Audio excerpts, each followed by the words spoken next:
Life is good. Yeah.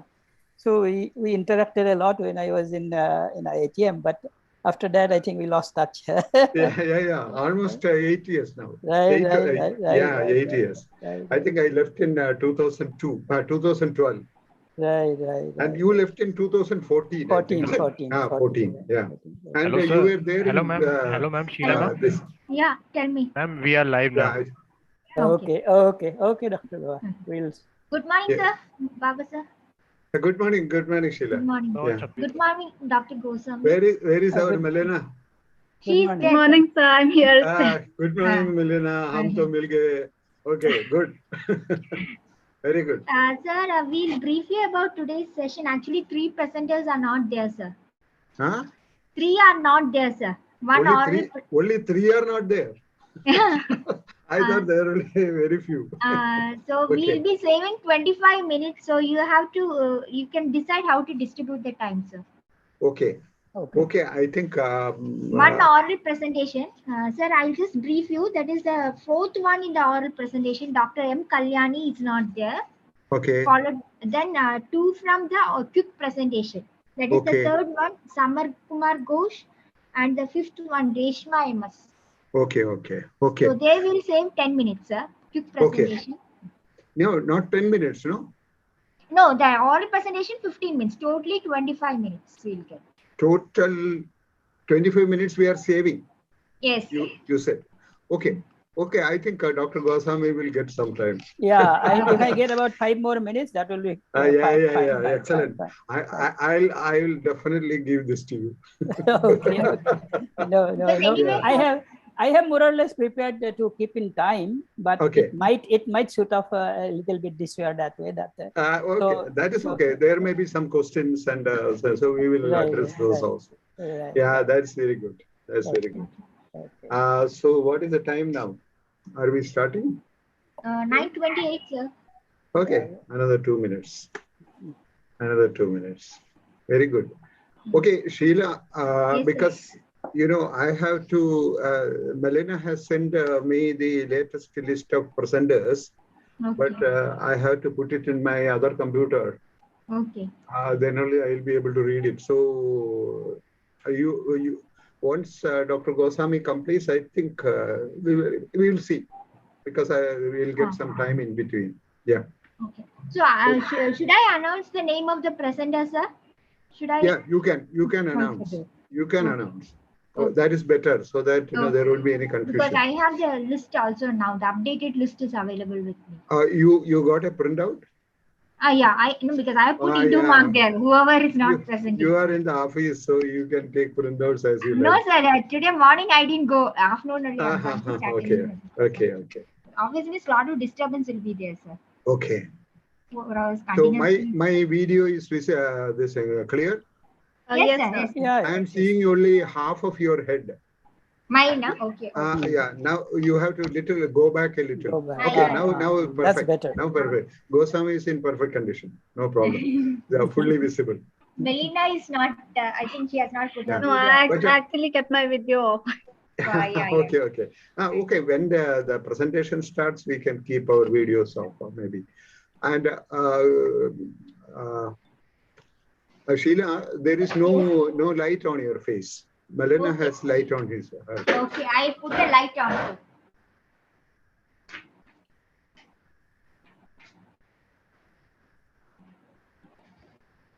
Yeah, now is it okay? Yeah, it is better. Yeah, you look so nice now. Yeah.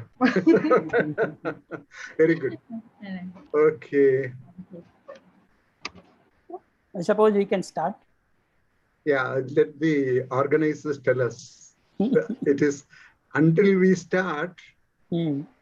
Chairman do not have a role. So they have to give the green signal. Yeah.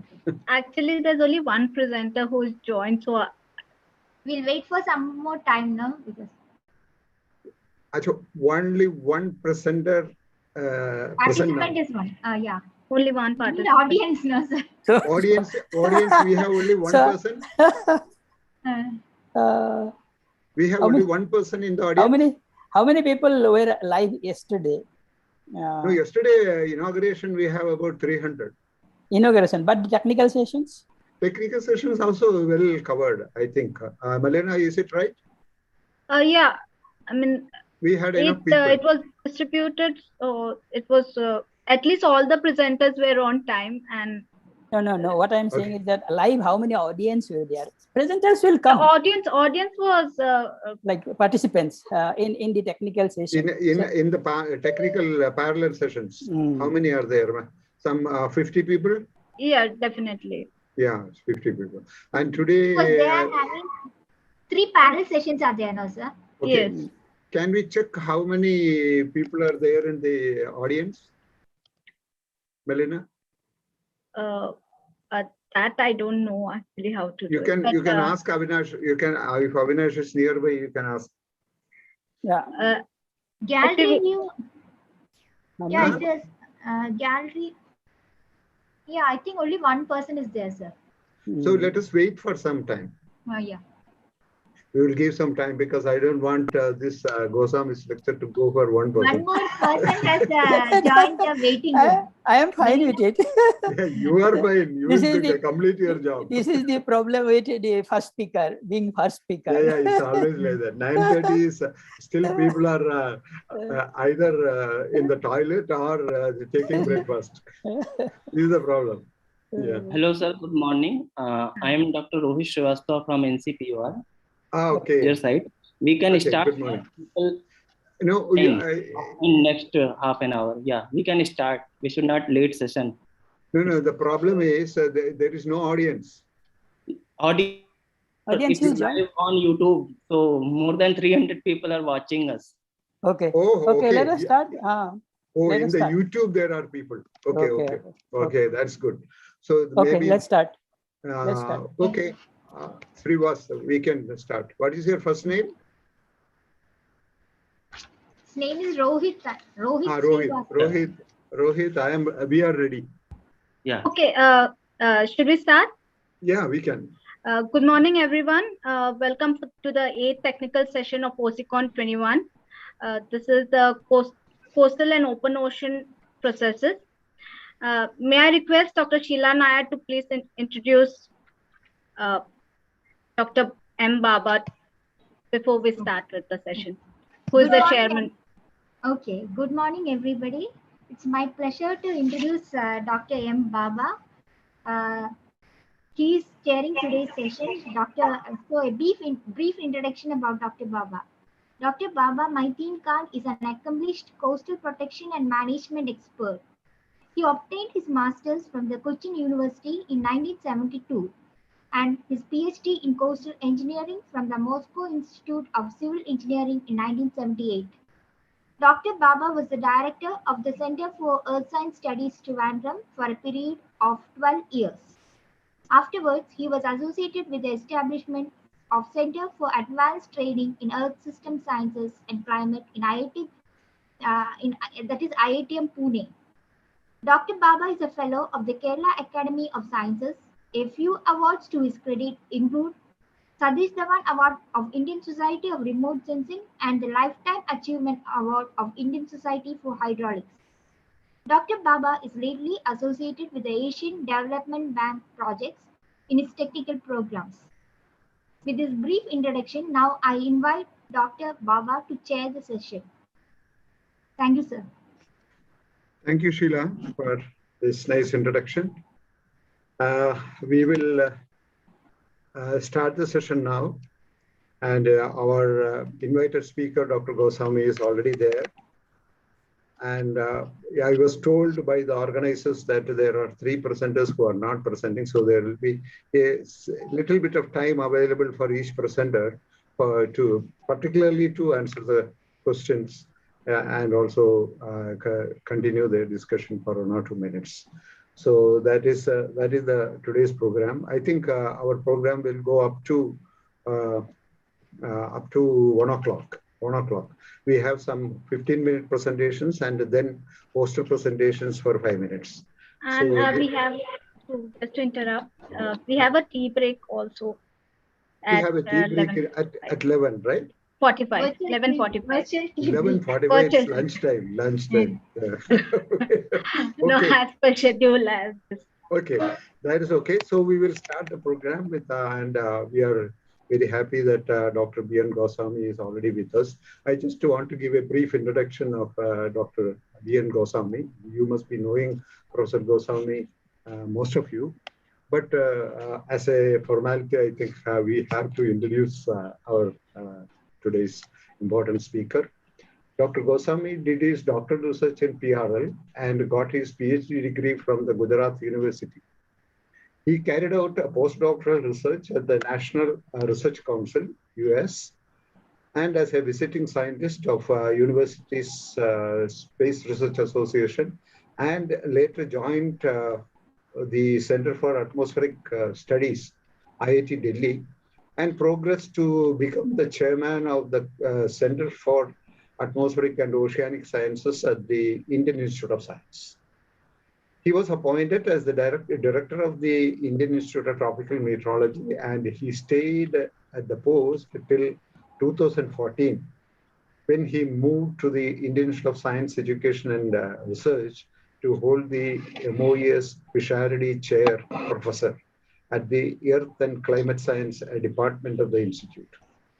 He has received several awards, including the Hari Om Ashram Prerit Vikram Sarabhai Award, Bhatnagar Prize, Assam State Science Award, MOES National Award in Atmospheric Science and Technology, among others. He has a large number of students, PhD students to his credit, and he is a well-known atmospheric scientist of our country. I'm very happy to introduce Dr. B.N. Goswami. He will be giving the morning invited lecture. We are very happy to receive. Thank you. Thank you very much, Dr. Baba, for the nice introduction. I am really very pleased to be in this conference. Let me start my sharing the screen first.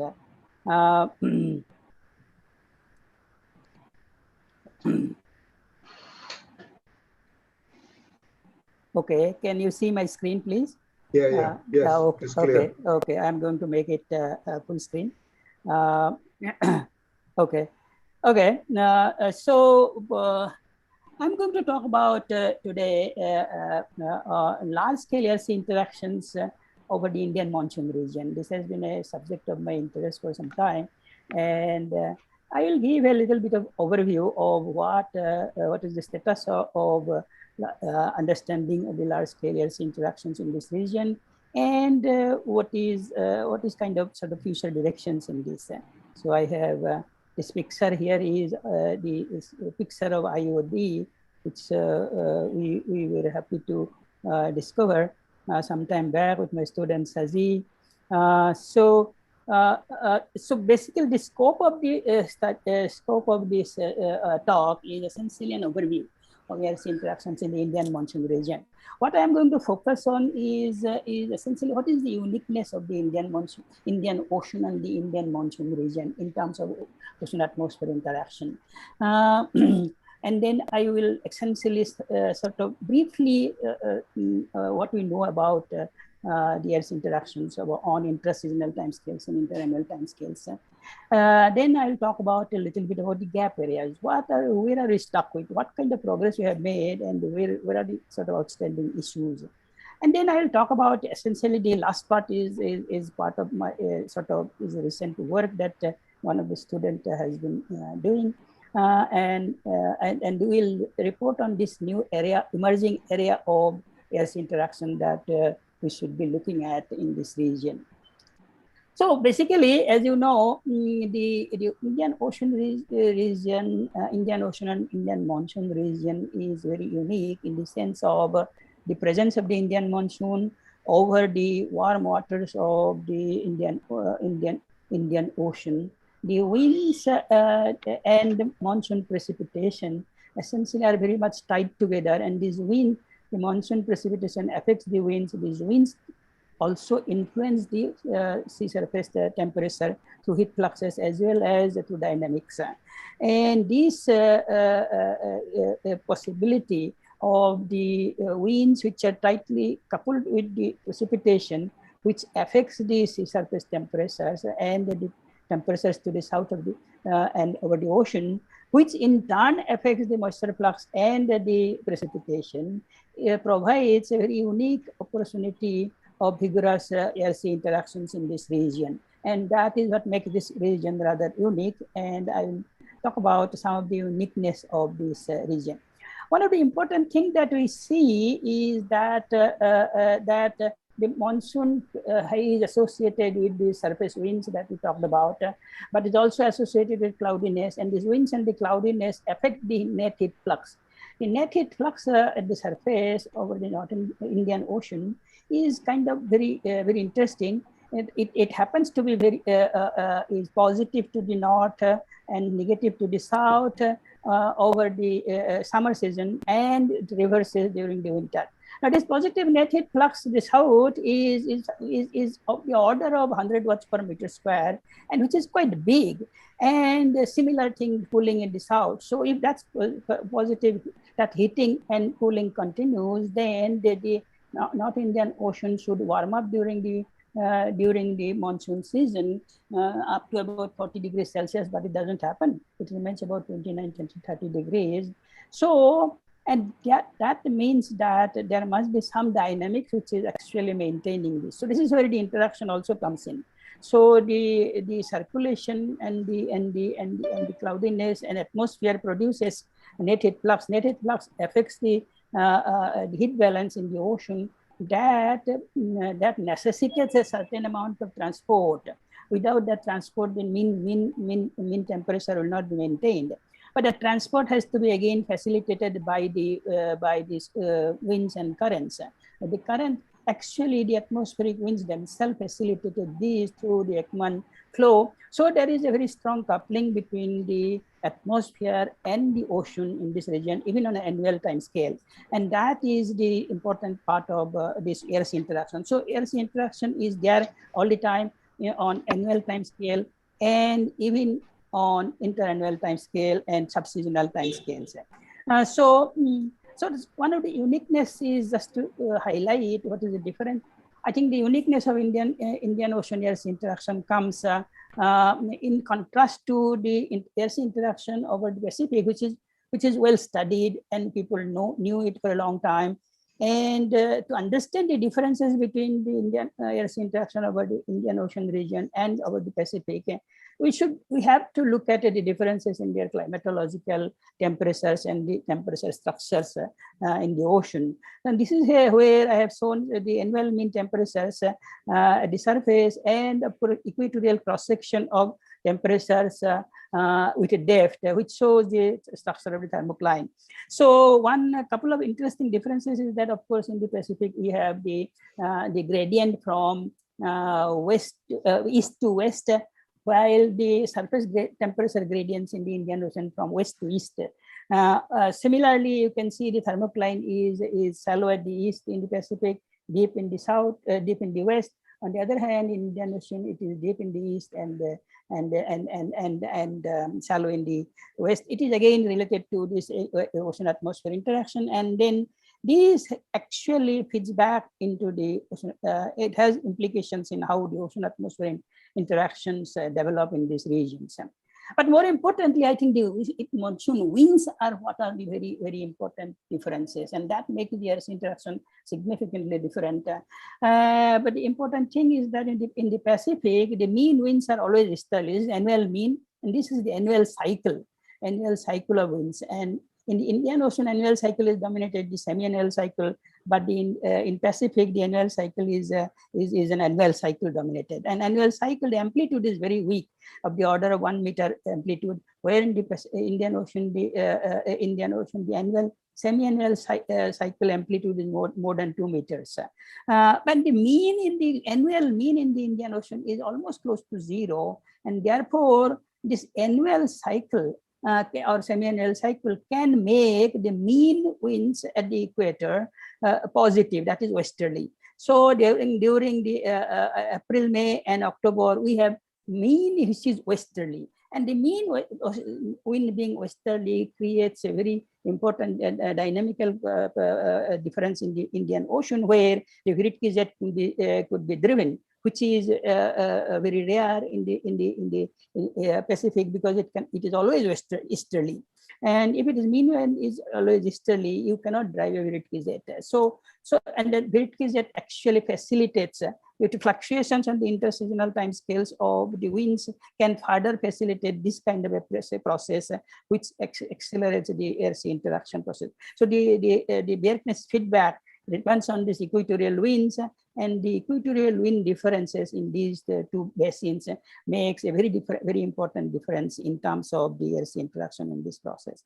So we know that now, of course, there is air-sea interaction on various time scales in this. It has been studied extensively. We know that the monsoon active and break cycles, which have the northward propagation, as shown here, is known to be associated with ocean atmosphere interaction, and people have studied, like, as soon as the daily SST data was available, people found, this is a paper by Sengupta and Ravichandran, who way back in 2001 showed that there is large fluctuation of sea surface temperature over Bay of Bengal, and they are of the order of 1.5 degrees amplitude, which was not known before.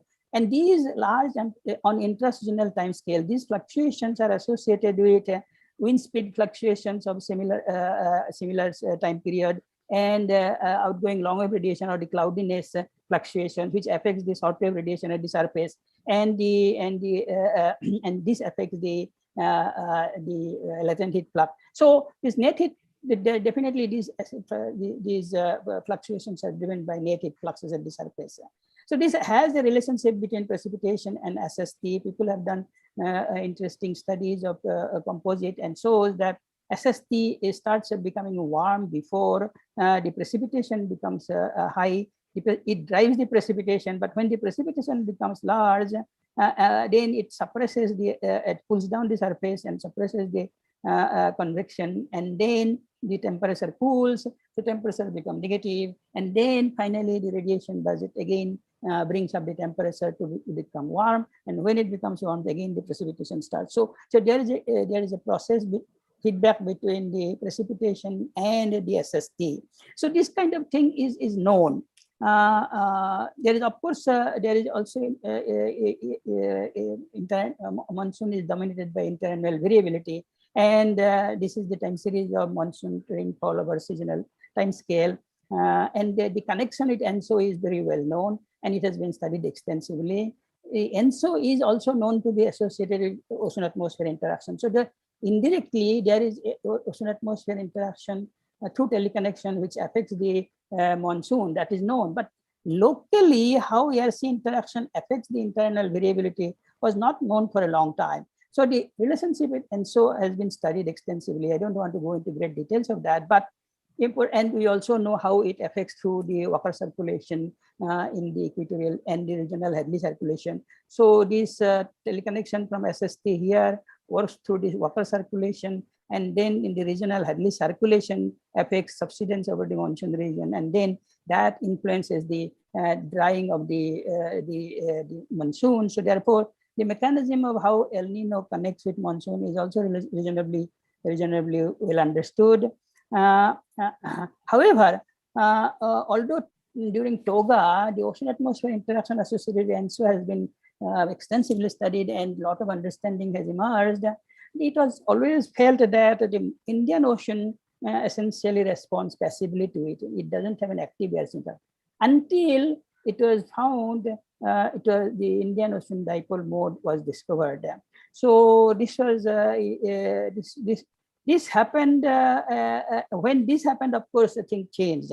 Once we found out there is a local air-sea interaction which can influence the climate on the interannual time scale, then the whole scenario changed, and it triggered a lot of air-sea interaction studies in the Indian Ocean region. So it started with the 1997 event. The 1997 El Nino was associated with a very strong event in the Indian Ocean, where there was large cooling anomalies in the east and the warming anomalies to the west.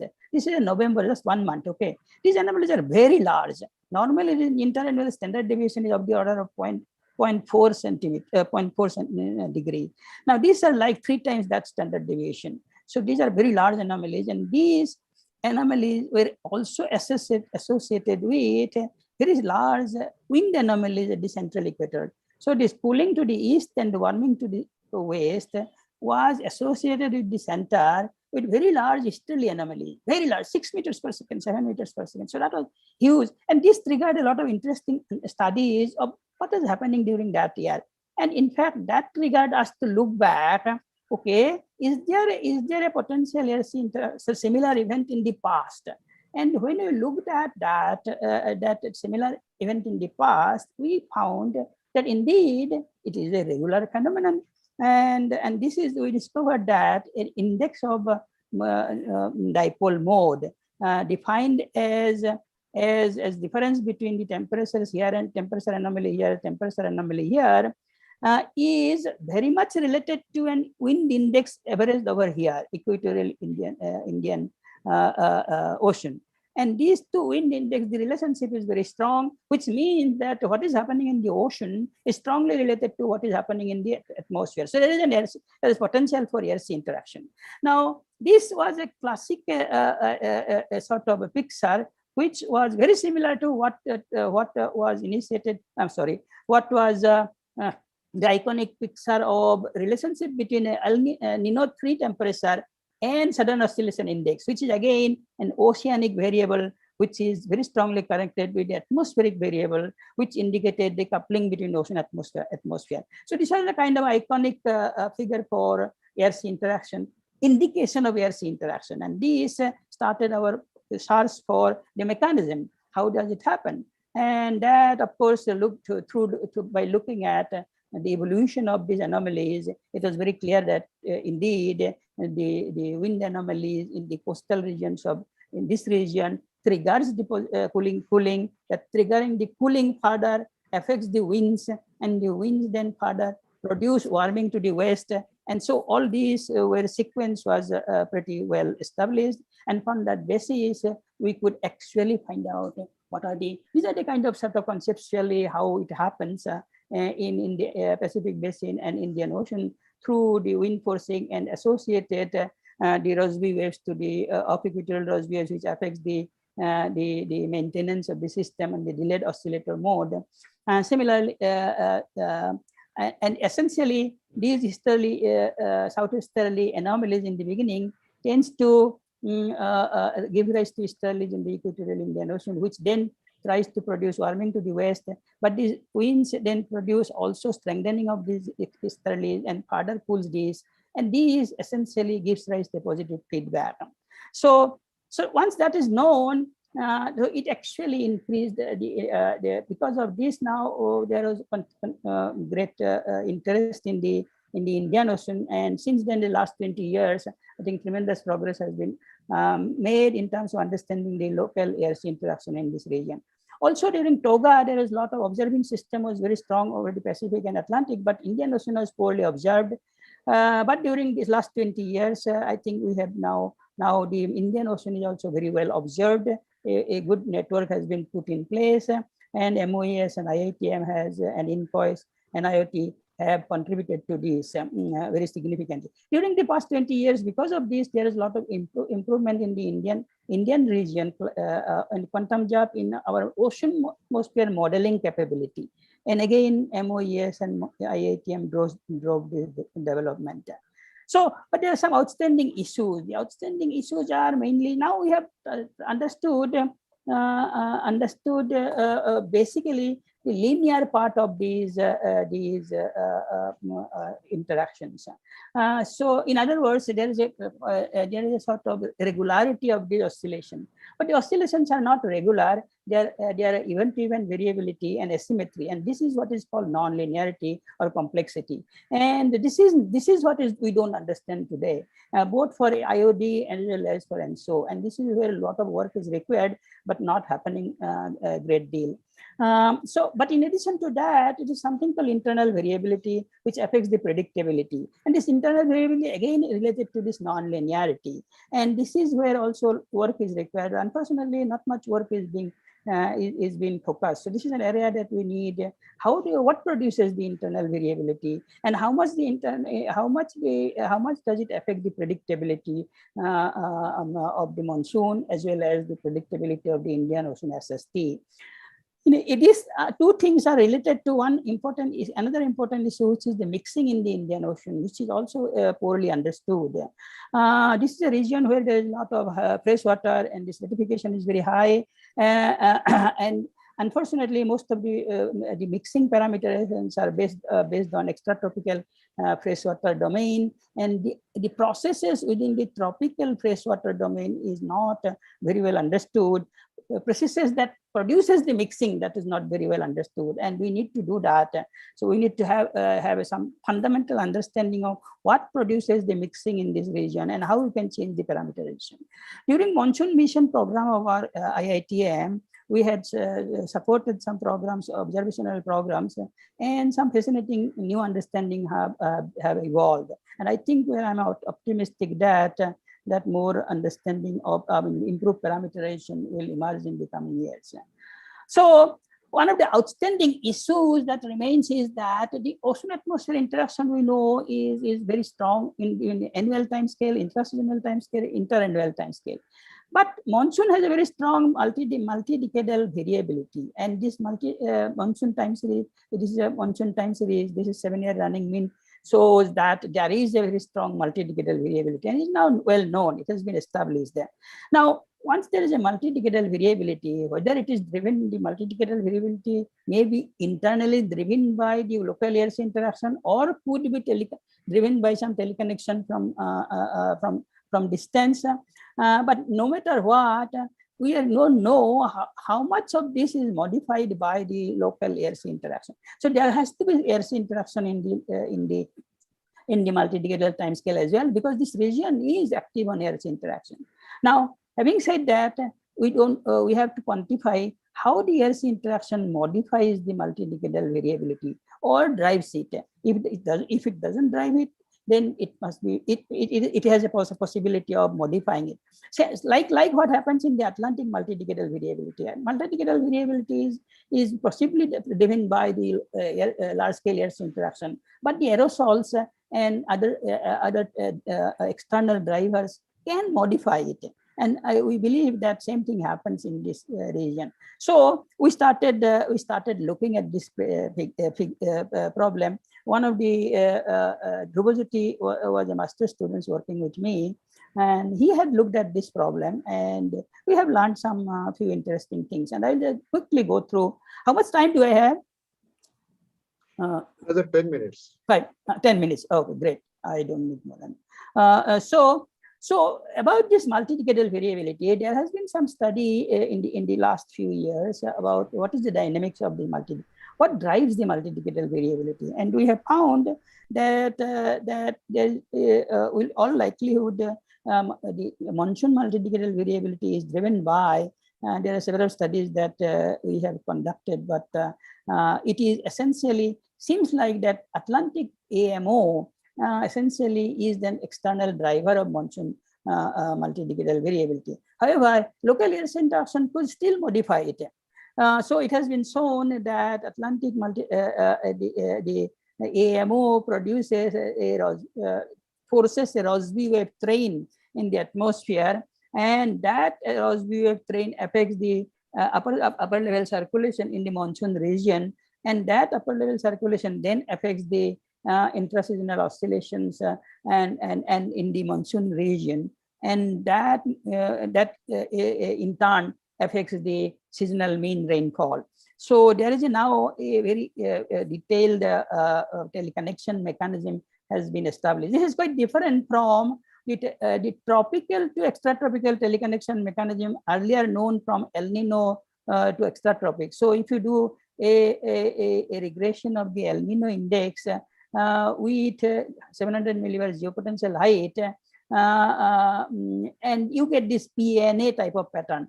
You see, this pattern goes like that. These PNA patterns were known. So this is a kind of tropical to extratropical teleconnection is through some sort of a meridionally propagating Rossby waves. In contrast to that, this teleconnection from the extratropic to tropics seems to happen through a zonally propagating stationary wave, which is generated by these zonally propagating waves. And that is the kind of a sort of important difference between the mechanism of teleconnection from extratropic to tropics and from tropics to extratropics. So we have now recently actually done some causality inference calculations by using something called Granger causality. And these tells us actually quantifies more clearly what are the drivers of monsoon and what are not direct drivers of monsoon. So it turns out that AMO is indeed a driver of monsoon. So is the El Nino. The El Nino and AMO are two indeed important drivers of monsoon. Earlier, we thought only El Nino is the driver, but I think now it has become clear that both El Nino and AMO are equally important drivers. But the difference between them is that monsoon could also influence the El Nino. However, this is only one way. So that is the main difference between El Nino and monsoon, El Nino monsoon connection and AMO and monsoon connection. So we are triggered by this fact that the monsoon has this monsoon rainfall over the last 50 years or so had a decreasing trend. But before that, over the previous 50 years or so, there was an increasing trend. And however, the sea surface temperature around the equatorial belt, -20 to +20, has a strong increasing trend during the last 50 years or so. It also had an increasing trend, but a weaker increasing trend in the previous. So in the recent 50 years or so, the increasing SST trend is related to a decreasing rainfall trend. But in the previous period, they were both increasing trend. Increasing trend of SST were related to increasing trend of. So we wanted to study what produces these differences, and that is where we tried to study the Earth's interaction in these two different periods. There are some studies in the past. Sapna et al. They did an interesting study, and even Roxy, where I happened to be one of the co-authors, and then we looked at the association between or association between the trend, increasing trend of SST and the decreasing trend of rainfall. It was concluded that that in these studies that increasing trend of SST may be driven, may be responsible for this. However, I think it was not clear that that was so, but we believe that it requires a re-examination, and that is what we are doing in this study. So we looked at three different aspects. One is the Bjerknes hypothesis, where the equatorial winds, how the changes in the equatorial winds affects the rainfall. So we do the principal component analysis of the zonal mean equatorial winds in this region, and they're clearly different. In the in the recent domain, this was dominated by westerlies, but in the earlier part, it was dominated by easterlies. So that had an differences in the on the effect of the on the sea surface temperature.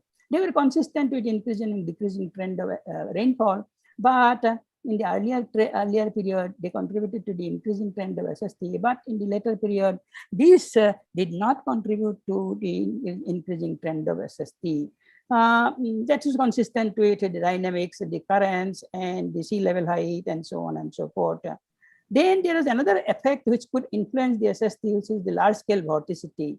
So the large-scale vorticity were also different significantly during the two periods, and that had a similar increasing and decreasing trend of rainfall, but it could introduce a little bit stronger increasing trend of SST in the second period, but not completely explain this strong increasing trend of SST in the second period. So the RC interactions really did not contribute to, these dynamical RC interactions did not contribute completely to the increasing trend. So we needed increasing trend of SST in the second period. So we needed something more. What is more? Of course, the heat fluxes. The heat fluxes is the next thing that is there. So we looked at the differences in the net heat flux in these two regions, and they of course had two different trends.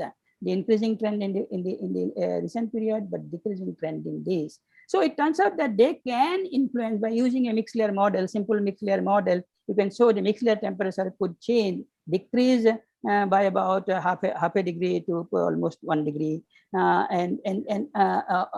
0.75 degree. And here it could increase by about half a degree to 0.7 degrees. So this increase in this now is essentially contributing to the increase in the SST trend. So then the question arises, if the SST is increasing and rainfall is actually not is consistent with decreasing rainfall, but how does SST is increasing, moisture content is increasing, then why does the rainfall decrease? So if you look at it, happens through the changes in the circulation. The circulation has changed in such a way that even though the increasing SST, the integrated moisture content does increase. Of course, there is more moisture in the atmosphere, but but the monsoon is affected not by just the moisture content in the column, but it is the convergence and divergence. In fact, the integrated moisture convergence decreased in the recent years. Now, how does it decrease? It decreases because the wind convergence has decreased. So this is the circulation changes associated with this multi-decadal variability such that in this phase, such that they produce decreased wind convergence. So decreased wind convergence, even if the moisture is there, the results in a decrease in the convergence of moisture, which results in decrease in precipitation. So it's a role of the dynamic, a role of the circulation. So it is not the heat flux that affects the heat flux associated with all this keeps the SST going, but the wind changes produces weakening of the monsoon. So this is the critical, I think the final sort of important result that we were able to see. So finally, I'd like to conclude saying that again it is the difference between Indian Ocean and the Pacific is that over ENSO region in the Pacific, the directness feedback is dominant. The heat flux is rather plays a very minor role. But on the other hand, in the Indian Ocean, directness feedback is there. It has an important role, but the net heat fluxes produced by the circulation and the thermodynamics and the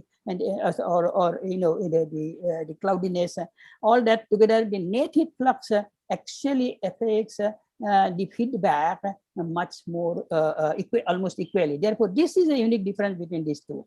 So in all these, the monsoon actually plays the most important role. So therefore, the existence of the monsoon in this region makes the LC interaction much more interesting. With that, I'll stop and take questions. I suppose, I hope I am in time. Yeah, you have to. Definitely you can take some time because okay. Dr. Goswami, you have brought out the most important aspect of our monsoon, and the present status is well explained by the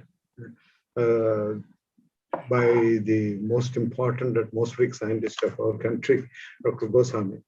There are a lot of clues for future research in his presentation. And particularly, Dr. Goswami has brought out outstanding issues, which should give a lot of food for thought for the researchers who are doing work on the monsoon and its variabilities. And we are with the climate change, we are very much worried about the behavior of the monsoon. And some important aspects which has to be taken into account in the prediction of the monsoon has been brought out very clearly by Professor Goswami.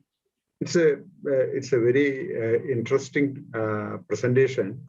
Thank you. And Thank you. I'm sure there will be some questions, and you are ready to give. Yeah, I'm ready to. If there is time, but I'm not seeing. Sheila, you have to help me in looking at the questions and then putting up to Professor Goswami. One of the yes, things. sir, but One of the things. now there is no question, sir. There are no questions. Okay. Okay. I was just seeing the chat box, so I sent a message Okay. also. Any questions? But nobody has spoken. Maybe people are still sleeping. Looks like that. Okay, so I have because one or two observations to make. Of course, I am not a meteorologist, but as a layman, you brought out that the SST is increasing, but rainfall is decreasing. Right. This is a very important observation, and not only observation, we really feel that. So there is a lot of research required in this area. Right. Why it is happening. You already mentioned that this is linked to fluxes and other problems, and particularly the circulation. Particularly the circulation. Right. Do you think that it is only due to the atmospheric circulation which this is happening, or also the ocean circulation is also playing an important role in this?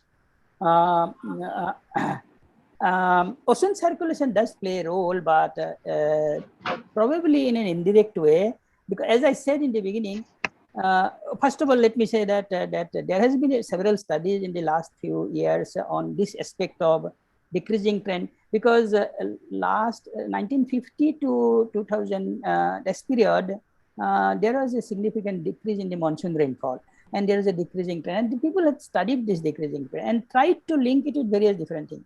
Some people tried to link it with aerosols. There is a major study published by Bolasina et al. And V. Ramasamy. So they claim that this is due to aerosols. But then there is other study that I mentioned about Chopna et al. They claim that this is air-sea interaction which drives this decreasing trend. But both these are, I think, have certain limitations in this, because they are looking at basically only one aspect of the monsoon, decreasing trend part. Decreasing trend part cannot be looked at in isolation. We have to look at monsoon where there is decreasing trend, and what happens, how the SST affects the decreasing trend. And another time, in the earlier period, as I showed, the SST is increasing, still monsoon is also increasing. So why this? There is a contrasting difference. So this is where we have to understand how ocean-atmosphere interaction achieve this. And in that, our analysis shows that mostly it is atmospheric circulation and fluxes. The SST,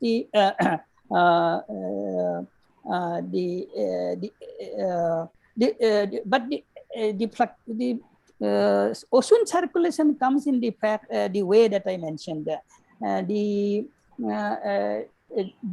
wind change, the wind will just a more solius data. As the wind change, the Ekman drift will change. The Ekman drift will cause changes in the ocean circulation. The ocean circulation will then respond in terms of heat transport, and that heat transport will affect the SST distribution, and that SST distribution will finally affect the ITCZ position and monsoon. So there is an indirect coupling between ocean circulation and but we have confined right now only to this, and there was a similar study is needed to look at how ocean circulation changes are affecting these air-sea interactions. So we have looked at ocean circulation in terms of the equatorial dynamics, but the meridional circulation of the ocean is not being studied too much. I think this is where we need. So the Bjerknes hypothesis requires ocean circulation, but that is equatorial dynamics, equatorial currents, and so on. But there is a meridional current, meridional circulation, which also affects the heat transport, which is outside the purview of all these studies. So we need to integrate that with the air's interaction. Yep, Professor Goswami, there is another layman question to you. There is, you are right that the monsoon, of course, brings a lot of rainfall if you take the country as a whole. There is no problem. But there is a lot of regional variation in the monsoon pattern in the different parts of the country. So is it related to the increase in SST of, nowadays there are reports that there is an increase in SST in the Arabian Sea compared to Bay of Bengal. So the more that is certainly is that affecting this regional variation in the distribution? Absolutely. Definitely the SST is affecting the monsoon in the weather events. See, I'm talking here about the slow variation part, but on a shorter time scale, like weather events and the movement sort of cyclones, the SST, the increase in SST itself is important. That is because at any time, as I said, the integrated moisture content has increased everywhere.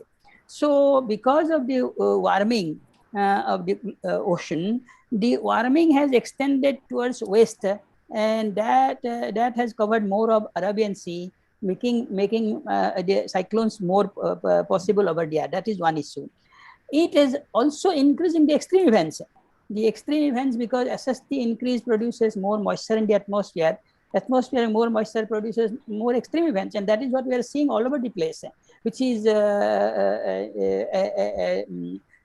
the eastern India as well as in the western India and everywhere. So that is one aspect. So SST increase and on the whole has a significant influence on the extremes and the weather events. But in terms of climate, it is a different issue. That will have to be looked at the large scale circulation, large scale the precipitation, and how that influences the low frequency variation. So, Professor Goswami, you presented the global picture of monsoon. Right. So, anyway, so I'm sure that the students and the research community will take a lot of clues from your presentation, being a doyen of the monsoon studies and the monsoon prediction. You played a very important role in the prediction models which are being used at present by the country. And so we are very happy that you came for this talk, and thank you we are so very much. thankful to you. Thank you, Dr. Baba. Thank you so much. Okay, bye. Bye. Bye. Sheila, we will go to the next presenter. Yeah. So before thank you, Professor Goswami, for this wonderful presentation. Now we will start with the oral presentations. So the first presentation is by Rohit Srivastava. Yeah, Rohit Srivastava, I just want to add that you are given 12 minutes for presentation and 3 minutes for discussion. So please try to come within that time frame, okay? So that it will help your other presenters, colleagues who are waiting for the presentation. So it is your time. Thank you, sir, for giving me an opportunity to discuss our recent findings. Please introduce yourself and then start your presentation. Give your background. Yeah. I will share. I am Rohit Srivastava from National Center for Polar and Ocean Research. I, on behalf of my co-authors, Dr. Ashutosh, Dr. Sabu, and Dr. Anil Kumar, going to present on our recent study on black carbon aerosol characteristics over Indian sector of the Southern Ocean. So, aerosols. We know that aerosols are tiny, solid, or particles or liquid droplets which is suspended in air medium with size range of 0.001 to 10 micron. They have both natural as well as anthropogenic origin. As far as their optics are concerned, there are two types of aerosols, scattering and absorbing. Sulfate and sea salt are the scattering aerosols, and black carbon is absorbing aerosols. There are moderate absorbing type of aerosols also there. That comes in that domain. So why they are important in our climate, as we can see here, the primary source of energy to our Earth is the sun. So aerosol present in the atmosphere can absorb and scatter the solar radiation as well as this outgoing terrestrial radiation and affect the Earth atmosphere radiation balance. In addition, they can act as a cloud condensation nuclei. They can act as a seeding in the cloud and affect the precipitation process. That's what also our previous speaker, Dr. Goswami, has indicated that they can change the monsoon, Indian monsoon also, affect the monsoon. So, what are the scientific challenges involved in this aerosol research? We can see here the radiative forcing. This is diagram taken from IPCC 13. So we can see. Are you able to see his presentation? No. Please go to the screen and just to show your slides. Slides. Actually, we are not able to see your presentation. We are not. We are seeing only the first slide. Yeah. Yeah. Now you can see. Yes. It has come. Okay. Yeah. Please go ahead. Yeah. So you need not repeat. So I have introduced the aerosol and their effect. Now I will come to the scientific.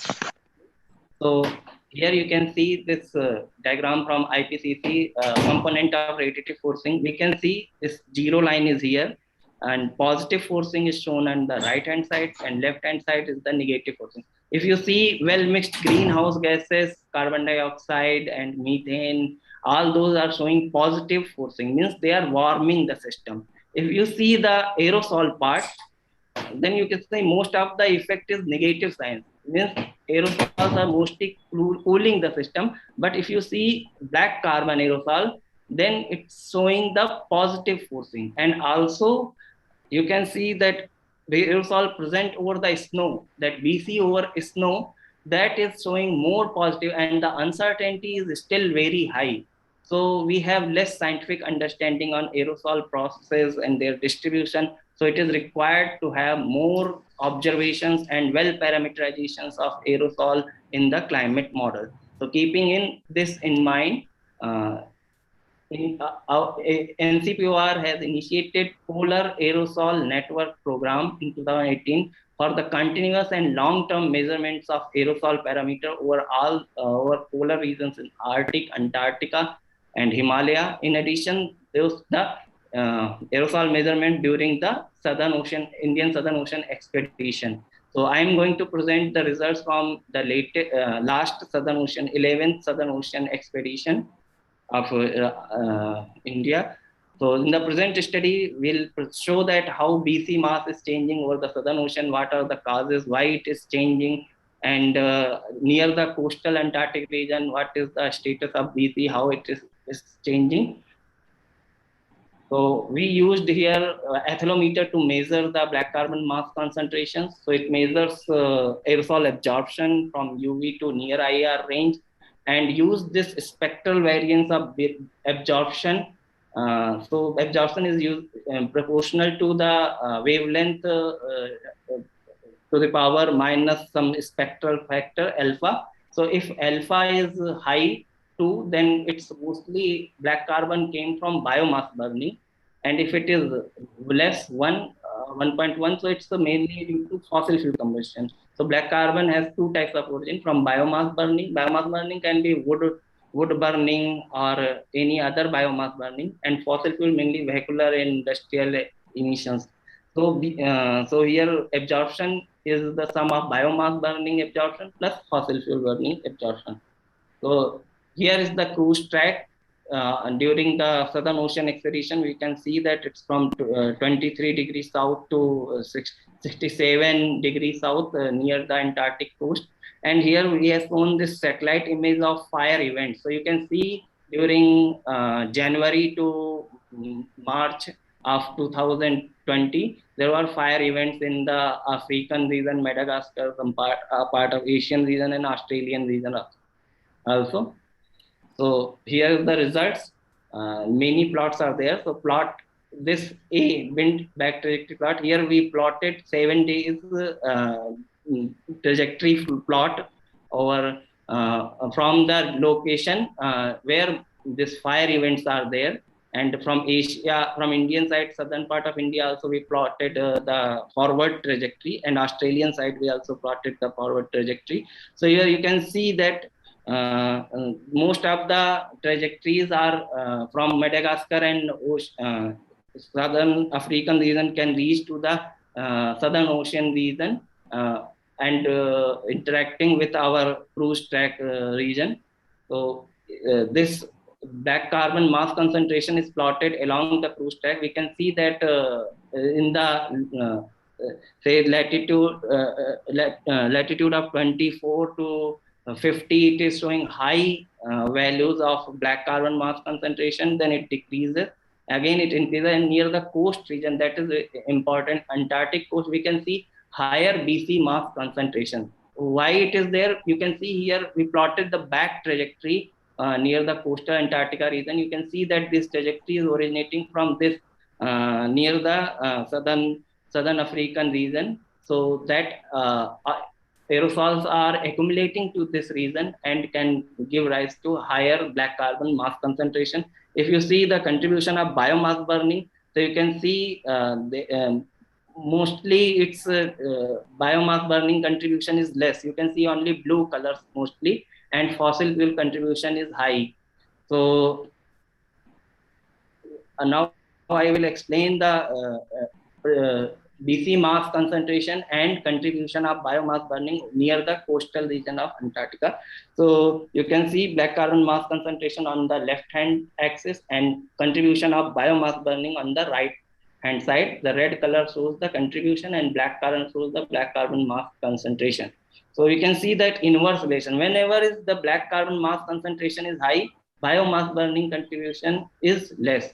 So this suggests that mostly the aerosols which are present, black carbon aerosols present near the coastal Antarctica, is from fossil fuel combustion.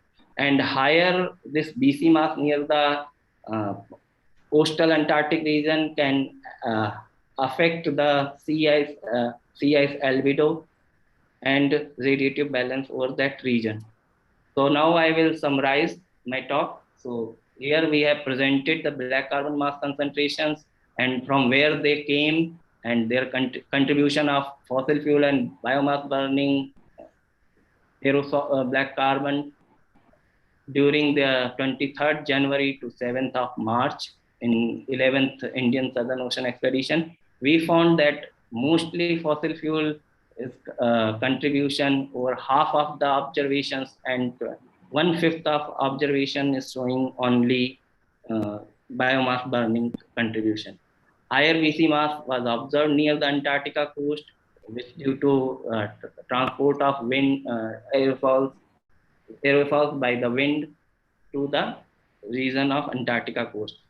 Now the take-home message of the talk is the higher amount of BC in the Southern Ocean and near Antarctica coast can lead to crucial impact on Earth's radiation budget and significantly alter the sea ice albedo near the Antarctic coast region. With this, I will end my talk. Thank you. If you have any question, I will be happy to answer. Thank you, Rohit. Nice presentation. There will be some questions. Is there any questions sir, in the chat box? There is one question. I'll read it out. Why is the contribution of biomass burning less, considering the main source is from Africa? Are you sure that you aren't getting any contribution from the ship's exhaust? This question is by Anu Mahajan, IITM Pune. Yeah. So actually, there are establishment. You can see there are islands, Kerguelen Island and other things, and so their activities are going on. Some fossil fuel emissions are there that will also transported to the region that leads to mostly high this fossil fuel congestion. If you see globally, most of the part it's dominated by fossil fuel only. And biomass burning is very less in the total aerosol contribution, because this biomass burning is when it emitted near the source region, it is very high. Then as we transport, it disperses. So that can be the reason that mostly by this fossil fuel burning is dominated over the region. Any other question, Sheila? No, sir. Right okay, now. Rohit, I have a doubt. Will you go back to that map showing the satellite map showing the fire? Okay. Yes. Can you go back? Yes. Yes, sir. Yeah, this one. In that, you are showing that in Africa, there is a lot of red color showing the Fire events. Fire events. Similarly, on the southern India or the central to southern, it is all red. Is it a realistic picture? Yeah, it's from satellite data, sir. Huh? Yeah, it's from satellite data. During winter season, yeah.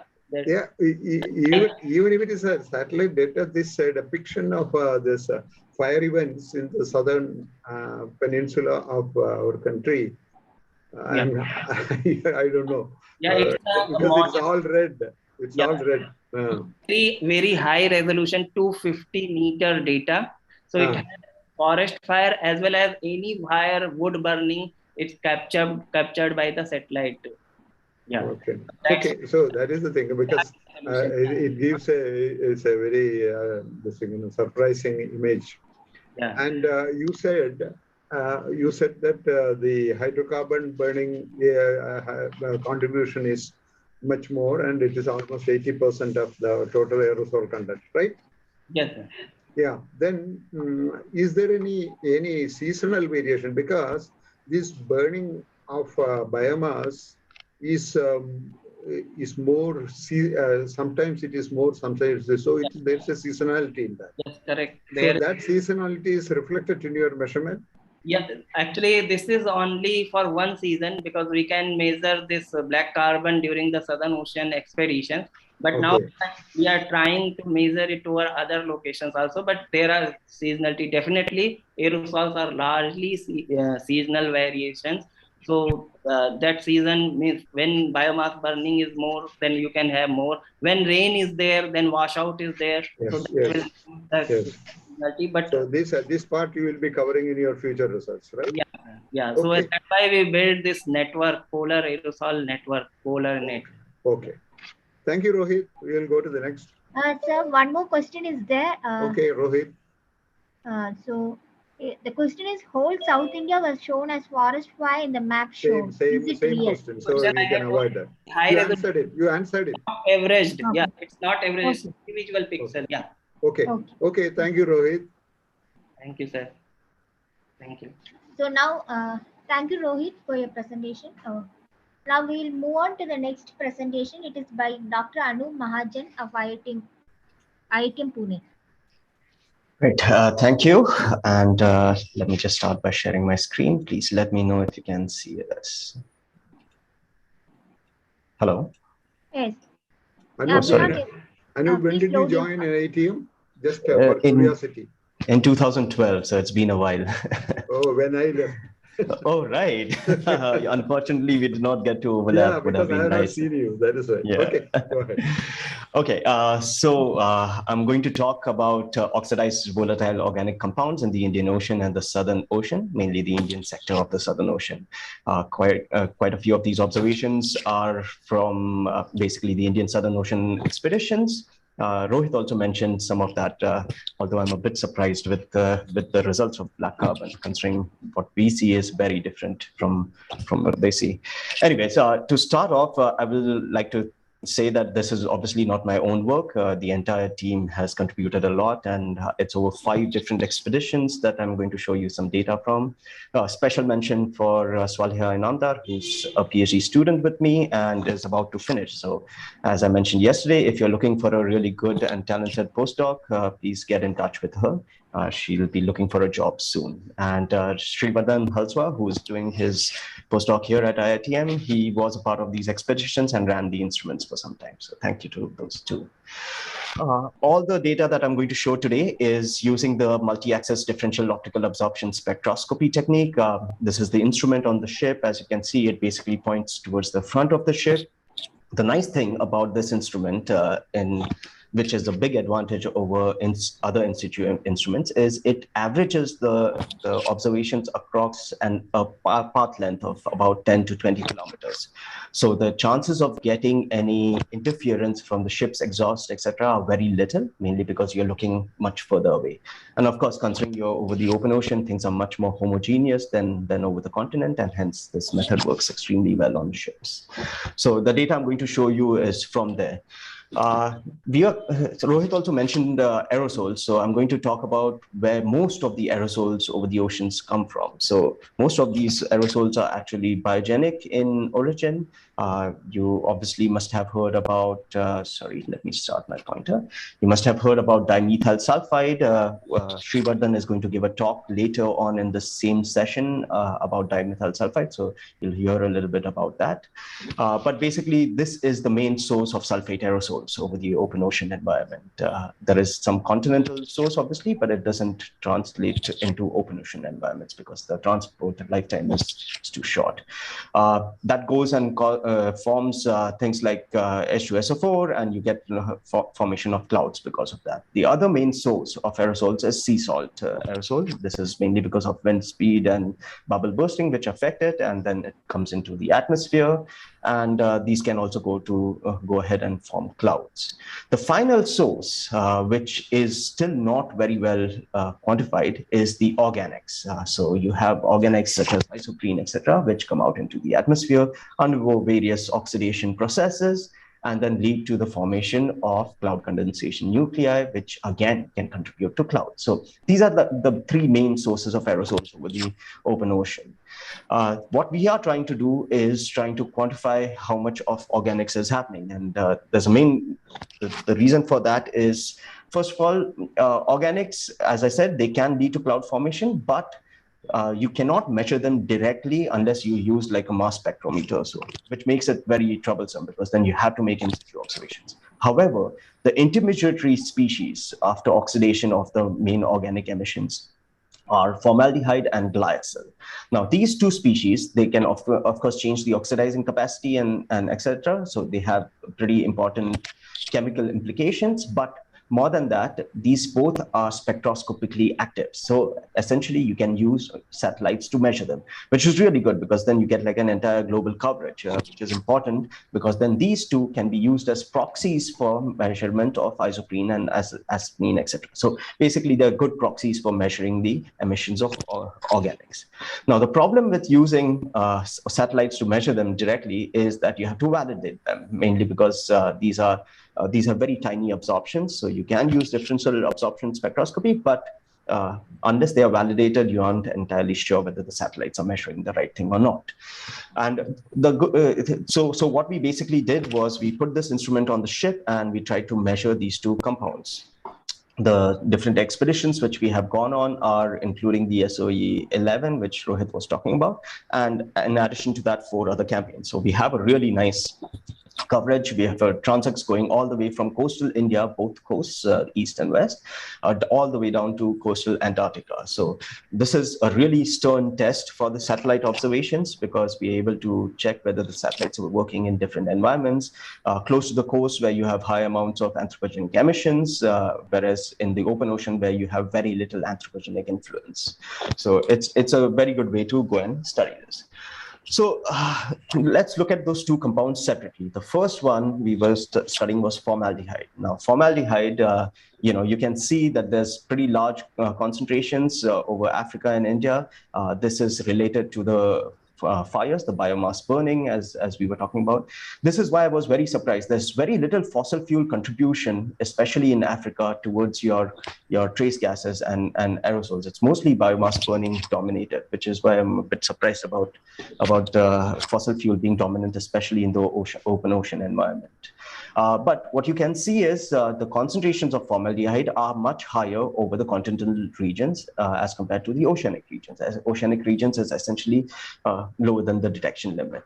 So what we did was, in order to validate that, we compare it with observations over the ships. So these are the observations on the ship, and two things to notice over here. The different colors are different elevation angles. So you're either looking in the boundary layer or you're looking slightly higher up.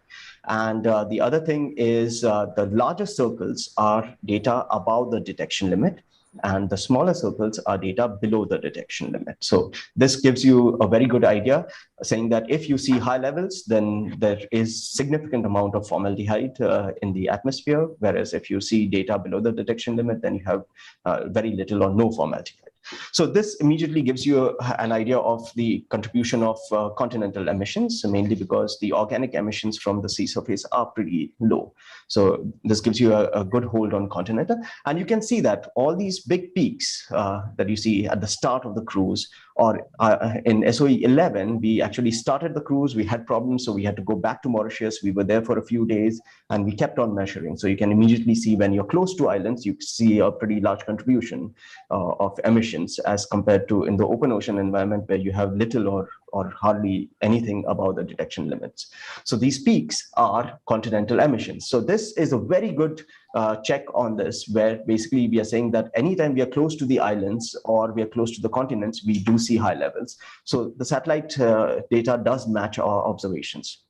Of course, over the open ocean, we can just give upper limits. We cannot give actual detections, mainly because it's below the detection limit of the atmosphere, which also means that most of the formaldehyde is just coming from oxidation of methane. So you are getting background levels. You're not getting any enhanced levels of these formaldehyde. The other compound I mentioned was glyoxal. It's also spectroscopically active. Now, glyoxal is very different compared to formaldehyde, especially if you can look at the satellite products. So this is a new paper which has just come out in 2021. It's using the TROP-OMI satellite, which is one of the highest resolution satellites for measuring trace gases. Now, obviously, you can see you have your big biomass burning peaks. You have some forest peaks because isoprene is one of the main sources of glyoxal. So you see peaks over the continents, which makes sense. But what you also see is this band going across the oceans, especially in the tropical regions. And tropical regions over the oceans, there's no known source. So we don't know why we would see such levels. So this is very hard to explain. So what we wanted to do was check whether we also see something like this. Because if this is true, then our understanding of the sources is completely wrong. Models are going completely wrong. Estimations of aerosols produced because of organics over the open ocean is going completely wrong. So this has pretty large implications, which is why this needs to be validated properly. And glyoxal is a bit of a tricky compound to measure spectroscopically because it comes very close to the water bands. So there can be a lot of interference. So how is it formed? As I said, it's the main source is oxidation of VOCs. The main known VOC which causes glyoxal is called isoprene. It's emitted by, say, trees, for example, when they get stressed because of temperature, etc. So it undergoes a lot of different types of reactions, but one of the products is glyoxal, which is spectroscopically active, as I said, and hence you can measure it using satellites. But the problem is, even in highly productive waters, glyoxal and methyl glyoxal are significantly undersaturated in the water. So it's very unlikely there's a direct source from the water, which makes it very hard to imagine why you would get these peaks over the open ocean, because there's no direct source. And the lifetime isn't long enough for it to travel from the continents into the open oceans, right? So first of all, it's undersaturated in the seawater, and hence there's no upwards source possible. And there have been some eddy covariance-based observations which actually show that it is the ocean surface is a sink for glyoxal rather than a source. So everything tells us that there shouldn't be glyoxal in the open ocean. So we made observations, and lo and behold, what we see is yes, there is hardly any glyoxal over the open ocean. So you can see places where we are in the tropics, especially these parts. In the middle part of the cruises, we are close to the Antarctic coast, but in the tropics also, like IOE2 was entirely in the tropical region, and we hardly see any positive detection. There are some odd positive detections. We have matched this to the ship's exhaust. So keep this in mind. This has not been filtered for the ship's exhaust, but every time we see a peak, we can identify very distinctly that this is because of the ship's exhaust. You can take one more minute. Sure, I'm almost at the end. Thank you. So basically, the point that we are making is that the satellites are completely wrong at measuring Glaxel. They're working very well for measuring formaldehyde, but not for Glaxel. The good news is that the models are doing okay over the oceans. So as you can see, Fu et al. Had put in known sources of Glaxel, and you can see there's no Glaxel over the open oceans, very little concentrations, if at all. And that's basically what we see. So what we are saying is, in terms of these two gases, we are saying formaldehyde is elevated close to the continents as expected, but below the detection limit over the open ocean, and it matches satellite observations very well. So that's good. We understand the sources of formaldehyde very well, and the satellites are doing a good job. Glaxel is slightly high close to the continents, but it's not as elevated as formaldehyde, which is also understandable knowing the sources, right? So you don't expect huge peaks close to the coast. It has to be much more inland. The satellite does not match the ground-based observation. So the satellite obviously has a big problem. And I think that's mainly because of the kind of background they use. And finally, the good news is it matches the models, which is great because that gives us some confidence as to what is happening in the open ocean in terms of organic sources for aerosols. With that, I'll stop. And if there are any questions, I'll be happy to answer them. Thank you, Anu, for closing it on time. Sure. It's very good, very good work you people are doing on the aerosols. And I have a small query.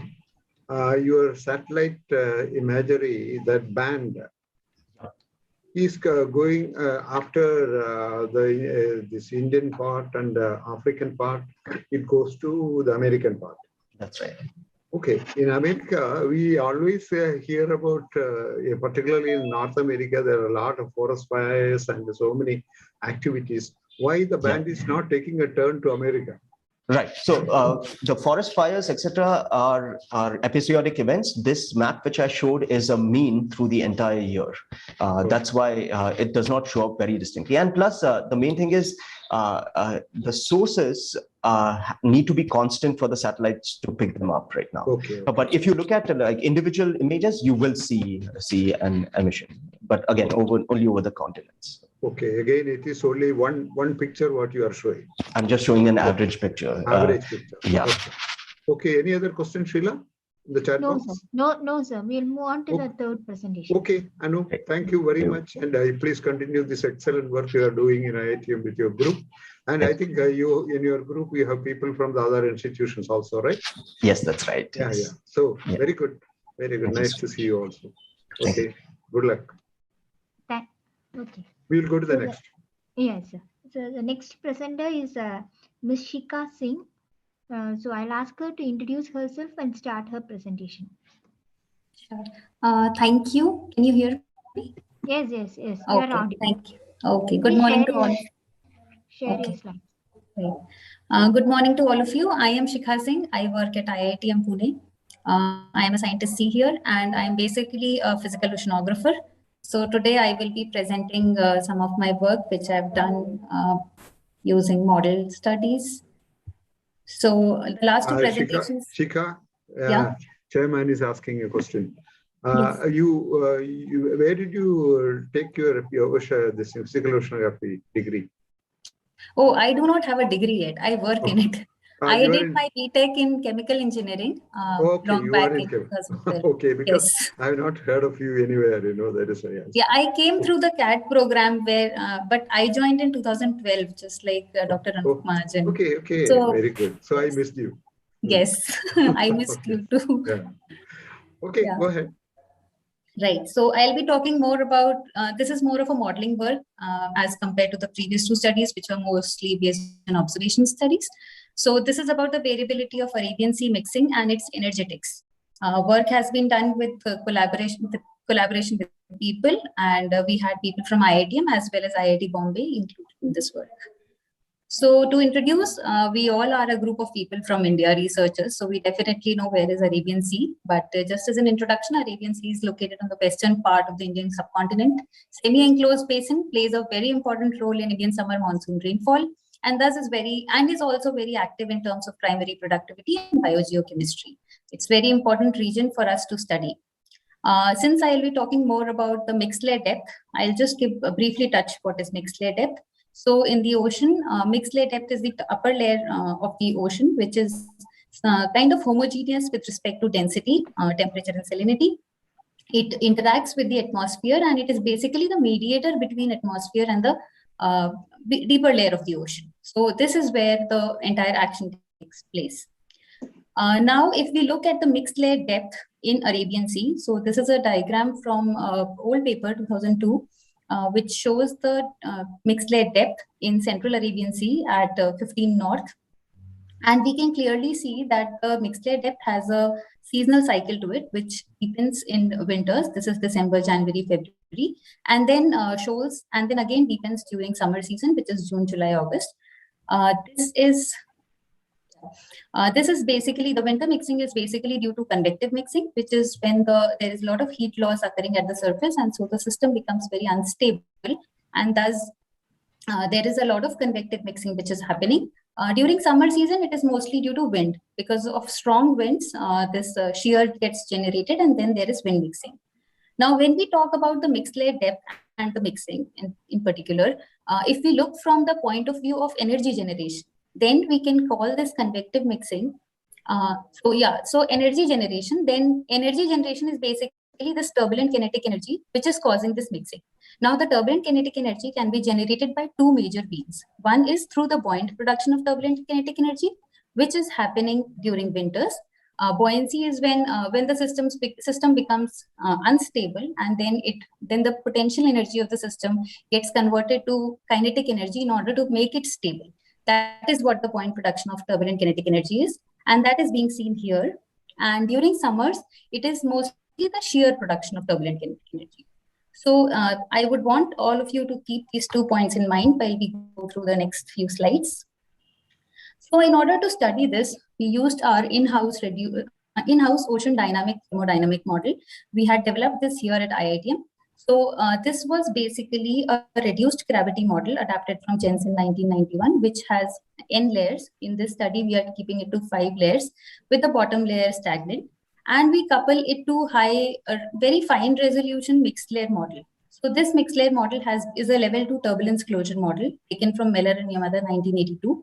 It has a very fine resolution of 5 meters. So the beauty of this ODTM is that when we couple these two, we get a very fine resolution within the layers of reduced gravity model as well.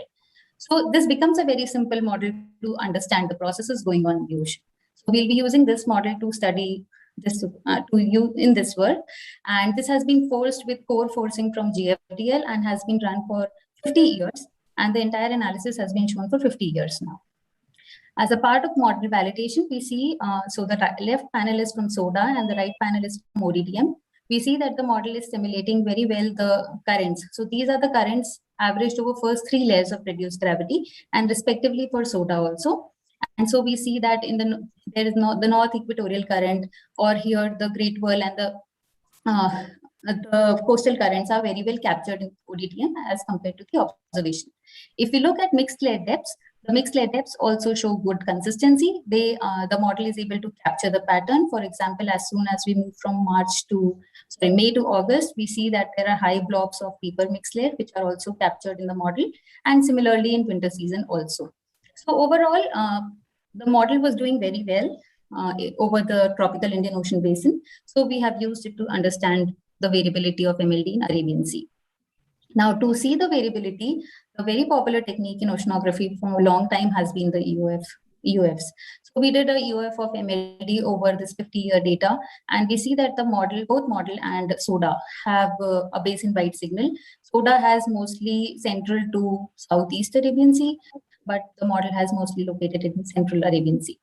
The PCs show that it is negatively correlated to ENSO, and however, the picture looks very good. I mean, good in terms of that they are very similar to each other, so we can use this to study. We'll quickly go through the forcings before we jump to the energetics, which is the interesting part of the study. So if we look at the forcings, these pictures are regressed anomalies of forcing variables over Arabian Sea. We see that during the first year, which is negatively correlated with El Nino, most of the basin has high heat loss, and this is mostly contributed through latent heat. E minus P is also positive, which shows that the evaporation is very high, and wind patterns are in a manner such that it tries to pump down the pump down the thermocline. So overall, during a La Nina season, we can say that from this pictures that high heat loss, larger evaporation, and Ekman pumping causes the MLD to deepen during negative ENSO years. Now we will talk about the energetics during the same years. So before I explain the picture, I'll just take you through some brief introduction about what are these variables really. So if I already introduced you to turbulent kinetic energy and the two main sources of how this energy can be generated. So if we look at the turbulent kinetic energy evolution equation for a homogeneous system, we see that dk by dt, where k is TKE, is Km S square minus K rho N square minus epsilon. What is Km and K rho are basically eddy diffusibilities of the system. So Km S square is the shear production of turbulent kinetic energy, which is due to the shear. Then K rho N square is due to buoyant production, buoyancy, and epsilon is basically the dissipation. Now, if we assume that this turbulent kinetic energy is stationary as well as homogeneous, which is a basic assumption of level 2 turbulence closure model. And that is the advantage of using a level 2 model. It is very simple. It kind of eliminates a lot of non-linearities, but yet gives a very good result. So assuming that the system is stationary and homogeneous for TKE, we can say that this is represented by P, this is represented by P, and this is epsilon. P, B, and epsilon are in a balance. Now, P, which is mechanical production, is always a source of TKE, always. Whenever there is shear, it will always produce TKE. There is very less possibility, only in certain DNS experiments, it is shown to be a sink, whereas it is always positive. Sorry, always a source. B, which is buoyant production, can be a source and a sink. Now, if you think of a stable system, you would, even if you have a lot of shear, this stable system will try to fight that shear and not let the system generate more TKE. In that case, it is kind of acting as a sink of TKE. However, if the system is unstable, then even if you don't have shear, it will transfer its PE to KE, potential energy to KE, and thus be a source. So B can be both a source and a sink. However, epsilon dissipation is always a sink. So if we look now at these pictures here, we see that buoyancy has a negative signal, which suggests that it has been acting as a source of TKE in Arabian Sea, and with strong signal towards northeast.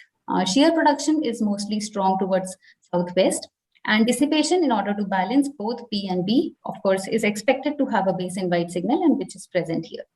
TKE is also strong across the basin and seems to be more related to the point production of TKE, not relative to the shear production. So this is the annual picture of interannual picture basically of Arabian Sea variability. But as we see that Arabian Sea is very active seasonally as well, so it was worthwhile to check the seasonal pictures as well. So seasonal variability, we did a seasonal EOF also for MLD, and we see that the model and observations are quite similar. There are many pictures, but as an example, I will show you only one here, which is for December, January, February. And here we see that for buoyancy, we again have a very strong signal. By buoyancy, I mean the buoyant production of TKE has a very strong signal in Northeast Arabian Sea. And shear production has signal in Southwest Arabian Sea. Dissipation is very strong across the basin and TKE. So this picture is very similar to what we see in the annual picture. We had more such plots of each season. And on the basis of that, what we conclude is that Arabian Sea, even though is a very small basin, it is very active and it has both regional and seasonal governing mechanisms. So here is a schematic, which is a basic conclusion from all the work which has been done here, which suggests that if we go by season from December to February, which is the winter season, we noticed that buoyant production plays an important role in Northeast Arabian Sea. And it is very strong as compared to the rest of the basin and shear production. So this may be a major factor during winter season. However, when we go to March, April, we failed to notice any strong signal in the basin. Both buoyancy and shear production were contributing a little bit, but the variability was very weak. So identifying one mechanism is very difficult during March, April, May. However, when we move to June, July, August, which is the main the summer monsoon season, we noticed that shear production P and buoyant production of TK B both played equal role in central to southwest Arabian Sea in this block. And after August, when we moved to post-monsoon season, September, October, November, buoyancy played a major role in central, whereas buoyancy and shear production both played a major role in southeast Arabian Sea. So this is kind of a study which tries to tell this to the community that there are regional and seasonal preferences of the governing mechanisms of MLD variability. So taking this as just one basin and solving it in the models might not be a very good idea. So if we check such parameters in upcoming, now the CMIP6 has already been released. So in the CMIP6 models or in other models, it's a good idea to check to see how well are they simulating these things. Thank you. Thank you, Shikha, on time. Very good. Thank you. Very good presentation. Thank you. Yeah, in the chat box, do we have anything for Shikha? Sheila? No, sir. No question, sir. No, okay. I think those who are interested, they can directly interact with Shikha on her excellent model which she had presented. And so, Shikha, all the best. Thank you, sir. Okay. Thank you. Thank you, Shikha. Let us go to the next. Yeah, actually, the fourth presentation is not there, sir. So we'll move on to the fifth presentation. Okay, as you like. Okay, so this presentation is by Damu Balasubramaniam. I'm sorry to interrupt you. There is one question. There is one question to Shikha. Okay. Okay, quick question, because we have to rush to the next presenter. Yeah. Yeah. I think I can read the question. Yeah, if you can read and answer it. Yeah. And it should be a short answer. Okay. He would like to know the role of internal waves on mixed layer variability in Arabian Sea. Does the model can predict it? I am currently working on the internal waves and how can they contribute to the mixing. Right now, currently, I'm working on parameterizing that part and including that in the model. For Meller-Yamada model, we believe that it can inherently take care of it. However, we are right now testing it with K epsilon. I will come up with results and post to you soon. In the next Osicon. Okay. Yes, definitely. Hope to see you all there rather than virtually. Thank you. Thank you, Shikha. We will go to the next Bala. Yes.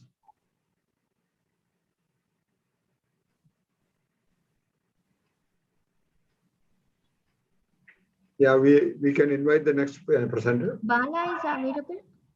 I think Bala is not available. Okay. Maybe then shall we move on to the next presentation by Dominic? Yes, please go ahead. So Dominic is available. Ricky Fernandez is available. Yes. Dominic, can you give the next presentation? Bala will join later, or he is not going to present? Yeah, you are audible. Yeah. Please share your presentation. Yeah, wait. Dominic, please tell your background and your co-authors.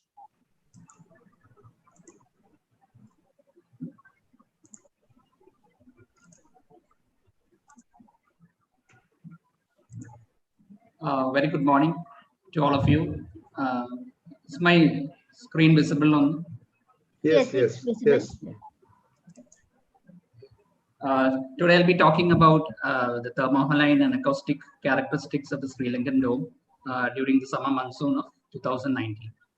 Now, this is a work that we have done in NPO. It's a part of an observation that we carried out during the Sagar Maitri cruise. And my co-authors, Raju is also a scientist and NPO, and Yadunath and Varkichan students, and Niji is also a technical officer. All are from NPO. All are from NPO. So we carried this during the summer monsoon of 2019. So this was a part of the Sagar Maitri mission. And we observed the Sri Lankan dome during this cruise. And these results are depicting the thermohaline features along the Sri Lankan dome. And we have also used an acoustic model to characterize the eddy how the acoustic propagation is moving along this eddy. So a background about the Sri Lankan dome. Earlier studies have highlighted mainly the forcing mechanisms that lead to the formation of Sri Lankan dome. It is a reoccurring dome, a thermal dome that forms on the east coast of Sri Lanka. And this dome is occurring due to the summer monsoon current, interaction of summer monsoon current and the wind stress curl that is observed along this region. So this cyclonic eddy has a profound influence on thermal structure, and it also has a very large inter-annual variability since it occurring every year. And we observe this during this summer monsoon. So this eddy contributes a lot to the biology, the chlorophyll enhancement, and we thought we could study this, how this eddy has any effect on acoustic propagation. So I can see that the cyclonic eddy causes a divergence, and there's an upwelling that occurring in the center, and which causes the mixed layer or thermocline region to upwell and the mixed layer to shallow at the center of the eddy. So we thought, why could we study this in terms of acoustic properties? And it has a use in passive sonars and even in biology. Usually there are blue whales that are found along the coast, and maybe they have some, they use this acoustic pathways for their communication. So the talk is summarized as upwelling characteristics in the Sri Lankan dome during July 2019, and using a parabolic equation model for comparing the acoustic propagation characteristics in the presence and in the absence of the Sri Lankan dome eddy. So using this model, we have studied this acoustic propagation. Now coming to the hydrography of the Sri Lankan dome, we observed this during the cruise in July 2019. And as you can see, along 10-degree transect, observations were made, CTD observations across the eddy, which is about to have a sea level of 10 centimeters at the center. And this eddy propagated much away from Sri Lankan island. And as you can see, the strong monsoon current is still visible here, and it was clubbed along with the anticyclonic eddy. Now the thermal structure reveals a deep mixed layer along the eddy, and towards the eastern end, the mixed layer had increased, and there's a spread in the thermocline region, and even low salinity plumes are found at the top 50 to 100 meters, with the presence of a higher salinity towards the center of the eddy. Now, our temperature structure shows a doming in the thermocline region. As you can see, the 20-degree isotherms upwell towards the center of the eddy from 100 meters to nearly 70 meters. And the mixed layer depth, which is overlaid over this, shows a shallowing mixed layer and then a deepening towards the eastern. Likewise, salinity also shows a very low salinity plume of nearly 40 to 80 meters throughout the reservoir region. And there's a upwelling of high saline water mass towards the center of the eddy. But sea surface temperature, as you see, there's a very strong mixed layer here, and there's no surface features of the eddy from the SST. But you can see the upwelling along the Indian coast in the tip of Sri Lanka, but the eddy doesn't cause much upwelling. So the doming of the thermocline can be observed towards center, and it is caused mainly due to the Ekman pumping. The cool subsurface waters are seen upwell, but they are inhibited to the surface.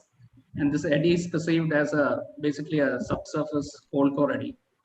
So it sustains in that way. So the mechanisms for SLD variability were figured out to be the strong currents of the summer monsoon currents and the strong wind stress curve. So the eddy had already moved away from the region of strong wind stress curve, and it was much flowing towards the northeastern direction. And this was mainly what we found, that SLD locations determined mainly by this summer monsoon current and the strength of the wind stress curve. So as it moves away from this region, the eddy dynamics has changed, and it hasn't much strength to upwell the surface waters to the surface. So from this point, we have observed that the sound propagation to the Sri Lankan dome. So we analyzed it using a PE model. Now the parabolic equation model is a range-dependent model. We use frequency of 600 Hertz, a very low frequency to observe the propagation. And the source was kept at 50 meters, which is located at 91 degrees east. And using both compressive sound speed and both bottom density 1.58 kilogram per meter cube. The sound propagation was observed the model was run from the left to right, and the surface was treated as flat and bottom as rigid. Now the sonic layer depth, as you can see, follows the same as the trend of the temperature profile. And so it is mostly dominated by the temperature in this region. And sonic layer was found to shallow towards the center of the eddy and deepen towards the eastern end, which is a similar feature that we observed in the mixed layer also. So this model was run based on this sound speed profile. And we ran the model for a no dome condition, that is without the presence of Sri Lankan dome, source at 50 meter. And the ranges were far above 600 kilometers. So using this model and running at frequency of 600 Hertz, we found that there was much range within this eddy, or across this eddy, as a matter of fact. And if you go and you put the profile for the Sri Lankan dome and running the same model with the source at 50 meter, the range is much reduced in the top layers. And this was mainly due to the doming effect, which is causing shorter propagation ranges. And the transmission loss mosaic that you see here is clearly indicates that the dome formation has led to higher losses in the sonic layer. And this loss ranges from 120 dB and above, and it's observed at depth of nearly the upper 0 to 60 meters.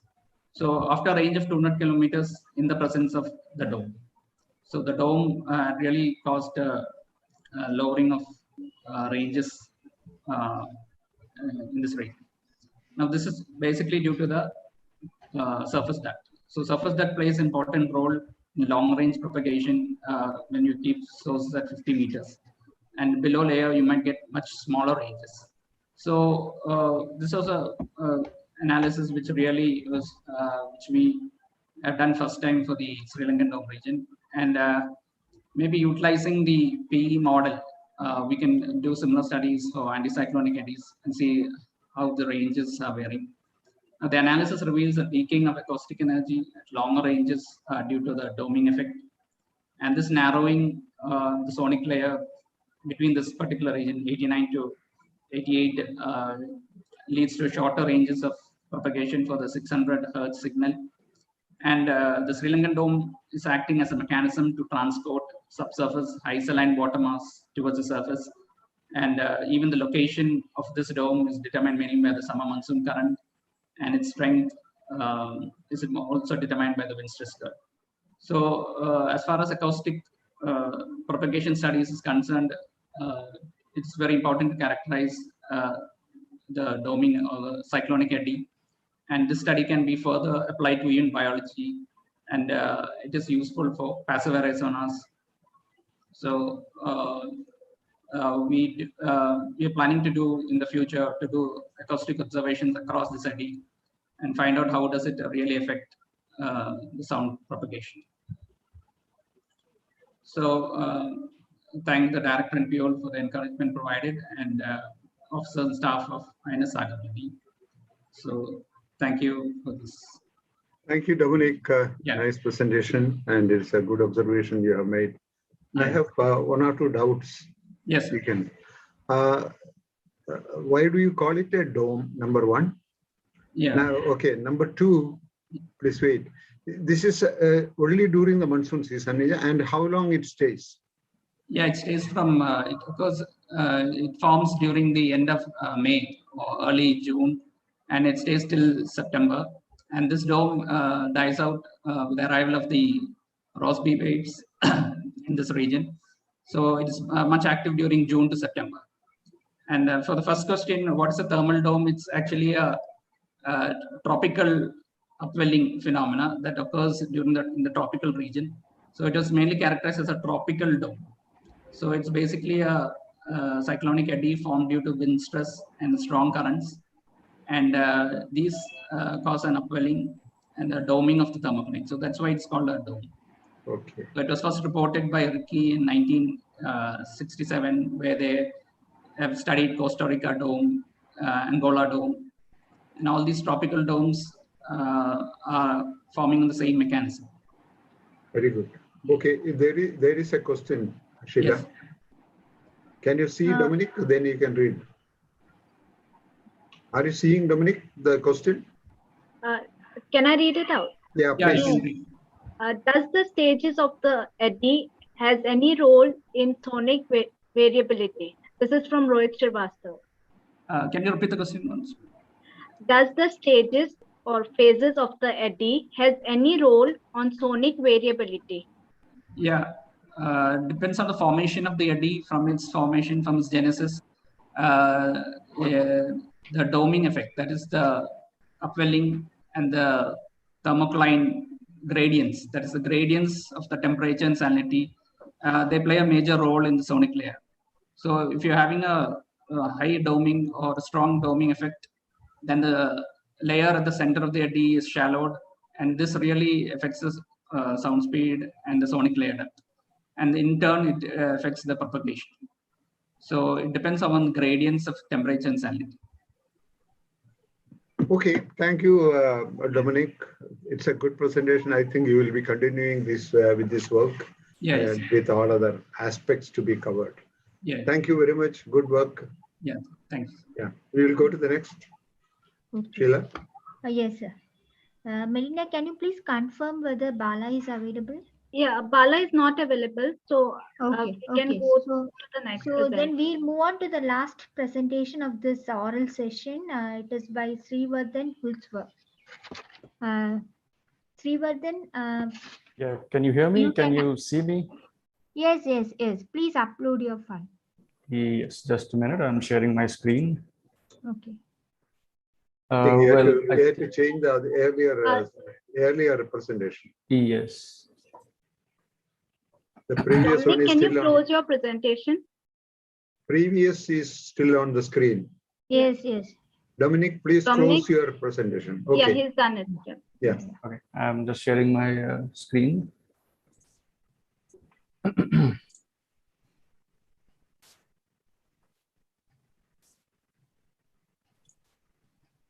Yeah, can you? Yeah, can you see the screen? Yes. Yes, yes, yes. Yeah. Well, good morning, everyone. I'm Srivardhan. I'm from IITM. I work with Dr. Anoop. I'm presenting the third of its kind, the third revision of the global sea surface dimethyl sulfide climatology. We call it DMS Rev 3 or the revision 3. DMS, just a minute. Yeah, DMS, as we know it, it's a biogenic trace gas produced over the surface of the world oceans, potentially significant in determining the Earth's radiation budget due to its ability to form sulfate aerosols, contributing to CCN, etc. Which is why the study of DMS production and loss, the factors affecting it, and the variability of DMS emissions from the sea surface is necessary. So how do we estimate it? So there are two methods. We can either parameterize it with respect to physical, chemical, biological parameters, or what we call the top-down approach. Or we can use the in situ DMS concentration measured during various cruises, expeditions, and put it together on a map to create a spatial and temporal distribution map, or what we call the bottom-up approach. This is the bottom-up approach that we have used on this. That gives us only about 872,000 plus points, unevenly spatially distributed, temporally distributed. Like in the map, it shows about 50 plus years of available in situ data put together. Those 872,000 points are measured by older, low spatial resolution, low frequency techniques, could be 1 degree hourly or daily data, and together with recent higher spatial resolution and frequency, like 100-meter resolution, 5 to 10 hertz frequency. This induced sampling bias Hence, extensive quality control and data unification methods were developed to put the old and the new data on the same scale, which resulted in 48,567 points for Rev3, the red dots in the figure as we see. We still have an issue with uneven data distribution. What the previous climatology did, the K99, Kettle et al. 99, and then Lana et al. 2011, what they did was they distributed the data along the 56 Longhurst biogeochemical provinces. They were used to handle the data, but these were static in the sense the biogeochemical properties of the sea surface, they have seasonal variability, so not static. So we used the dynamic biogeochemical provinces as revised by Regondo et al. In 2013, the figure that you see on the right. They helped this figure helped us reproduce the monthly variability of the sea surface properties. Now, the data, the 48,000 plus points, that was split according to months. And then based on its geographical location, each point was assigned a particular province. Province number. As you can see, all the provinces are marked with the province number. That each data point was assigned a province number for every month. After distributing the data, we can see that not all provinces have a good amount of data. Some just have 1 or 2 points, some don't even have points.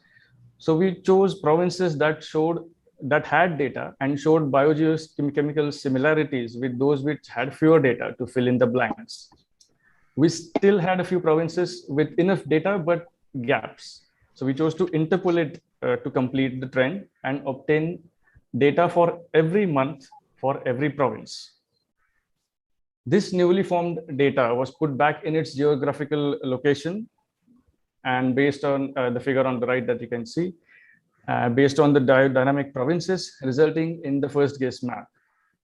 But obviously you can see it's a very unnatural distribution and we need to smooth it. So we incorporated the concept of variability length scale, or for DMS, or the distance over which, or on the surface where we do not expect DMS value to change drastically.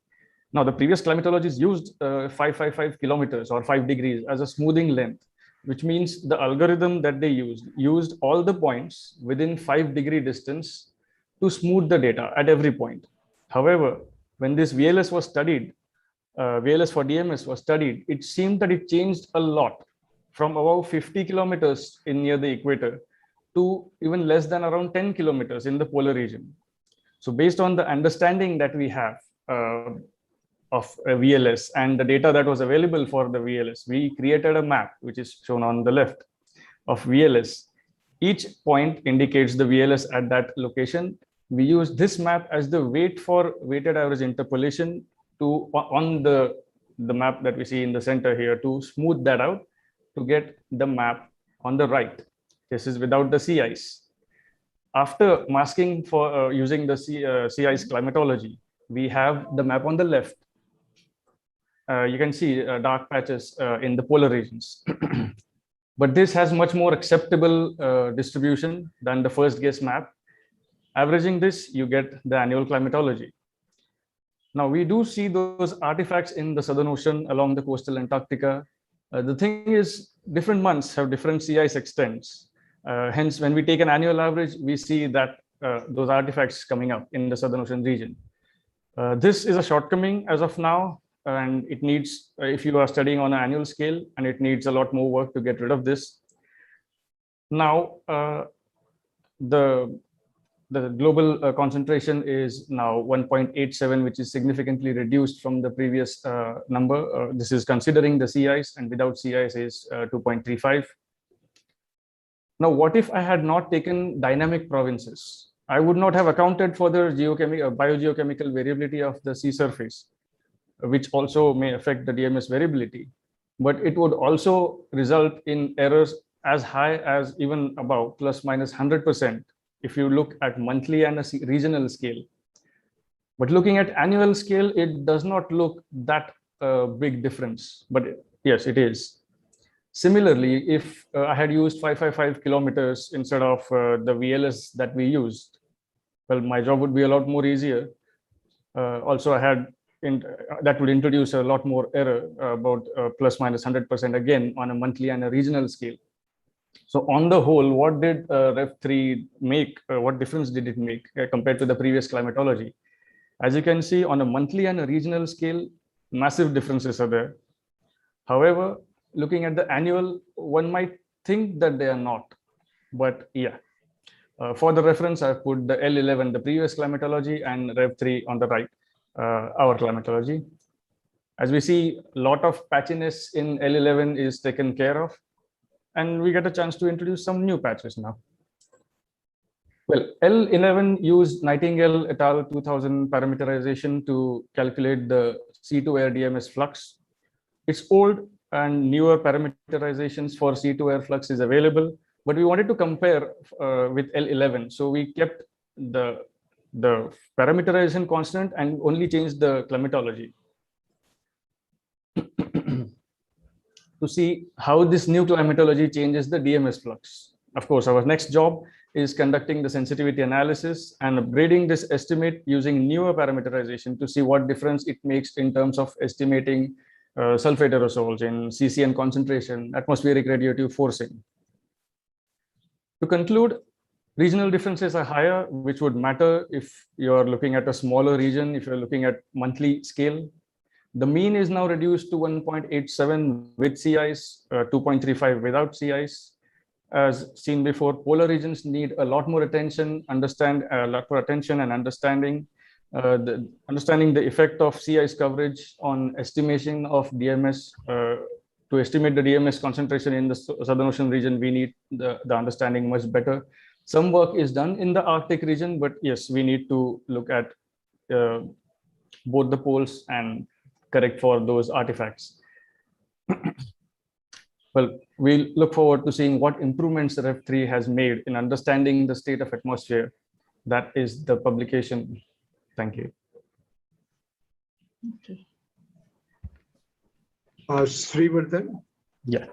It's a very good work, and you are looking at the global distribution of the DMS. It's very good. And are you publishing this data? Yes, it's actually being published in the publication. Oh, And the data is also available. The code is also available in the repository. They have this journal has a repository. Okay. What is the global status of this study? I didn't quite get your question. Anyone else in the other part of the world studying this? Well, no, it's third of its kind. Like two others were there before. One was in 1999, then in 2011, and now I'm the third one. Oh, okay. So you are a pioneer in this. Very good. Yeah, it's a very good study, and of course, it did not get much attention earlier. So it is very good. So I am seeing that the group in which you are working are doing a lot of work in the aerosols. And we are also working on the top-down approaches. Like the co-authors, they have some climatologies. Yeah. How many people are there in the aerosol studies? Not exactly in the aerosol study, in this the climatology part. Climatology is also involved. Okay. Yeah, for climatology, we have Rafael, Maitri, Lana. She was the creator of the previous climatology. Soleha, Anup Mahajan himself, and like work from all of them is put together. Especially from Tom Bell and his one of his student George Manuel. We worked on creating the VLS map. That was a big task. Yeah. Anyway, it is a very good group, and you are doing very well, and we are happy. Sheila, any questions from the audience? No questions, sir. No question. So that means everything is clear. Thank you very much, Sheila. So with that, we have come to the end of the oral session. We will break for a tea. Yeah, it's a Apna tea. Apna tea. Virtual tea, sir. I want the conference tea. I want conference tea. You can have your local conference with your group. Okay. Very good. So we will. When are we reassembling? Sir, as per the schedule, it starts at 12. So shall we start at next session at 12, sir? Yeah, exactly. As per schedule. We will go as per schedule. Okay. Yeah, because So we got we will extra reassemble 15 at 12 minutes. o'clock. Yes, sir. Yes. Yes, sir. Okay. So all of you can relax. Yeah. Okay, thank you. Yeah. Okay. Thank you.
Tea time.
Hello, Baba sir. Hello, Baba sir. Hello, Baba sir. Could you please switch off your camera?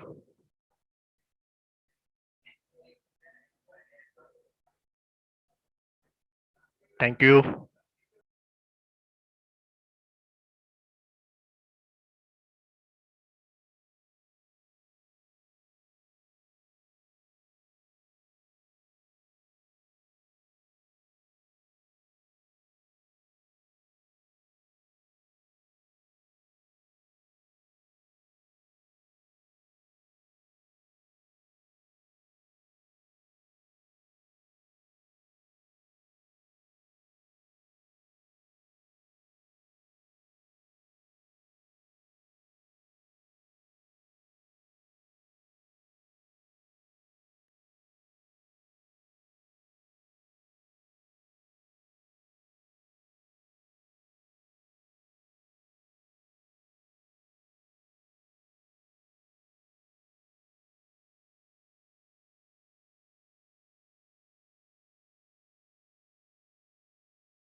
Sheila, are we ready?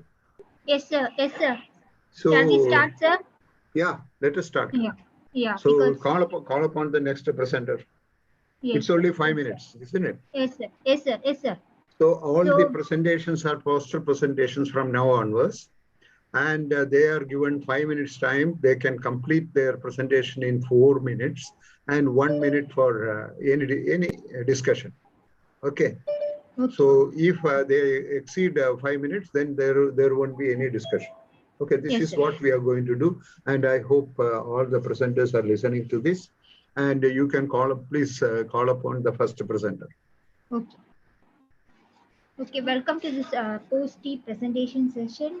So this quick presentation, we have totally 12 presentations. We'll start with the first presentation by Partha Patil. Partha Patil, you are available? Hello. Partha, you are available? Hello, can you hear me? Yeah. Yes. Go into screen. Yeah, please share your slides. So, Patil, I am a senior research fellow at Goa University, and I'll be presenting on the spatiotemporal variability of biooptical properties and radiant heating rate in the Eastern Arabian Sea. Please increase your volume. Yeah, please be louder. Yes, sir. So this is my topic. The 4 cruises were conducted in the Eastern Arabian Sea, 3 in pre-monsoon and 1 in post-monsoon. About 134 station locations were observed for radiometric profiling and water sample analysis. The data set has been classified into 4 different optical water types. Since remote sensing reflectance tells us about the biooptical interactions in the water column, we have used that as a basis for classification of the data set. We have the criteria is given here, and we have OWT1, which appears to be like case 1 water columns, and then the peak is seen to shift towards the longer wavelengths. So computing the backscattering as per Mackey et al. 2003, we can see the magnitude of backscattering within the water column is seen to increase as we move from OWT1 to OWT4.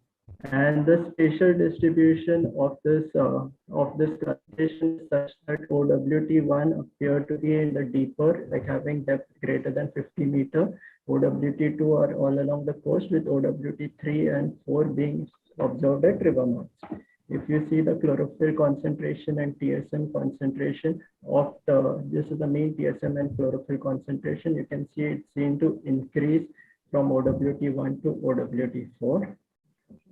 This is seen in December as well. Along with this, we had computed mean albedo coefficient, and that also is seen to increase from optical 1 to 4 in April and 1 to 3 in December. Now conducting the radiant heating rate analysis as suggested by Chang and Dickey 2004, profiles were conducted for the entire water depth column, but we consider the depth at which RHR achieves 50% of the max value. This indicates like we have 26 and 25 meters. This is the range. So 26 and 25 meter depths is seen at optical type 1 and 2, which could be due to like SCM, so chlorophyll heating in the SCM layer could be responsible for such low depths. Otherwise, the depths are seen to decrease to 4 meter to just at the surface in optical type 3 and 2. Considering the KD, which is the coefficient of diffuse attenuation integrated over 400 to 700 nanometers, you can see the mean is seen to increase from optical type 1 to 4 and from 1 to 3 in December. The radiant heating rate increases. In April, the solar insolation is quite high. We have values wherein optical type 4 has radiant heating, which is almost twice that of optical type 3 and 4 times that of optical type 1. Similarly, this is despite higher albedo and lower solar insolation as compared to OWT3. Similarly, OWT2 and 3 have similar RHR mean despite the solar insolation being significantly less. This tells us that the heating by these due to turbidite water is higher. if we see the vertical transmission of energy, this is energy with respect to downwelling solar radiation received just below Artha, the you are not surface. audible. And no, sir. Increase your Hello? volume. And Yeah, it is now time for you come to closer to conclude. your microphone. Yes, sir. This is the Conclude the last slide. We have a vertical transmission which decreases exponentially in OWT4 as compared to OWT1. And if we see the individual contribution of the OAC, you can see chlorophyll is the most significant, varying from 40 to 70%. Water has significant contribution in OWT1 and 2, whereas TSM is the one in OWT3 and 4. We developed a transmission scheme model suggested by Morrell and Anthony 1994, and you can see with increasing wind speed and increasing chlorophyll concentration, the heat loss to the atmosphere increased exponentially. This is in comparison to clear waters where concentration was 0.02 microgram per liter. Thus, in conclusion, radiant heating rate by visible solar radiation is influenced by spatial variation of OACs and the resultant turbidity. Chlorophyll was found to be the dominant of all OACs, and heat flux variation could arise due to non-uniform radiant heating of the water column as per the spatial distribution of chlorophyll. Thank you. Very good. You finished in time. On time. Yeah, it's very good.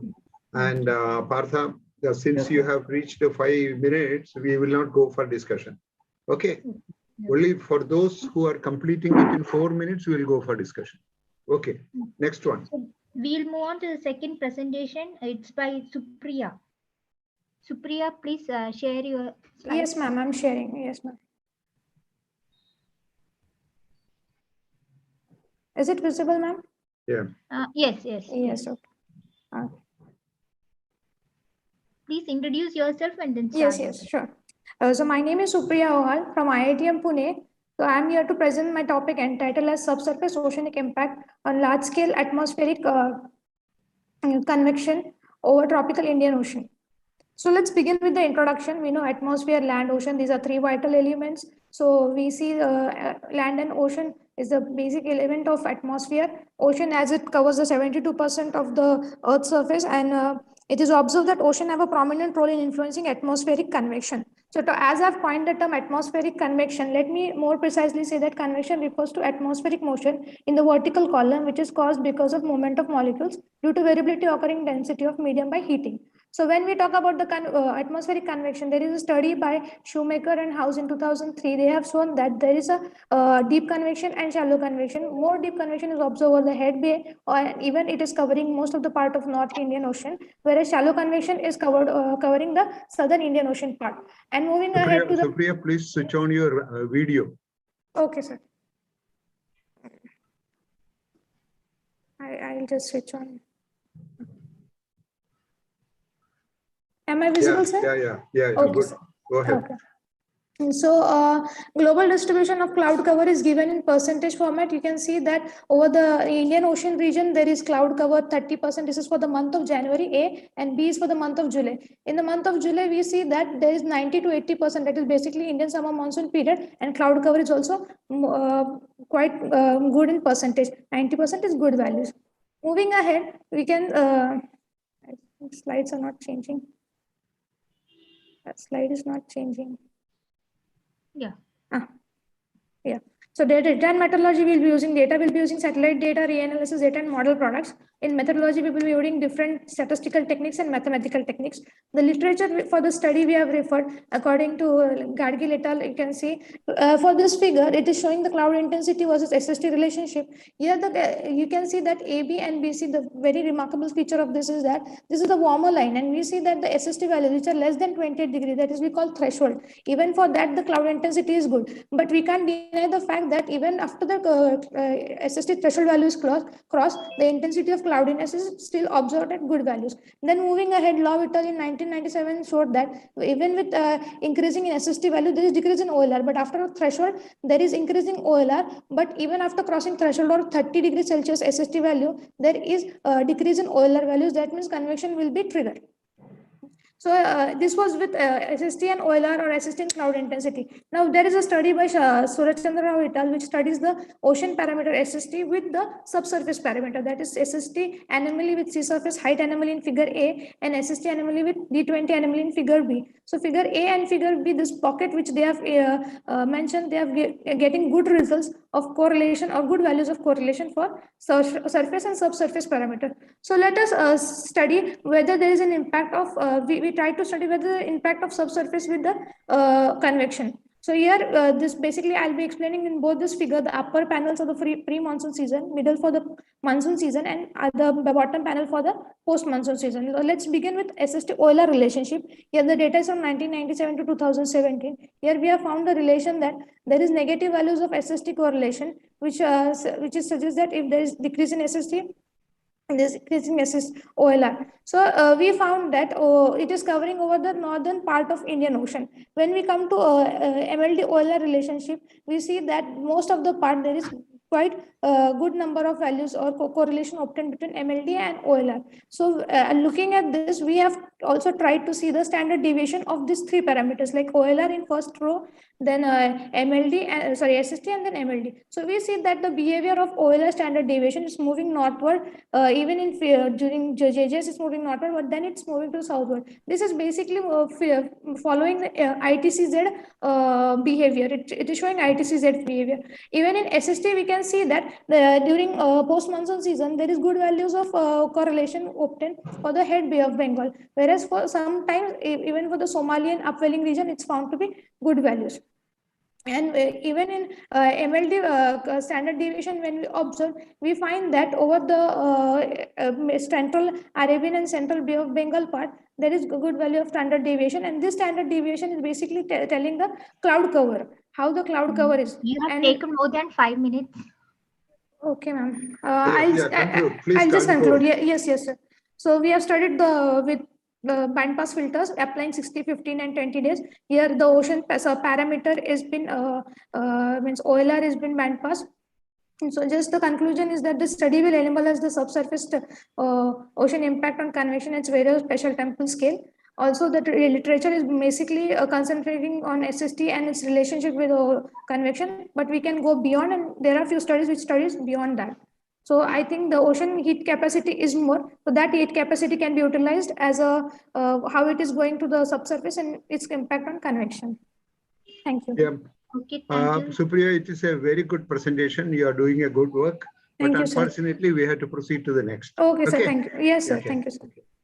Okay, so now I'll just stop sharing. Okay. Now let us move on to the stop. third presentation by Samar Kumar Ghosh.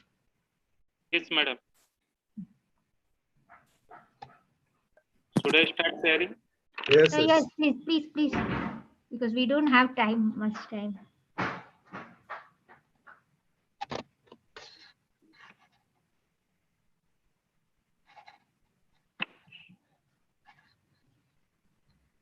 Is it coming, madam? No, yes. It is coming, but I'm not able to see. Yeah, it has come. It has come.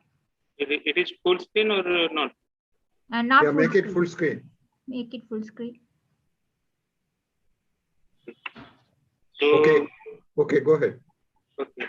So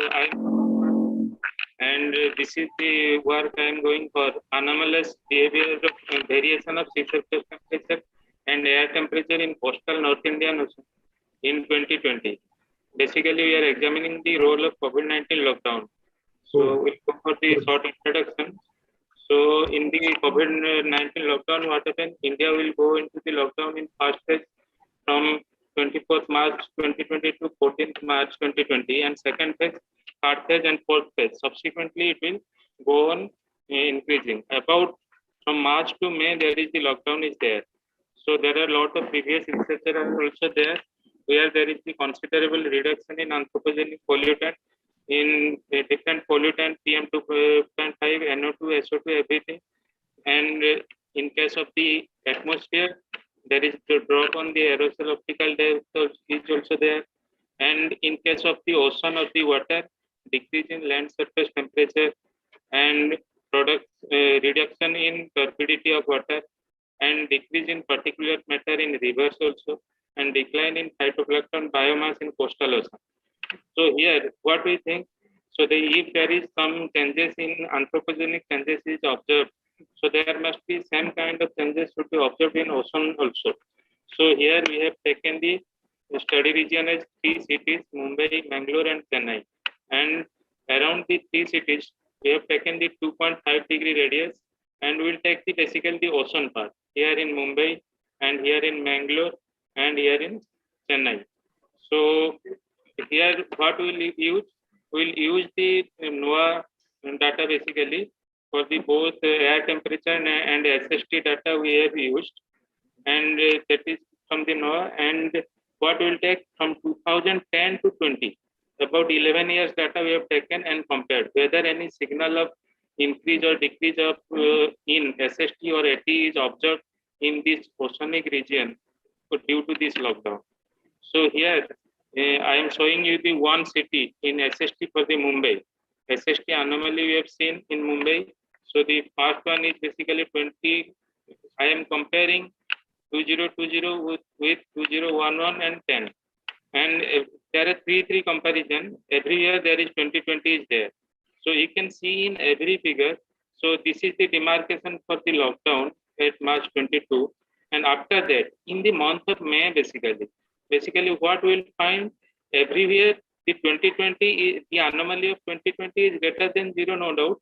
And everywhere it is greater than the previous year, except in case of year 2010 and basically 2016. So here, what we find, where there is the very small correlation between all these things, these are the El Nino years. And those who are very far from that May, these are the La Nina years. So in the same way, we have analyzed the SST for the Mumbai and the Mangalore also, and also the Chennai. And similarly, air temperature also, we have done these things. And we'll get relatively similar variation. So in the next, what we will calculate, we'll go for the SST and AT monthly anomaly with error bar, standard deviation error bar we have taken. So here I am showing you clearly there is the SST anomaly and air temperature anomaly for the 3 different cities, Chennai, Mangalore and Mumbai. Here you can easily observe from the 0, that is the 0 is this, from the anomaly is concerned, 2020 is always for the every city, Chennai, Mangalore, Mumbai, 2020 is above 0, and in 2010 and 16, these are nearly same with 2020. But these two are El Nino years, but 2020 is not the El Nino years. So in the similar way, we can also find out the air temperature. Also, we are getting the same kind of. Please conclude your presentation. You have taken 5 minutes. Okay. So now we can say what we can see. The air temperature it changes by 0.8, 0.24 and 0.41 degrees Celsius during the lockdown in the coast of Chennai, Mangalore and Mumbai. Similarly, SST also changes by 0.5, 0.51 this due to the lockdown situation. So the SST and AT variation in May 2020 is very much comparable with that of the strong and moderate El Nino year like 2010 and 16. So we can say 2020 is the only normal year where the month of May is deviated from the others. So here in this list also you can verify the change in SST. And another one thing we can say, the latent heat and sensible heat flux variation is also we have analyzed, and we have found the nearly same kind of things. In the May, the flux term is higher. So due to this, some ocean imbalance, heat imbalance may be taking place due to this that region, and which may be influenced by air sea temperature difference also. Okay. So this is all about my presentation. These are the references. Thank you. Okay, thank you. Thank you, Sumar. It's a good work, but unfortunately we cannot go into the details because of lack of time. Okay, so Sheila, we are going to the next. Yes, Thank sir. you. Thank you, sir. Please, okay.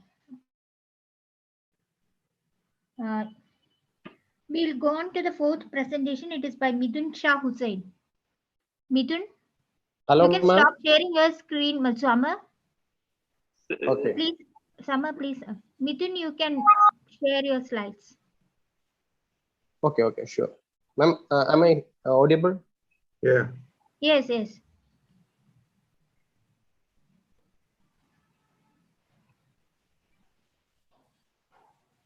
Please go ahead, Nurul. Please go ahead. Your Please note that time is allotted to use 5 minutes. Okay, ma'am. Is my presentation? no, not No, it on the screen. Not it on. It's taking time. You please share your. Is it coming? No, no. No.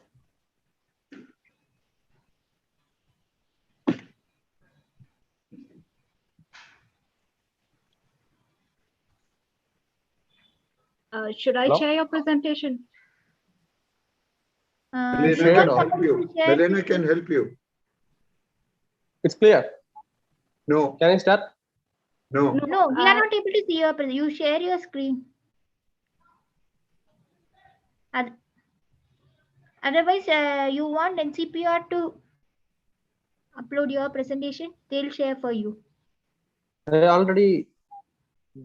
No, we We are are not able seeing to only see your face. How it is? No, yes. Yes. Oh, Okay. no, Okay. no, Not yet. not yet. We are okay. Oh, yeah, Okay. now it has come. Yeah, It is please. coming. Okay. Okay. Okay. Okay. Yes. Okay. Slowly You coming. lost 1 But minute. still blank. Still blank. Maybe due to Loading. the network problem. Maybe I think it is coming now. It's come here. Yes, yes. It is there. You It can is there. start your presentation. You start. Okay. Okay. Okay. Good afternoon. My topic is on warming-driven early blooming scenarios in the Northeastern Arabian Sea. And myself, Mithun Shah Hussain, a senior research fellow from Cochin Institute of Science and Technology. Here you can see the IPCC data on chlorophyll from 1998 to 2018. And you can see that here,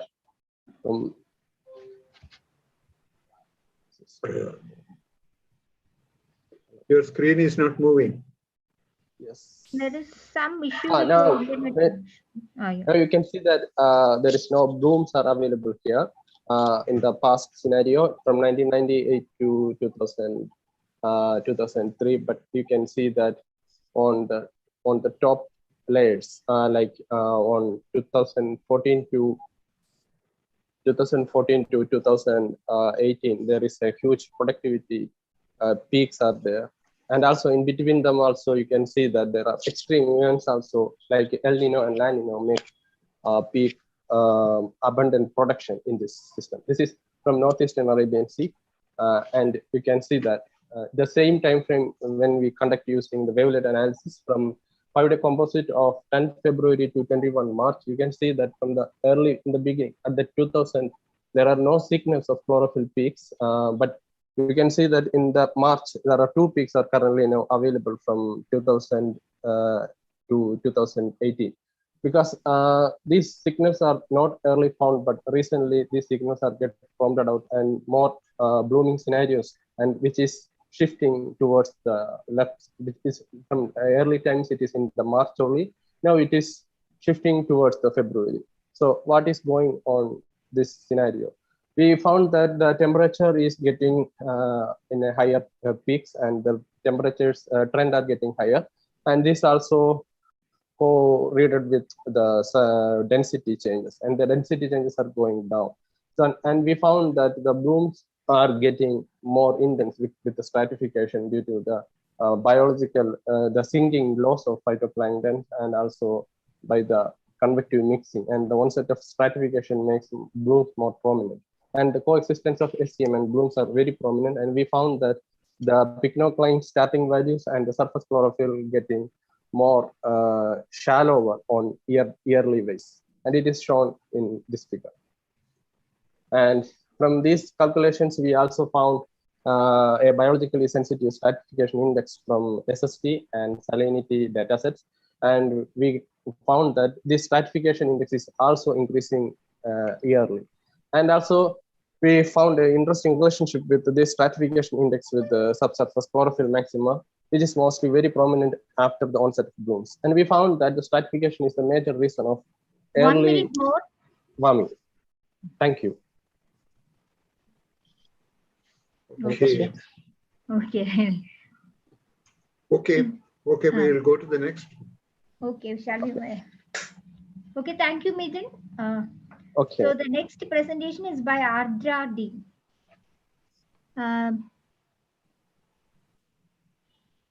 Okay, ma'am. Yeah.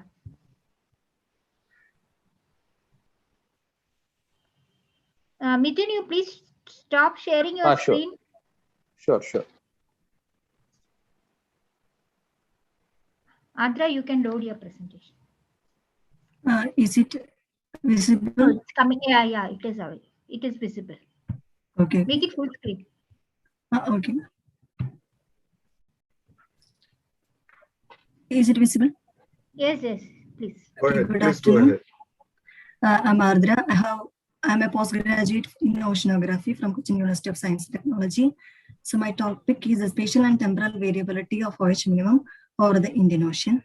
So we know that hydroxyl radical is the major oxidant in the lower troposphere, which determines the lifetime of methane, sulfur dioxide, and many other greenhouse gases. So already a OH minimum has been reported over the Western Pacific region, and the low amount of ozone, tropospheric ozone, is the reason for this OH minimum. So in this study, we check whether there is any OH minimum over other ocean basins such as Indian Ocean. So the analysis using the satellite data, we can observe we have observed a OH minimum over Indian Ocean. It is a small OH minimum from about 6 to 14 degree north to 92 to 95 degree east.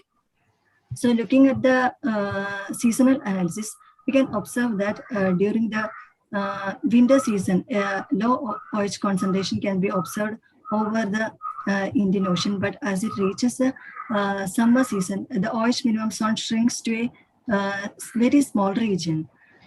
So from the spatial plot, we can observe that though the OH minimum zones are changing, the peak minimum zone is in a smaller region. Looking at the line plot, we can observe that the peak minimum is observed during the summer season, and the secondary minimum can be observed during the winter spring season.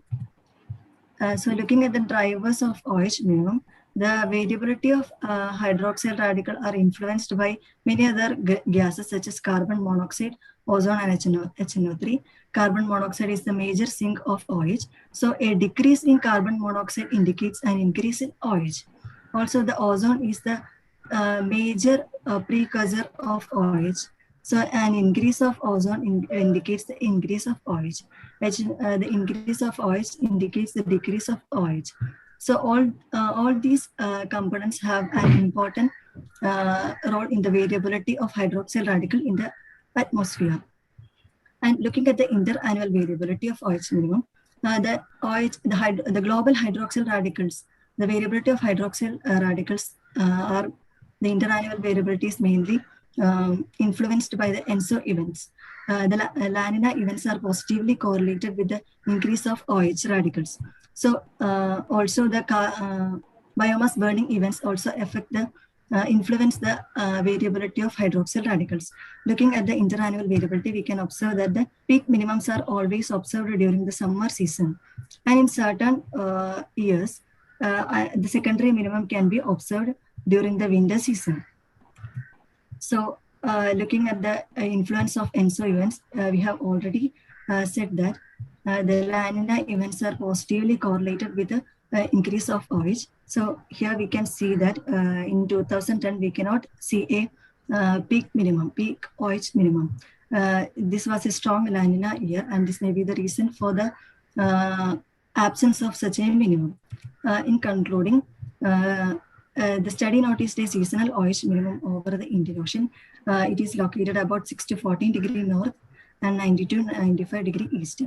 And they are in summer, the concentration reaching to a very small value, that is 0 to 1 into 10 raised to 4 mole per cc, which is a whole condition which is similar to the Western Pacific. In spring season, the concentrations are about 5 to 8 into 10 raised to 4 mole per cc, which is 5 to 6 times larger than the OH hot condition in the summer. The exceptionally high values of OH in 2010 was triggered by La Nina event occurred in that year, and the OH minimum zone located over the Indian Ocean is attributed to the reduction in ozone, carbon monoxide, HNO3 in the same region during that same period. That's it. Thank you. Thank you, Atra. Thank you. Good So- work. Please continue with this work. Yes, it's very good. Okay, you can stop sharing. Vinay Kumar is there? Yeah. Vinay, you can please share your slides. Yes, ma'am.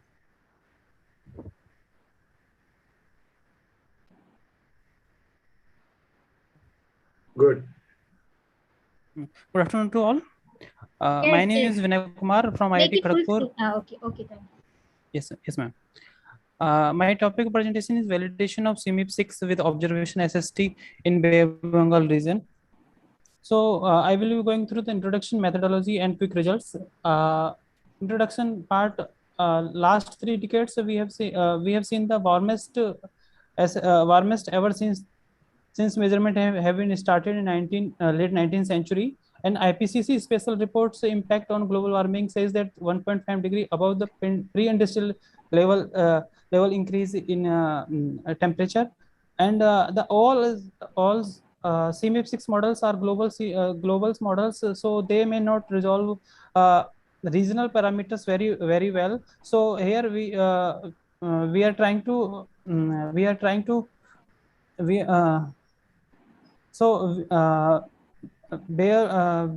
to figure out best model for Bay of Bengal region. As you know, Bay of Bengal region is greatly influenced by the monsoon over the year, and is being closed from 3 sides from the land. In methodology, we demonstrate a statistical approach for selecting best performing models. Statistical method include correlation coefficient, root mean square error, average error, absolute average error, reliability index, model efficiency factor, cost function, percentage bias, and Wiltmore skill score. While drawing the skill score for all 22 models taken in this study, we found that North CPM models score lowest in this region, while the CSM1 from China perform very well in this region. So we have considering for best. This is the best model, but other models also perform good.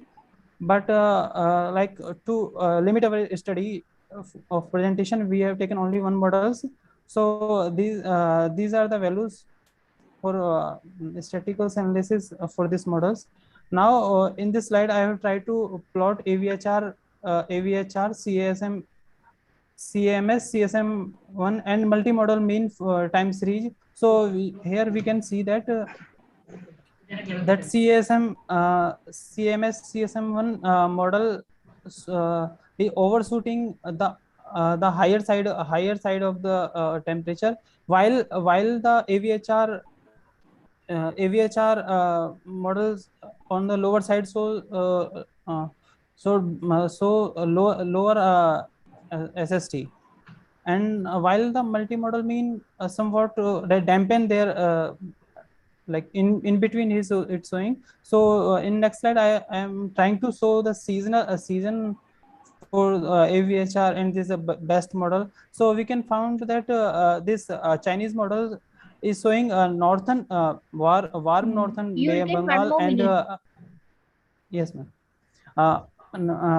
warm northern Bay of Bengal, and the cool central Bay of Bengal. While in case of AVHR, we can see that this is showing cooler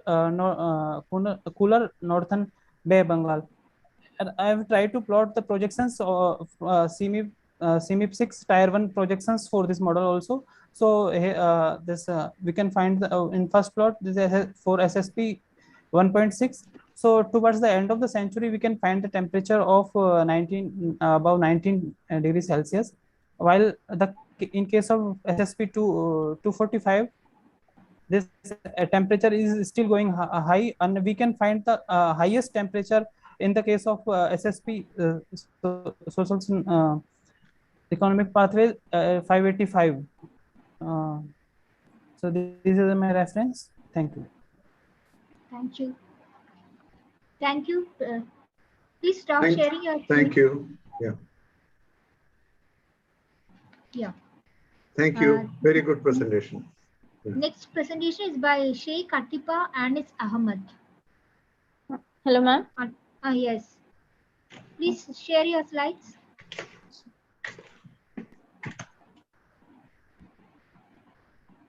And I think your video is not on. We are not able to see you. Make it full screen. Yes, ma'am. Make it full screen.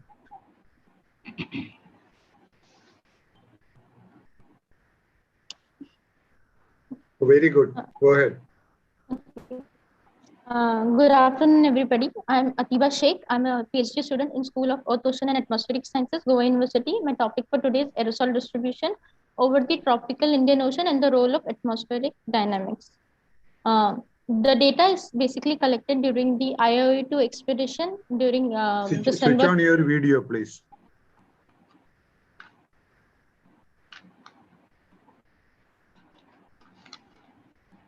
So can you see me Yes, now? we can see you. Yeah. Okay. Please go Thank ahead. you. Yeah. The data was collected during the IOE2 expedition, and the different in situ data that was collected were the BC mass concentration, the AOD, and atmospheric profiling using a Pisharotti radio sonde was done. Two models, high-speed for back trajectory modeling and SBDAT for estimation of atmospheric forcing were carried out. Also, auxiliary data have been used, that is UNV component of wind through ERA5, ships AWS and AOD 500 from MODIS. The result of the studies was such that we observed that at station near the end, the AOD was really high and decreased drastically towards the open ocean region as we moved southward. The reasons for this high AOD that you can see in figure 2A at the coastal station are basically the long range transport of aerosol, that is the continentally advected aerosol from the Indian mainland during the northeast monsoon. Also, higher AODs were seen at 2 degrees north and 12 degrees south as compared to the other AOD values in the open ocean region, which may be owing to the thermodynamic parameters that was studied during with the data that was collected. It was seen that that regions with higher Cape W max, that is upward velocity, lower seen observed AOD that was low and was as the convective motion of the air is happening, resulting in increased mixing and dispersion of aerosols. Also, at the same time, when we had higher seen and lower Cape and W max values, it was observed that the AOD was higher under stable atmospheric conditions. Also, the lower pVet values, that is the precipitable water, said that when the pVet value was low, the AOD was higher, which may be a reason why the wet deposition is reduced. Along with the spatial variation, we also saw the spectral variation, and the spectral variability showed that the spectra followed Young's power law near the continent, where it did not follow so in the open ocean region, can be seen from figure 2C. This was because of this, using the Erg et al. 1999, the second order derivative of alpha was studied, and it was seen that the higher alpha was seen towards the continent, and negative values of alpha were seen, alpha prime was seen in the open ocean region, basically indicating that the atmosphere near the continent was loaded with fine mode aerosols, and in the open ocean region was loaded with coarse mode aerosols. to validate our in situ study, we had a synoptic view from the satellite. So the figure 5A shows the high AOD values that was seen near the continent, and it was seen that high AOD was there over the landmass, and then we saw from the high speed that the air was from that direction. Also at 4° north, when we saw higher values, that was 5D, it was seen that the air was from the northern Arabian Sea, and we can clearly see that the northern Arabian Sea is loaded with aerosol during that period of time. Along with AOD, also black carbon mass concentration was studied. Please conclude. Okay, studied, and it showed similar results where it was high near the continent and decreased. The BC was 7 times higher to the north of ITCZ as compared to the south of ITCZ, similar to the AOD values. The RF was seen where it was high near the continent with 11.46 watts per meter square and decreased drastically southward with decrease in aerosol concentration. These are my conclusions, where we can see it's basically everything that I have said. It's just that 80% higher DARF was seen near the continent as compared to the open ocean region. Thank you. Okay, thank you, Atiba. It's a good presentation. And I have a quick question, and you can answer quickly. Why do we study? Stop sharing the screen. Why do you study aerosols? So aerosols are basically interacting with the solar radiation, and that's how the warming or the cooling effect of the is happening over the atmosphere of Earth. That is the reason it's mainly the direct and indirect effect of aerosol that we have to study. Also, they act as cloud condensation, nuclei, and the related monsoon and all Very those. good, very good. Thank you. Thank you. Please stop sharing your screen. Yes. Now I invite Shruti Jalan to make a presentation. Yes.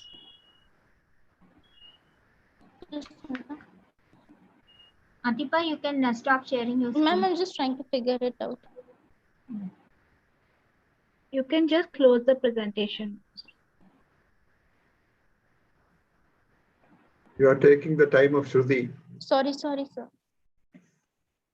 Okay, Shruti, please share your presentation. Okay, can you see my presentation? No. I think it's getting loaded. Okay, can you see it now? It's there. It is there. Yes, go ahead. Okay, so good afternoon to all. My name is Shruti and I'm a master's student at University of Calcutta, and I'll be presenting my work on influence of Indian Ocean dipole on southern hemisphere circulation during austral spring, which I've been working on under the guidance of Dr. Pranab Dev at IIT Kharagpur. A quick introduction to the IOD. It is an ocean atmosphere coupled phenomenon intrinsic to the Indian Ocean. It has two phases, positive and negative. During the positive phase, there is anomalous cooling and suppressed convection over the eastern equatorial Indian Ocean, and enhanced anomalous warming and enhanced convection over the western equatorial Indian Ocean. And the negative phase is basically the intensification of the climatological state, where we have warming and more convection than normal over the eastern equatorial Indian Ocean, and the opposite in the western equatorial ocean. Such anomalous tropical convection can induce upper troposphere convergence or divergence, which triggers a large-scale Rossby wave of alternating low and high geopotentials, which propagate from the tropics to the extratropics. So such Rossby wave trains can induce their influence on the climate of the extratropical regions. These are known as teleconnections. In the southern hemisphere, the IOD teleconnections are vast. They can influence austral temperatures, induce variability in rainfall, can cause changes in storm track activities, can influence Australian rainfall as well, and precondition Southeast Australian bushfires. And their influence extends right up to the Antarctic region, where they can also induce variability in Antarctic sea ice. Over the 20th century and recent decades, there has been a rise in frequency and strength of positive IOD events. And a study by Kaita also showed that with rising CO2 levels, there will be an increase in the frequency and intensity of extreme IOD events, and the associated profound ramifications, including socio-economic implications, make it essential to understand the IOD teleconnections and its effects. Now, why extratropical southern hemisphere? Because it plays a critical role in global climate. Atmospheric circulation anomalies can influence surface temperatures and meridional winds, which can enhance melt of sea ice. Changes in poleward heat flux can enhance basal melting of ice shelves, and they can also influence biological systems. Challenge that we face is that in southern hemisphere, there are two major modes of atmospheric variability. One is the southern annular mode and one is the ENSO. And over the observational period, many of the positive IOD events coincide with strong El Nino events. Hence, it becomes difficult to separate the IOD influence from El Nino over the short observational period. We use a new and a different methodology to understand the magnitude of change due to IOD. What we do is we take 100-year pre-industrial control data from a fully coupled model, HADGEM to ES, and we select all IOD positive years. We use the DMI index given by Saji et al. And if the DMI index exceeds 0.75 times its long-term standard deviation, during austral spring, we quantify that year as an IOD year. Of those 65 IOD positive years, we classify them as SAM positive or SAM negative. And we use the definition given by Gong and Wang to classify them. And of these 53 IOD positive, SAM positive, 12 IOD positive, SAM negative years, we remove all the ENSO years. And for that, we use NINO 3.4 index. This gives us 26 ENSO neutral IOD positive. Come to your conclusion, you have 1 more minute. Okay, SAM positive years, IOD positive, SAM negative years. We plot circulation anomalies at both upper levels and lower levels, and we compare it with SAM negative years. We can see a barotropic response over the extratropical regions, alternating geopotential heights over the extratropical regions, and in this ENSO neutral IOD positive SAM negative year, you can also see a geopotential anomaly over the Western Antarctic Peninsula, which is known to be influenced by IOD. I will conclude by saying that we do observe wave-like pattern over the mid-latitudes, and such pattern vary from one model to another. Hence, a multi-model ensemble will provide much more robust results. And we would extend the same methodology to other models using the pre-industrial control data. And to compare our results, we'll be using perturbation experiments and the linear step response model with purely IOD forcing. Thank you. Okay, thank you. Good, good. Shruti, are you doing your MSc or PhD? Sir, MSc. MSc. Are you going to do PhD there in Kharagpur? Yes, I'll be just completing that MSc. Yes. I'm sorry, sir. Are you going to continue these studies? Yes, sir, we are. That's why we have given our future work prospects for continuing with more models and more simulations, perhaps. Okay. Good luck. Good luck, Shruti. Thank you, sir. Shankar Prasad is there? Yes, ma'am. Next presentation is by Shankar Prasad. Yes, ma'am. Okay. Please share your slides. Ma'am, is it visible, the screen? Yes. Make it full screen and you can start your presentation. Okay. So I welcome you all to the presentation on the topic of inflow and spreading of the Red Sea and Persian Gulf water into the Western Arabian Sea. My name is Shankar Prasad Lahiri, and I am a research scholar under the guidance of Dr. Bhimlesh Pant at the Center for Atmospheric Sciences, IIT Delhi. So due to the high rate of evaporation and less precipitation as well as freshwater influx, the high salinity water masses forms over the Arabian Seas and its adjacent seas, such as the Red Sea and Persian Gulf. In fact, the salinity over the Red Sea and Persian Gulf are even higher as compared to the Arabian Sea. And these high saline water masses intrude into the Arabian Sea following their pycnocline at different depths. Now, the outflow of the Red Sea water into the Arabian Sea depends on different season, and its outflow is minimum during the summer monsoon season. And this sudden change is mainly caused by the monsoonal wind. However, the intrusion of the Persian Gulf into the Arabian Sea is not seasonally dependent, but its spreading across different parts of the Arabian Sea depends on different seasons, as they can be influenced by the seasonal monsoon currents. And in the table, these are some properties that we have used to identify the water masses and to study their properties. And we have taken this from the Senoy et al. 1993.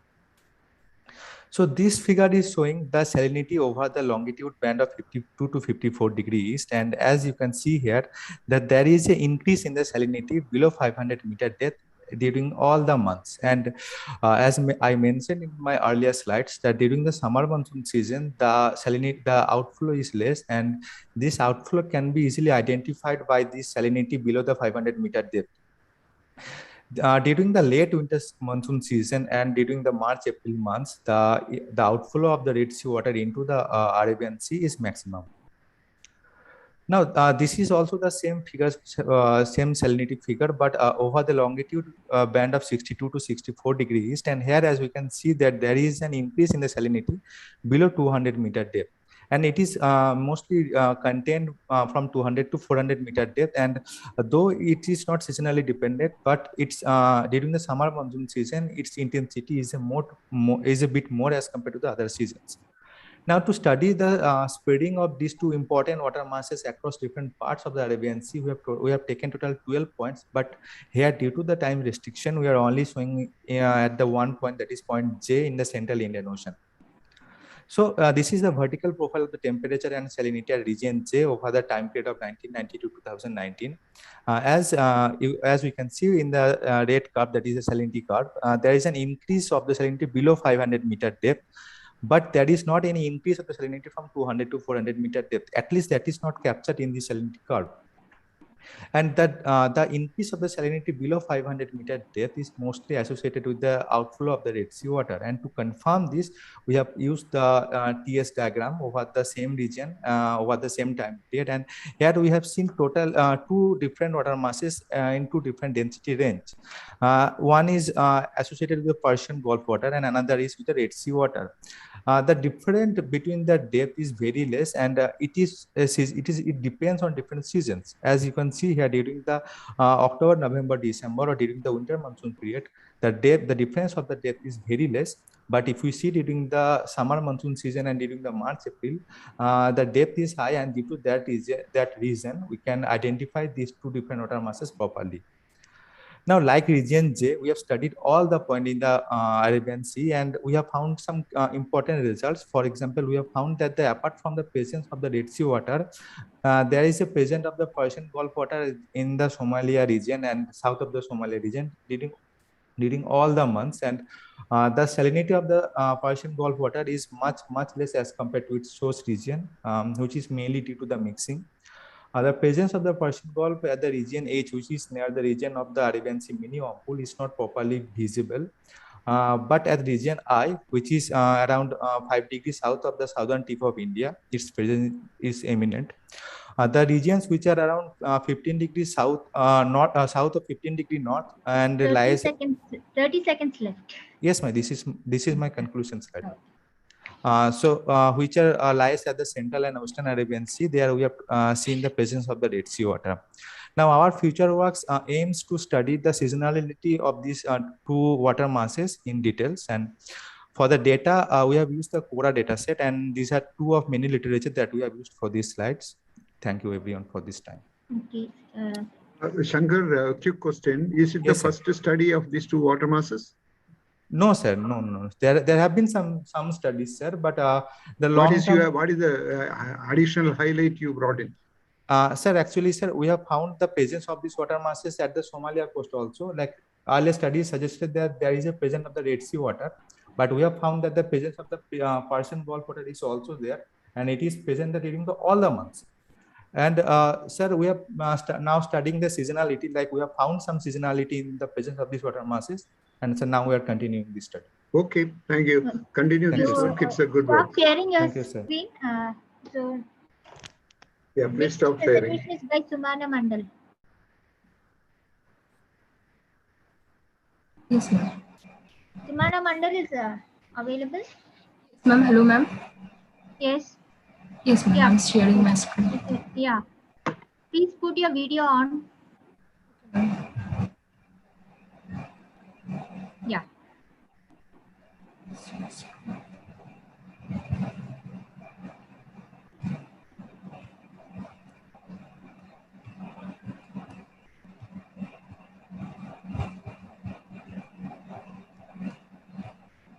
Is my screen visible? Yes. Make it full screen. Good afternoon, everyone. Myself is Sumana Mandal. I will presenting my work on seasonal and interseasonal variability of winds and associated ERC interaction of wind and ERC interaction in the Bay of Bengal from a mode wave observation. Here is my co-author list.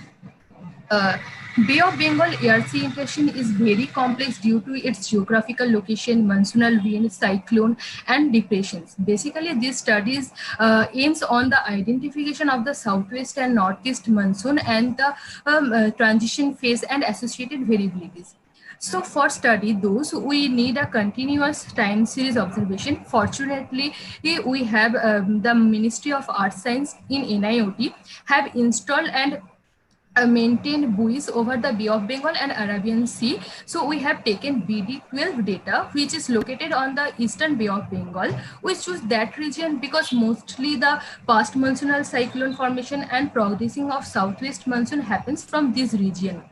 In below the figure, the wind vectors indicates the wind directions. Here we can see that how the transition happens and what is the first day of southwest monsoon and northeast monsoon. In next slide, I will show how those are and the methodology. So we can see nicely the reversal of wind from the buoy data. We can see the vectors and their scales varies largely. That's why we want to study what is the reversal happen and what is associated variabilities.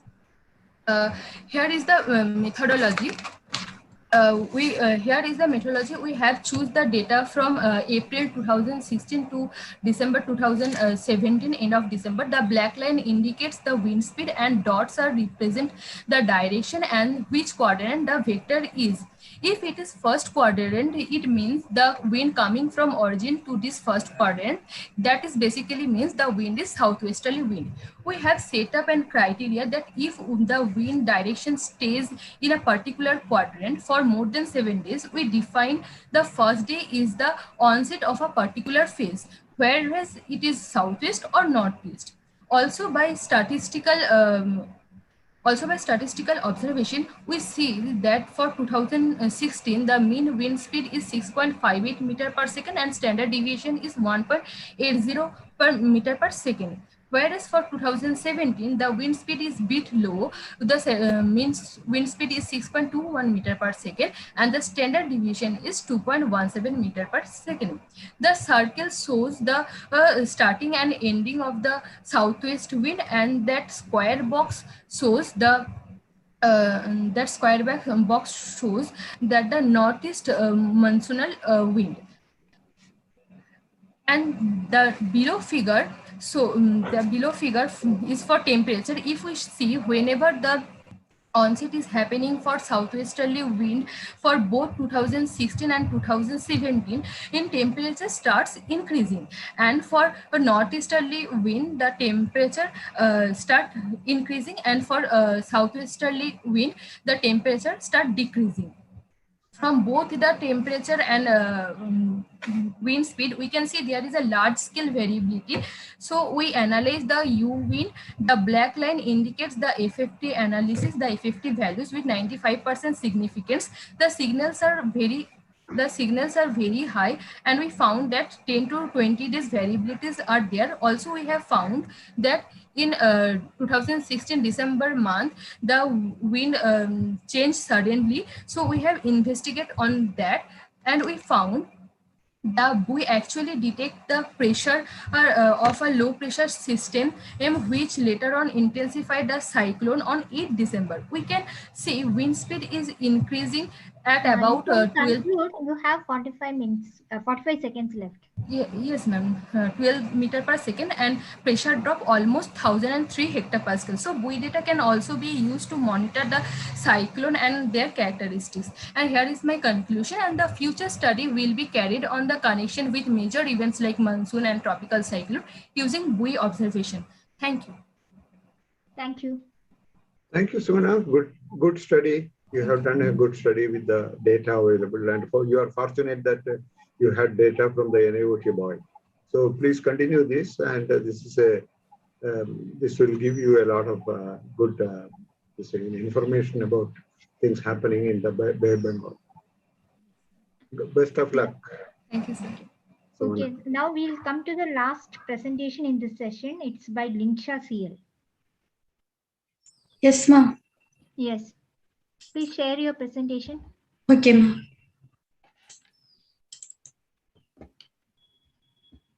Ma'am, is it visible? I think it's loading. Put your video also on. Okay. Sorry, ma'am. It doesn't. Yes, ma'am. Yes, ma'am. The video is on. Okay, we can see it. You can start your presentation. Okay, ma'am. I am Linsha Sial from Department of Physics, Sri Krishna College. I am presenting influence of sea breeze, land breeze circulation on thermodynamic parameters over Kochi, a coastal tropical station.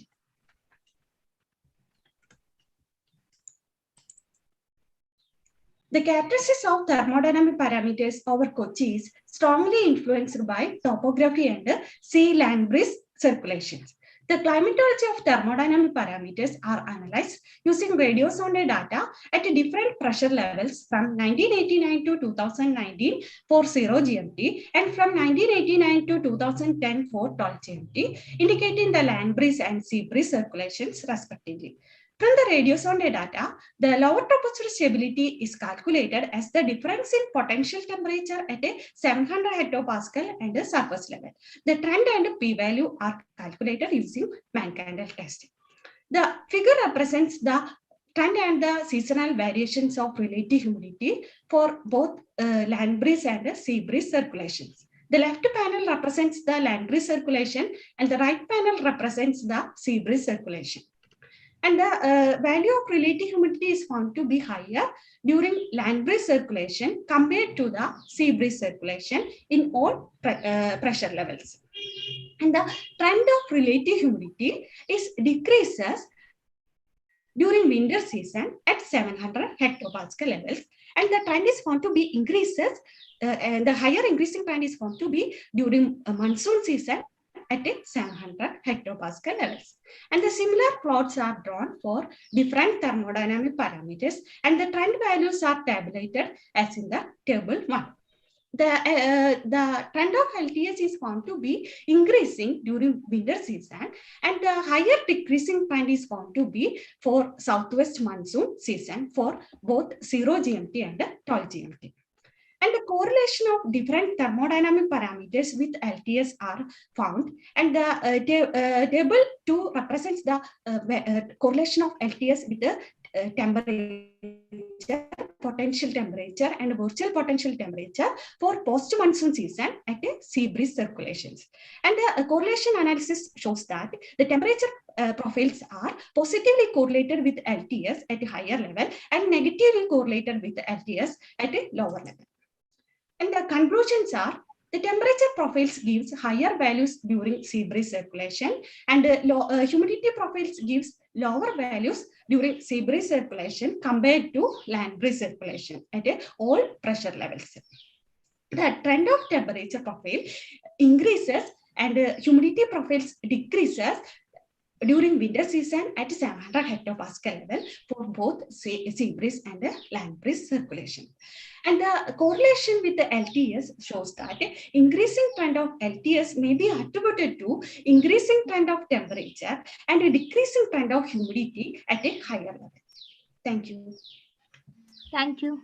Yeah, Linsha, you please keep the last slide. Yes, sir. Yeah, why you have kept humidity in the brackets? The trend of temperature, bracket humidity profiles increase, decrease. Anyway, you explained it. There is no problem, but the representation in the conclusion is not perfect. Okay. Okay, sir. So it should be set separately. Okay, sir. Okay, then it will be very clear.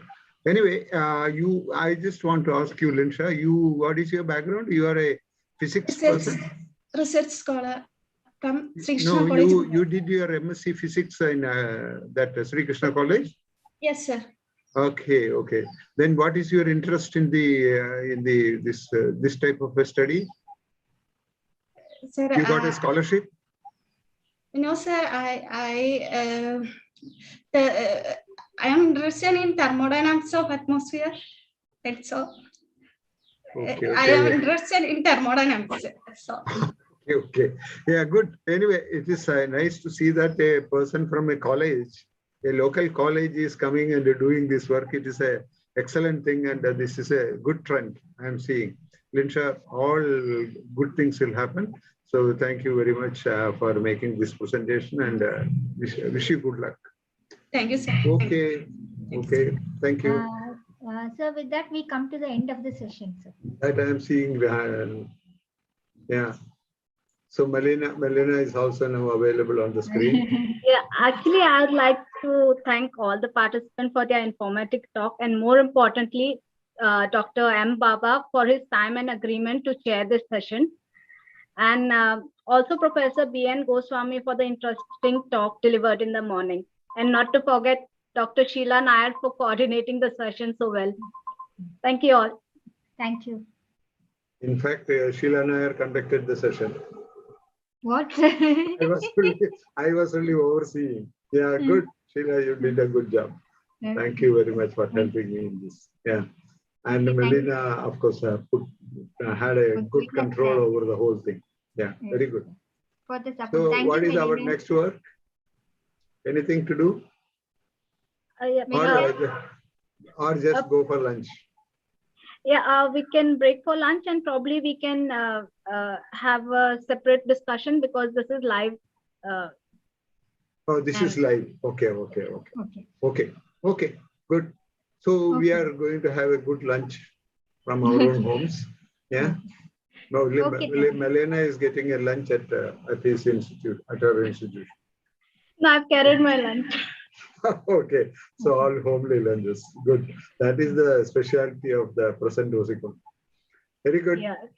Thank you very Thank much. you, sir. Yeah, thank you. Thank you very much. Okay, thank you, sir. So when because at 2 o'clock another session is there, so you can, if you want to call me, you call after 3. Yeah, I'll call you maybe in 5 minutes or so, if that is okay. In 5 minutes? Yeah, just. Oh, no problem. No problem. So we are closing, right? Yes. Stop Just video. an open session, I think she wants to. Okay.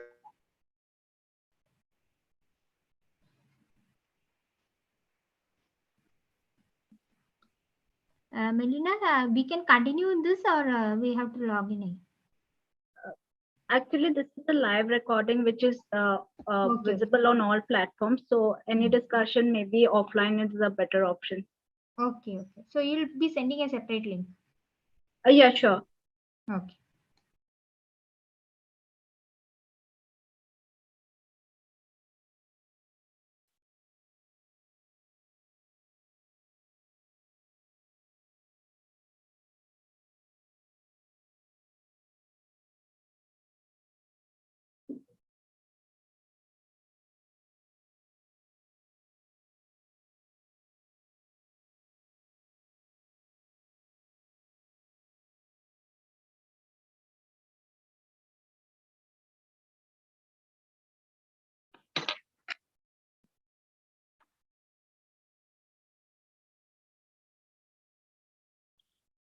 Yeah.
Razik, am I audible to you? Razik, am I audible to you? Razik, am I audible to you? Razik, am I audible to you? He's also. He's not. Razik, am I I can audible to hear you? you, but I cannot.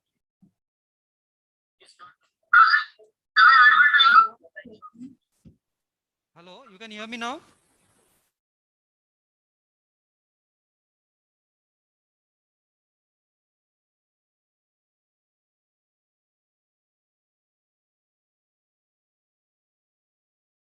Hello.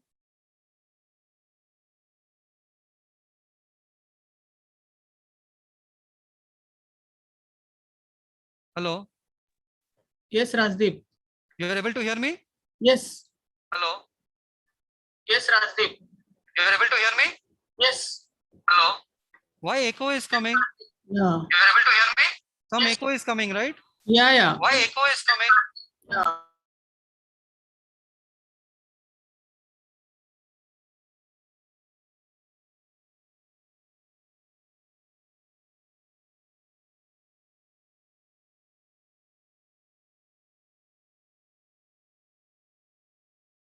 Venkat, some echo is coming again. Just check.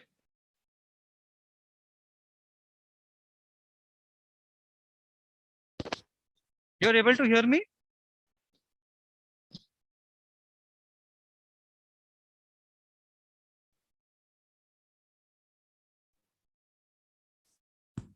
Yes, I can hear you. Yeah. So, is there any lag? Yeah, lag? some echo. Yeah, some echo is from his side and from your side also. From your side also some echo is there, right? Yes. Okay. So what is the problem right now?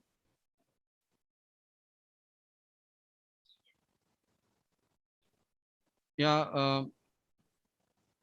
Good afternoon, everyone. I see some people are joining in, right? Am I audible to everyone? Yes, Rajdeep.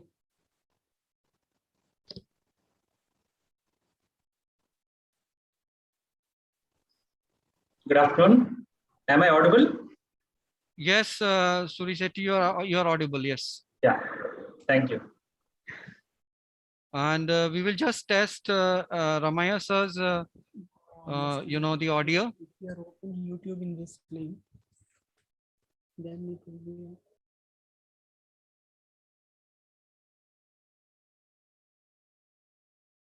Yeah, what we'll do, we will just cross check each other's audio so that everybody is audible, and then there is no technical glitches, at least to begin with. What we'll do, we will just cross check each other's audio so that everybody is audible, and then some echo is there. Some echo is there. Begin with. Hey Manish, come here, man. Some echo is there. Some echo is there. Gee, how do I unmute my computer? This one is Zoom. This is you are unmuted. Wait, start video. Start video. Just close that window. Okay. Venkat. Okay, want to start? Don't open. Video is on. Okay, video both are on.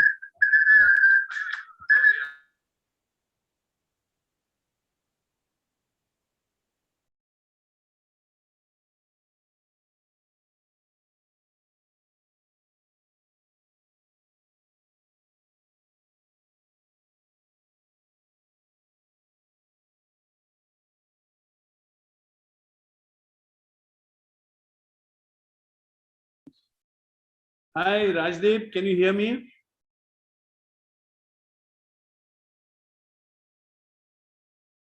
Rajdeep?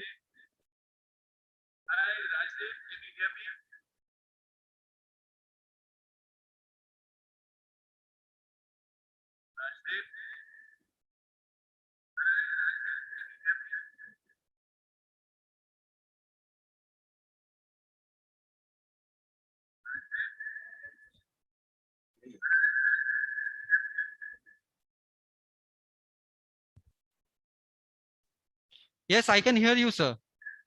Why is it so much echo? Yeah, that's exactly I'm trying to understand. See, let me tell you what I know. There are many people who have not muted. Correct.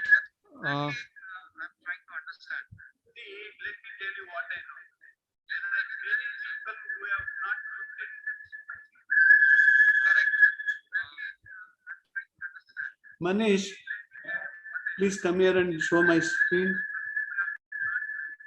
Okay. Share screen. Yeah, it's. Share screen.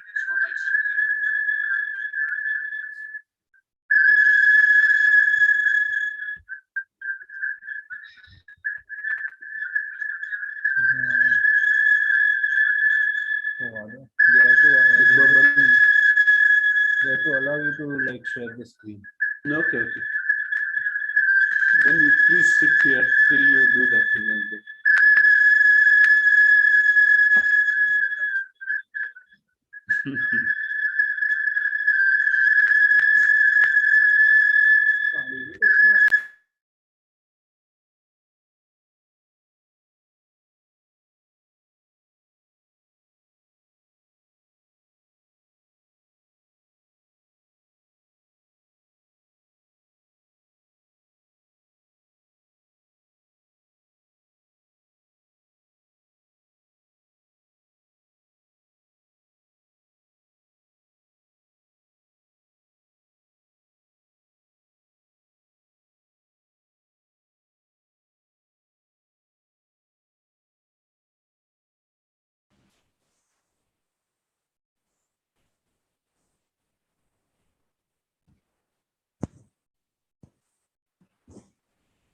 Hello.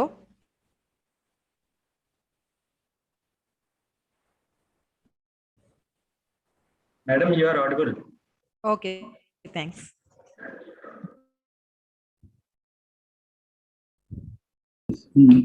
Hello, Rajdeep, can you hear me?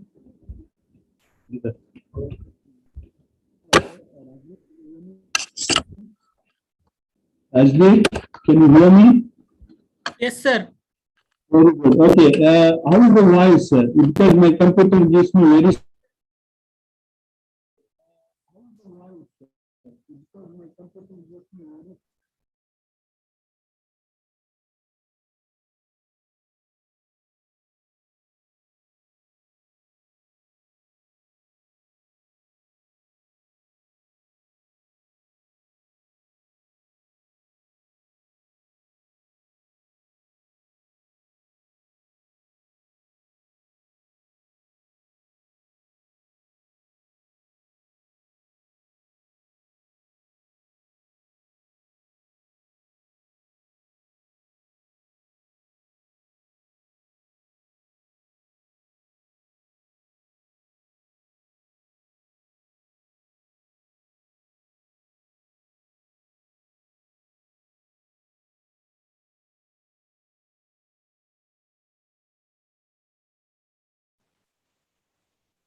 Okay, can you all hear me right now?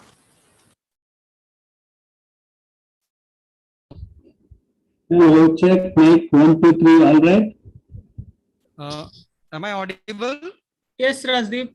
Okay, okay, this is better, looks like right now. Yeah. Yeah.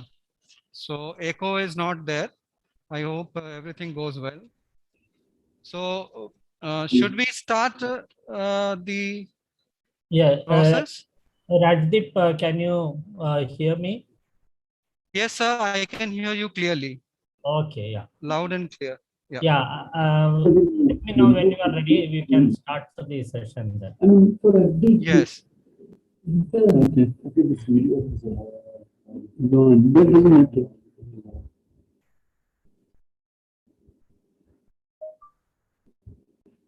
Okay. Unmute.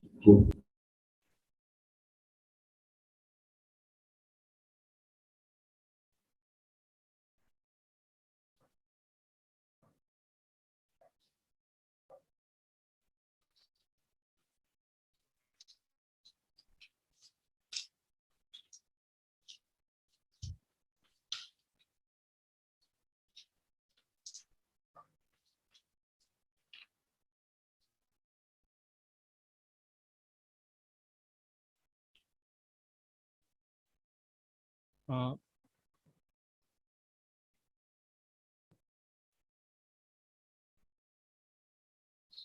so I hope everything is all right now. So we will start the session.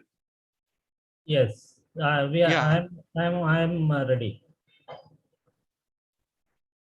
Okay, because it is already 2 o'clock and we have to maintain the time. So let me open the session by introducing the chairman of today's Coastal and Open Ocean Processes. And now we are actually deeply honored to have with us Dr. Satish Chandra Shenoy, former director in COIS, Hyderabad. Let me just take the privilege to introduce today's chairman with a brief introduction. He has more than 36 years of experience in physical oceanography, having done his MSc and PhD from Cochin University of Science and Technology, also known as CUSAT. He joined NIO Goa and then contributed significantly towards the physical oceanography studies in Indian waters. Dr. Shenoy played a lead role in Arabian Sea monsoon experiment. He was also leading a major program making direct current measurement of the Indian coast. He has to his credit more than 85 research publications. He was elected as a fellow of Indian Academy of Sciences, National Academy of Sciences, India, Indian Geophysical Union, Andhra Pradesh Academy of Sciences, Telangana State Academy of Sciences, and also a member of Governing Council, Ocean Society of India, and a joint secretary of Goa Vinyan Parishad and vice president of Ocean Society of India.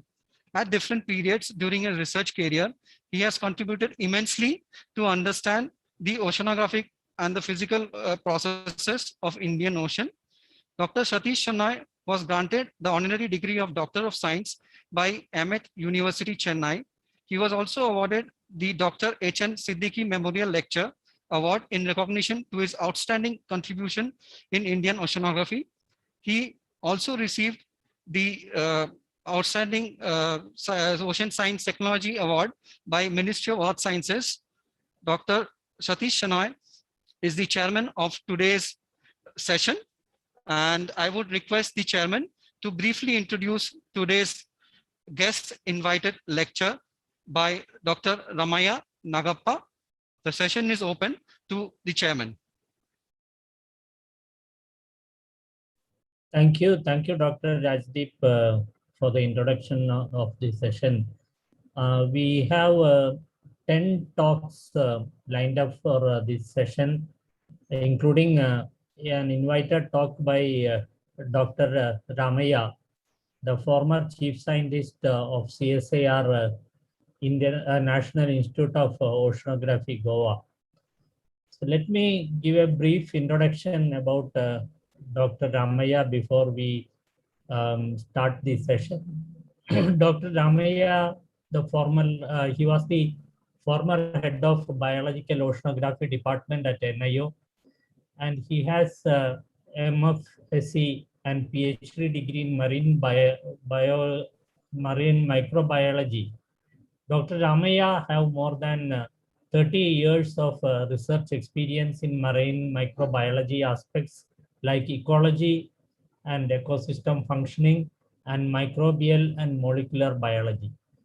Dr. Ramaya has been a member of life member Asian Fishery Society Indian branch, Bioelectrochemical Society of India, Ordinary Member Association of Microbiologists of India, Antarctic Club of India, etc. He has guided 59 students in their project work, dissertation, as well as other activities. He has more than 130 research publications in national and international journals and also contributed several technical reports. He has also presented at several national and international conferences. Ramaya and myself, we joined NIO Goa together, and we also grew up together. So he's a good friend of mine also. And whenever I have any queries or any doubts regarding marine biology, especially marine biotechnology and fisheries, I used to get the help from Dr. Ramaya. So with this brief introduction, let me request Dr. Ramaya to give his invited talk. And the duration for invited talk is 30 minutes in total, ideally 25 minutes talk and 5 minutes left aside for question answers. And for the other talks, the 15 minutes, 12 minutes plus 3 minutes for question answers. So let me request Dr. Ramaya to deliver his talk. How do I do this sharing this finish? Okay. Dr. Shanayan, thank you so much for this wonderful introduction. It's always nice to. Am I audible, please? Yeah, you are audible. Only issue is some sort of a vibration. I don't know from where that is coming. Otherwise, you are audible. Okay, good. Thank you so much, Dr. Shanayan, as the chair for this session. And I am also grateful to Dr. Ravichandran, the President OSI, for asking me to give an invited talk in this session that you fondly remember to recall and then say a few for interactions that we have had during our long course of research within the National Institute of Oceanography. And I've always enjoyed the eminence that you have portrayed in every meeting that we have had met. And then I'm grateful that the nation has benefited with your lot of vision. And as a good friend of ours, I'm very proud that the nation has seen very good number of progresses thanks to your involvement personally and professionally. Turning to my talk for today's presentation, I have chosen to give a title which is Sustainable Indian Seas.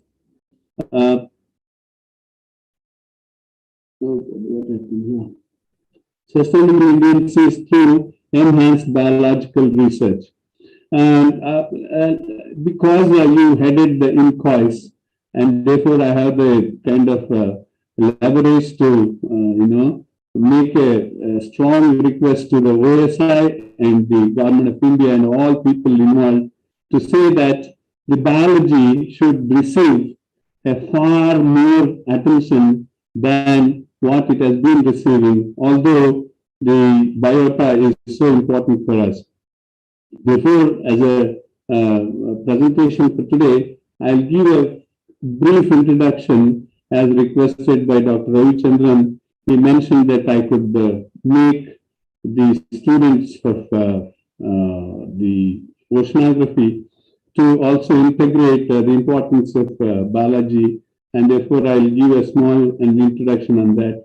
And I'll turn my attention, the most part of my talk, on the importance of Indian Ocean for us, and then I will briefly touch upon how much biological knowledge that we have in the last 55 years of research the country has supported us. And then some of the important factors which are affecting the biological oceanography, based on which I want to conclude my talk saying about the research areas needing strong focus. Why is it not moving? The next slide.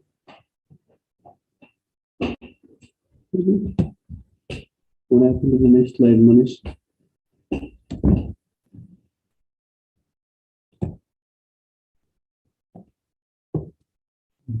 What is this? It's stuck. Okay. Yes, for the beginner, some of us will get worked up with what is the difference between marine biology, marine ecology, and biological oceanography. See, the marine biology is a vast aspect of ocean environment in which we study the organisms for their taxonomy, for their anatomy, for physiological, biological, and biochemical features. And as you know, the gamut of organisms range from tiny microscopic to bacteria, fungi, phytoplankton, zooplankton, and to the visible fish to huge whale-sized organisms. Marine ecology focuses on the interactions the organisms have with their habitat. And some of the important aspects that should always click in our head when we talk about the ocean ecosystem should bring an image of coral reefs, seagrass meadows, and all the hydrothermal vent pictures that our students have seen in all kind of intertidal ecosystems. The biological oceanography, which is the main forte of most oceanographers, is the the biological functions that are governed by the physical and chemical processes within the marine ecosystem. And therefore, most of the time when we measure the biological productivity, we are dependent on the physical and chemical processes that are taking place in the ecosystem. And then, therefore, these are forever important aspects of biology one should integrate to keep on doing the research. For example, there is a huge quantity of undescribed biota still within the ocean, and therefore the climate change is affecting ecology very, very strongly. Yesterday we heard Dr. Rajivan highlighting the recent assessment report in which the climate change is imminently making problems for the ecosystem, and we should be aware of how to deal with that. And then the biological oceanographers have to really understand the organisms' role in the cycles of biology in terms of oxygen cycle, carbon cycle, nitrogen cycle, etc. And therefore, my marine organisms and other organisms are linked in many fundamental ways. I want people to carry home the message saying that the marine life has mastered the surface salinity, temperature, and pressure very strongly. Therefore,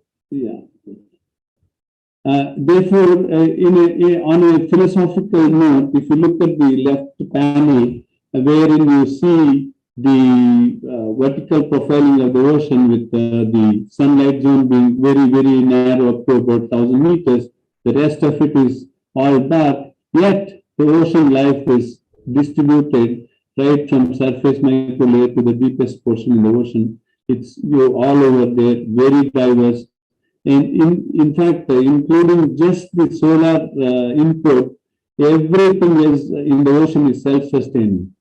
Because it draws down the carbon dioxide from the atmosphere, it can also be an important climate controller. And then there is photosynthetic organisms to all the predatory system which are heterotrophic. as I said, microscopic to megaloscopic life forms. Most importantly, the new future biology should focus on how best can each of these organismic communities could be used for biotech applications. And that can be, when we talk about climate change coming, we should be able to see how best the microorganisms to macroorganisms in the ocean be made use of.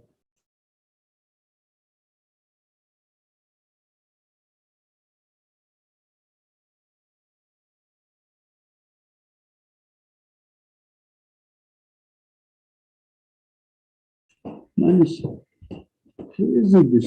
I don't know. Did we lose the contact with Ramaya? Okay. Okay, he's back. Okay. See, the biota play a vital role in ocean economy. See, we are aiming for green future. In that, the sustainable economy should use the biological resources both from land and sea, so much so that our industry, food, energy sectors are going to get a great benefit ecologically, economically, and in a very conservative manner. Most importantly, the marine bioresources can be driving many industries of economic sector, as we know. Just to give an example, the fish canning industry, processing industry, freezing industry, etc. And therefore, in the future, based on the immense knowledge that is available on the biological resources that we have, the future will be driven by biotechnology, which is of the central interest to us. Now, our dear Indian Ocean, it's very dear to us for several reasons, because we are, as Dr. Rajivan yesterday put it, we are on three sides this ocean, and we have an EEZ close to 2.01 million kilometers square, and we harvest annually something like 3.5 million tons, and an average for the last 20 years or so, which is an important thing. Close to 2 crore maritime jobs are there for us.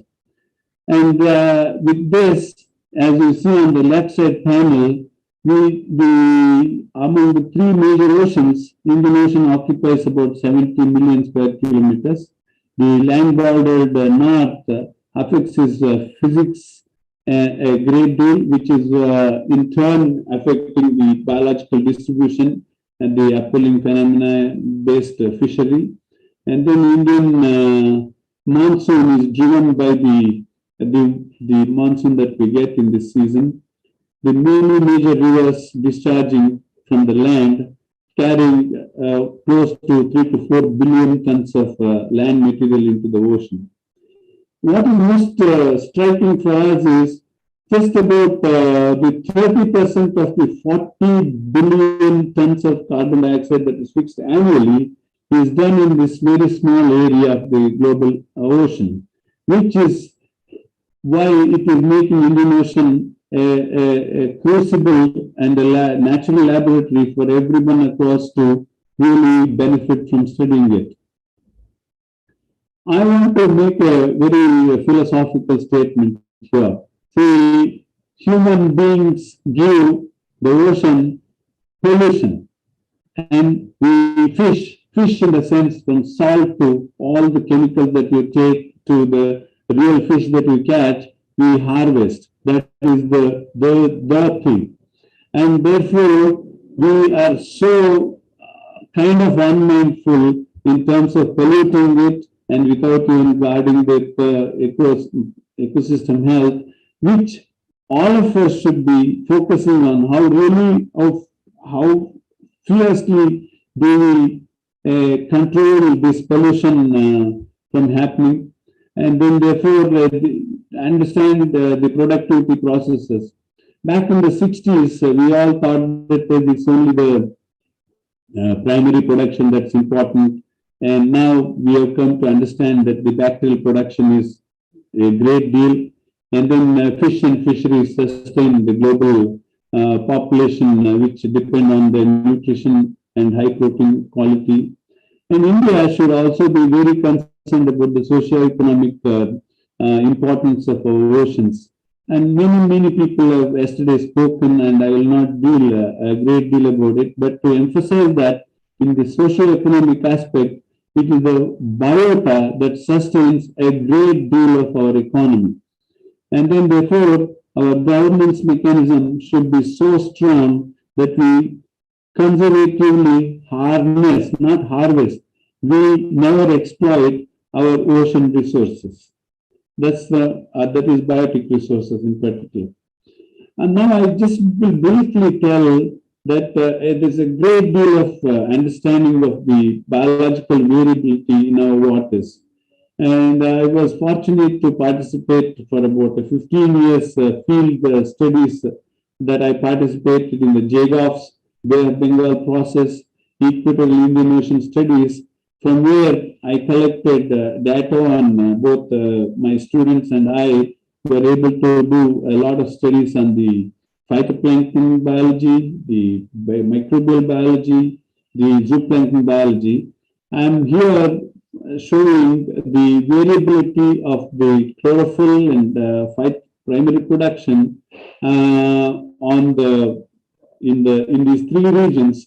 As you can see, that there is a vast seasonal difference. This slide has got a huge data. I will not spend time on explaining, just to register that there's a seasonal variability in the chlorophyll that you see in the bottom down there, and on the right panel, the heterotrophic bacterial concentration in different seasons, like the winter monsoon, the spring winter monsoon, that is March, May, summer monsoon, June, September, fall winter monsoon, October, November. The data from the Northwest Arabian Sea was also made use of in preparing this plot.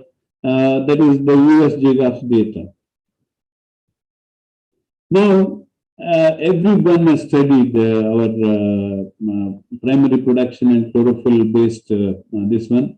And on average, with notwithstanding the wide interannual variability, the chlorophyll is close to about 1 milligram per meter cube throughout the study period considered for preparing this result.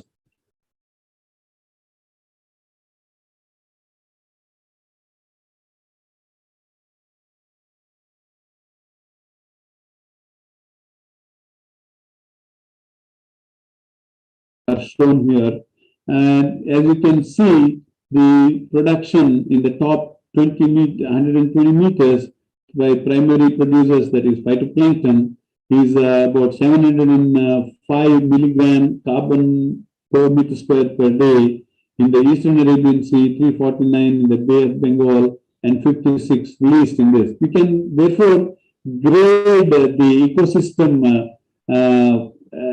productivity based on this kind of summaries results that we have. This has come from massive number of samples. Therefore, I'm very confident that this kind of data set serve as the basis for understanding what changes the climate change would bring in the future for any of these aspects, including primary production, bacterial production, the chlorophyll concentration, bacterial abundance, the microplankton numbers or biomass in terms of their carbon, and also the mesozooplankton.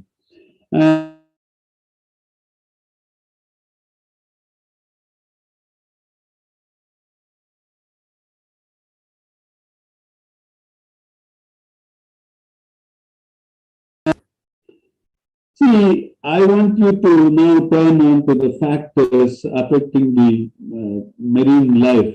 It's affected by various ones, including the El Nino Southern Oscillation events. The worst three these days are the warming ocean, the acidification, and deoxygenation. I was very happy to listen to Dr. Rajiv yesterday, who really elaborated on the kind of report that has come out warning really the estuaries are now getting more acidified. And I was also happy to see that IITM has contributed a great deal in suggesting that among the three oceans, Indian Ocean is the warmest and warming rapidly. I want you to look at the last three kind of parameters that I listed. And biology, there is very deficit resolve. Let this be registered officially by the OSI in order to really think of including or integrating. But I'm sorry if I'm sounding that biology is neglected, but then a huge volume of attention is required in order to safeguard, sustain, and also to conserve our the resources that can be depleted thanks to the increasing temperature and acidification. What happens on the right side, if you see, there is a very narrow band of tolerance and optimum performance. If the temperature which is improving towards the right side can affect the growth, the reproduction, the competition ability, and recruitment, and most mostly the biodiversity loss. We should always remember this. As an example, people are still suffering the COVID curse. I want to give a flash of marine fisheries socioeconomics data. There are about 3,430 fisher villages. 8.7 million seagoing fishermen are there. In all, about 14 million people are involved in fishing activity, including sailing on the shore. About 3.5 million tons is our annual landing, and less than 1.5 million ton is right now culture based. And there are close to 200,000 fishing crafts. And if you carefully, a mathematician will say that there are about 25 fishing vessels per kilometer coastline of 8,000 kilometers that we have. And the income, I remember from Dr. Shannai's talk in our institute after he was the director there, in Memphis, about 80,000 crores is the marine fisheries income out of the 1,750 billion fisheries sector-based income that comes to the country. We earn about 470 billion Indian rupees in export earnings. That is because we send out our expensive shrimp and other high-priced seafood to get that kind of money. I will not touch much upon the right side panel here. Many chains get disrupted. The supplies and the suppliers, the produce in the sea and the producer, that is the biota, and the consumer on the land. You see, the seafood famine, I have put it in a great bold, that is to capture your attention. And the worst thing in all these three areas is the employment loss. That is the impact of one COVID that happened. And there is a lot of story about how the fishers were subsidized and supported during this, thanks to the government that took care of them. Sirs, I want you to take this message very seriously. Less than 2 milligram sea fish in a year reaches our table from the marine food web, which is producing in the base of the primary production something like 90 milligram carbon per year in a meter cube by the primary production. So this is what we are struggling. And of course, this is the global ocean average. Therefore, in the coastal areas, it may be a little more. But then remember, 2 milligram fish per meter cube per year is what we are capturing. Look at this, the socioeconomics of it. The average monthly income per sea fisher plus shore worker is, I calculated thanks to Dr. Shannai's earlier number, is about 4,761 rupees per month is his take-home income. Marine fisheries per capita for us at this 80,000 crore rupees is 667 rupees for the 1.35 billion Indians that we are. See, this is, I don't know how much serious 667 rupees for our income today, but 80,000 crore rupees sounds mouthful. But look at this. And the scenario B, if we have to really safeguard and conserve and do a good job for the ocean, see, of the 14 million people which are involved in fisheries, 6 million is diverted to sea farming. We can reduce a lot number of boats going out to capture, reduce the carbon footprinting that happens. I'll tell you how much it is later. And the increased capture unit effort will be what is wanted for. More than 30% marine production can happen. That is, instead of 4.5 million tons, you will 3.5 million tons, you end up getting 4.5 million tons. And that's about 1.5 times more income for fisher. So to cut the story short, marine life and fisheries should go from the faulty present to the right or bright future. You can blame on over-exploiting, etc. There are many proactives I've listed from the available resources. The clean seas, that must be our greatest aim. To me, as a microbiologist, I have seen how bad even bacteria suffer in pollution. Therefore, zero discharge of hazardous substance should be there. Mankind, therefore, be kind. See, there are fundamental work that are required to be done in biological understanding in order to establish whether the climate change is affecting. I borrowed this slide from Dr. Jyoti Babu in Kochi.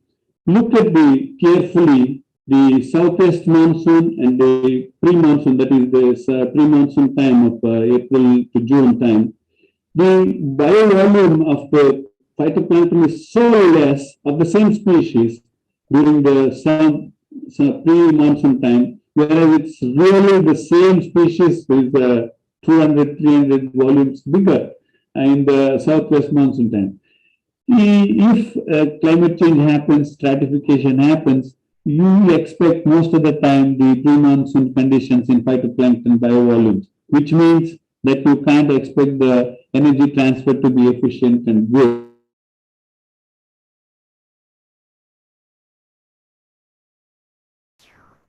Ramaya, try to conclude now. Soaking up a lot of things.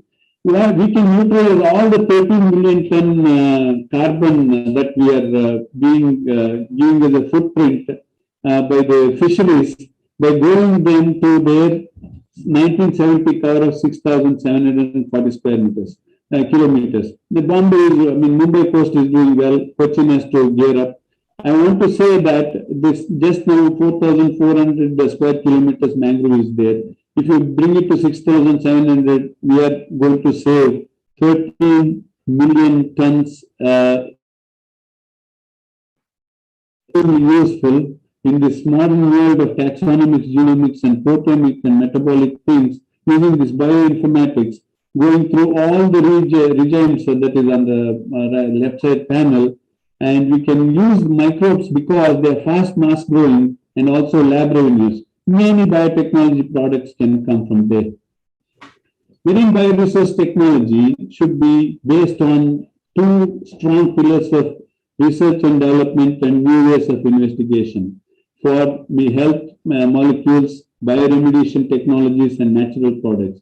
We should therefore, across the country, partner well, probe sensibly, explore, not exploit, harness conservatively, and harvest minimally in order to achieve the sustainable seas.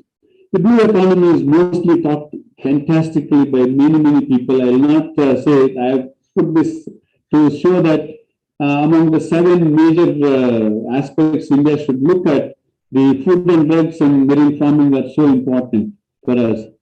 Healthy seas are important for us because if you restore, you will gain a great deal. And then therefore major activities like monitoring and then main outputs will get wide range of data. Direct outcomes can be beautiful collaborations, sustained outcomes, and all of them will lead long-term gains of cleaner seas around India. This is my last slide, and this is the R&D driven sustainable harnessing of marine bioresources should be considered by a resource assessment focus. thanks to similarly, now they come up with continuous underwater fish egg surveillance program. There are continuous practical record. Everything should be used. We should have the biogeochemistry process focus, because if you have resilient group of organisms to grow, you will be better off in climate change scenario. Therefore, the production, the respiration, and physiology should be understood. Ocean health focus. This is something that the OSI should seriously take up with the government to make the time series observation and avoid the pollutants getting in. Mariculture development focus. There's a huge scope. Actually, you can, I can go on a great deal, but I want to say that CMFR is doing a good job. 52 different species of fish have been given, and we must evaluate for local adaptation and grow them, including plant and fish and shellfish species. The biotech products. We must aim at high value, low volume products coming from microbes and as well as algae. The climate change mitigation and adaptation focus should really do a strong eco assessment. Government should gear up with the policy promulgation and strict implementation. With this, I thank you. Thank you so much. Thank you, Dr. Ramaya, for a detailed talk on the marine biological aspects and sustainable development, and what kind of research in marine biology is necessary for a sustainable ocean environment and for sustainable harnessing of the resources. I don't see any questions in the chat box, but I have two quick questions. One is you showed that 0.65 milligram of carbon is what per head consumption now in India. Yeah. See, in terms of kilograms of fish per head consumption. Yes. Yeah, this system from all the trophodynamic ecosystem energy transfer based mechanism. You look at this. Are you seeing the slide, sir? Yeah, I can see the slide. Yeah, primary production, you can read 19. Yeah, that is the 90 milligram carbon per meter square per year is the production at the primary level. And by respiration and consumption losses. How much that translates in kilograms of fish? Exactly. 0.65 milligram carbon, which is about 3 times this 0.65. It's about 2 milligram. Oh, so it is very little actually. That I said about fish only, so that it's easy for people to gauge. For every meter cube area, that is 1000 liter water, we get only 2 gram fish, 2 milligram fish for harvesting. So that is too low if you look at those numbers. So that is exactly why, sir, I put the average income that is for a fisherman. See, 80,000 crores is what he earns. That's why if you look at my right side point, I made it clear that if you by just diverting 6 million people, you produce more than 1.5 million tons extra, what is called the aquaculture base. There's a lot of scope, and then there's carefully done, it is the future. Because, a lot of feral fish is free, but we spend money to catch it. Yep. Thank you, Dr. Ramaya. I don't see any other question from other participants. Yeah, I'm also very this one for 9 people. I hope all of them benefit well. I admire the thing, and I must also thank the huge effort that's happening from across the one in Hyderabad, one in Goa, you are in Mumbai, I think. So thank you for this cosmopolitan virtual opportunity. Thank you very much.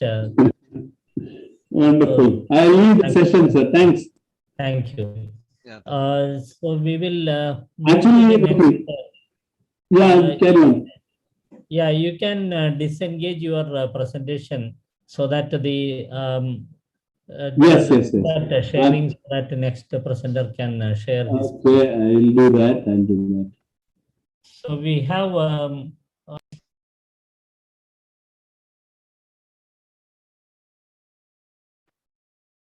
Sir, your voice is not audible.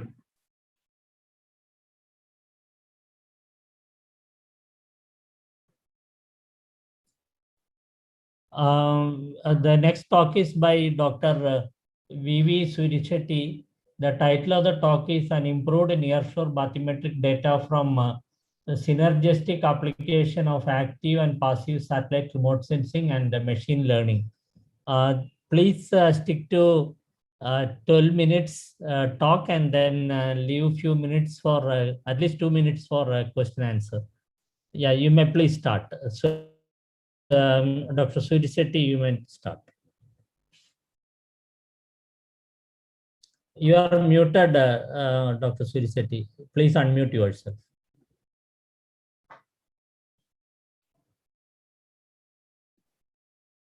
Am I audible, sir, now? Yeah. Now we can hear you. Yeah, audible. Yeah. Thank you very much, sir, for your nice introduction. This is Arun Kumar from Space Application Center. Today, I am going to present you how to derive the bathymetry, nearshore bathymetry, especially from the satellite remote sensing perspective using active and passive satellites, as well as with the machine learning techniques.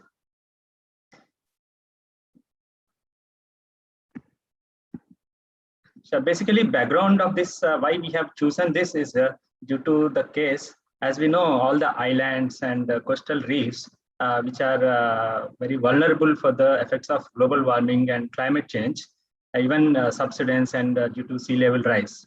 So we know bathymetry is a very important parameter, although it is very important parameter and it is very difficult to do the surveys and make it updated every time. So the statistics says that most of the world's coastal environments have inadequate, sparse, outdated, and spatially limited bathymetries.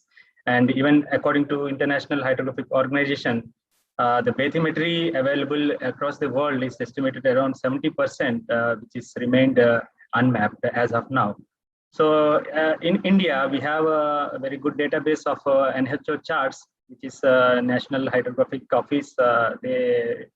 They put these charts available for the purchase. So if you see from this website, if you see the charts are available at different scales. Let us suppose from 1:5,000 K to up to even more than 25,000 K scales. So if you see near to the Andaman and Nicobar Islands, there are charts available around, which is year of publication is 2016 and it is reprinted in 2019. What we have done is we have purchased all the NHO charts and just to see how recent the bathymetry is. So the thing is that if we open that particular chart 4013, even though it is updated to, even though it is showing that latest version is 2019, the service it is showing is around 2009 and 7. That means NHO charts in these particular regions, which are island regions, are older than more than decade. So there is a data gap, which is also called as white ribbon in very shallow waters. And this is a cause for concern. As we all know, bathymetry surveys are traditionally done using multi-beam sounding onboard ships, ships or boats, airborne LIDAR, which are time consuming and involves huge amount of operational costs. So is there any alternative for that? So we have chosen satellite remote sensing as a good advantage of alternative technique, because satellites can be very efficient and cost effective solution of obtaining bathymetry over large areas. There are many studies that have conducted using freely available satellite remote sensing data sets such as Landsat 8 and Sentinel-2. In the past 4 decades, the techniques have been developed to many fold by majority using the logarithmic linear function, which was developed by Lysenga in 1981, and the recent logarithmic band ratio function. These two are the popular satellite derived bathymetry retrieval algorithms. And the problem is that we need to have in situ depth data in order to calibrate these empirical spectral approaches to give a reasonable good accuracy.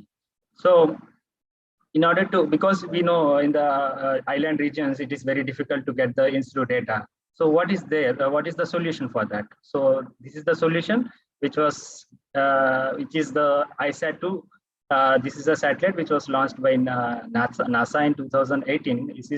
This is an, it has an advanced topography laser altimeter system. It is also known as Atlas, which is the first spaceborne photon counting LiDAR, which is operated at 10 kilohertz frequency with a green laser at 532 nanometers. The specialty of this is the laser can penetrate the depths of around 40 meters in clear water. So as we know, in island areas, most of the waters are clear. This can be used to derive the bathymetry. But the problem is with ISAT-2 is it cannot provide the spatial maps of the shallow waters. So what we have to do? So we need to combine this LiDAR data as well as the multispectral data synergistically to get the spatial maps over the shallow waters. So that I will explain in the next few slides. This is the ISAT-2 data, which is available in HDF5 format, and we have used ALT03. It's a level 2A data, which we can see in the right-hand side in terms of different land types. I mean, different surface types: land, ocean, and inland water. Where we can see clearly the underwater bathymetry, we can see clearly in the form of a line. Means the points are dense points are available, and even there are some sort of noise is also available. But the problem is how to extract this data from the raw data. So what I have done is this data initially it is available at with reference to the ellipsoid datum. That has to be converted to EGM 96 GHz so that all the data will be referenced to the mean sea level. As we need a depth data, we need to correct it for the tide. For the tide correction, I have used Oregon State University tidal prediction software, which is available freely. This actually, you can say we need to apply tidal correction only for the water surface, not for the bottom as well as the land.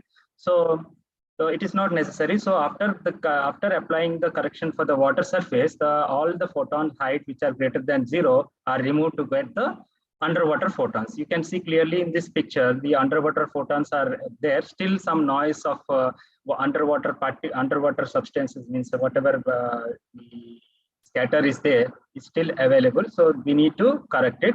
So for that, I have applied a density-based spatial clustering of applications with noise. This is also known as DB-scan algorithm. But the DB-scan algorithm, the problem is we need to fix one particular ratio, particular radius, and a minimum number of points.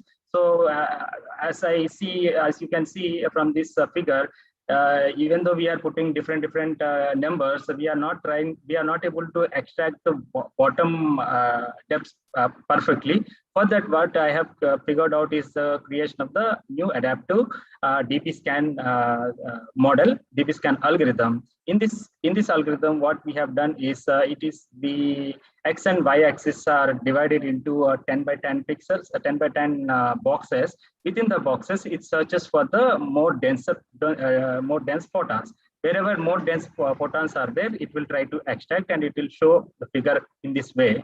So after this, applying this adaptive DB-scan, also we can see some sort of noise is still there. So that has to be corrected by applying the fine tuning. In this case, I have applied this fine tuning by putting the thresholds. If the depth between the two photons, if it is greater than 5 meters, that photons will be discarded, and if the distance between the two photons is greater than 100 meters, those photons are also removed. So after applying that, moving average were applied so that you will get a smooth bathymetric profile. So as we know, these photons are passing through two media, water and air. We need to apply refraction correction. That is also applied here. We can see in the bottom third figure, there we can see the blue photons are the corrected, refraction corrected seafloor photons. This data is now available with us for the calibration of the model. So I have used support vector regression machine learning algorithm here. This is the region Neil Island. It's also in Andaman Archipelago. So in that, 80% of the ISAT2 data was used for training this SVR model. The results, some of the results are presented, published in one paper in Advanced Space Research also. But that was for different region, Visakhapatnam. This is for Andaman region, where you can see clearly the model is able to retrieve the depth up to 15 meters. So you can see the inside picture also, where you can see the model is performing really well, so that the minor features of the bathymetric changes are also very well captured by this model. Actually, this SVR is applied using two different models. One is LLM, and LLM is also known as log linear model, and LRM. So qualitatively, we don't see any difference between these two. But when you do the validation, you can see a minor changes. So validation was done with the remaining 20% data that was not used for training the data, training the model. So we can see, I can see from the scatter plot as well as the table here below, the R-square is more than 98%, and the RMS error from the LRM means stump model with the support vector regression is around 0.6, whereas with the Lysenga's SVR is 0.47 meters, which is accurate, which is good as per the literature we can see. So this can be used for different islands wherever data is limited. That can be applied for monitoring, for frequent monitoring, because satellite data is available every time. So I'll come to the summary and conclusion. So we have derived the shallow water bathymetry using ISAT data, using adaptive DB-scan algorithm, and we have seeded this ISAT to derived depth points for training this support vector regression model based on LLM and LRM with Sentinel-2 imagery. Validation results show that model performance is very good, which is less than 0.5 meter. Therefore, this can be utilized for even updating the nautical charts which are available with the NHO, especially for the remote islands with the clear waters. And it is very helpful to understand the impacts of this climate change and other environmental effects without any in-situ data. I would like to acknowledge all these director and the data providers and the NHO Dehradun for providing the NHO charts. And I thank this. I'll finish. Thank you. Thank you, sir. Thank you, Dr. Arun Kumar. Thank you very much. I don't see any question in the chat box. However, I have a quick question to you.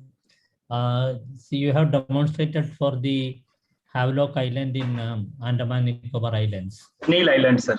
Neil Island, okay. Yes, yes, sir.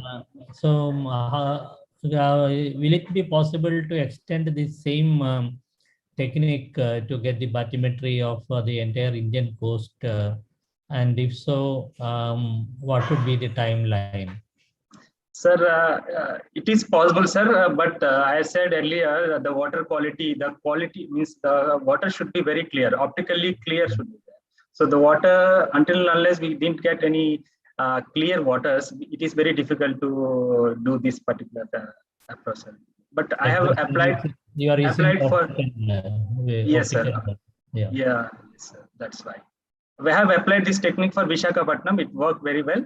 I'm trying to extend this work for different regions also, like in even Lakshadweep or even Indian waters also. We see some places optically clear waters. So there we can apply this technique very easily, sir.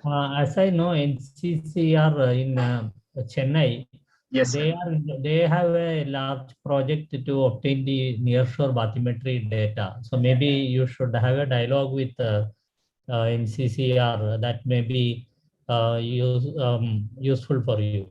Definitely, sir. I will talk to them, sir. Thank you very much. Thank you very much for the nice presentation. Thank you, sir. Thank you very much. You may please remove your unshare your screen. The next speaker is Umashankar Panda from NCCR Chennai. The title of the talk is the mixing zone analysis of brine wastewater disposal from desalination plant in Kadamat, Lakshadweep Islands. Thank you, sir. Am I audible? Yeah, yes.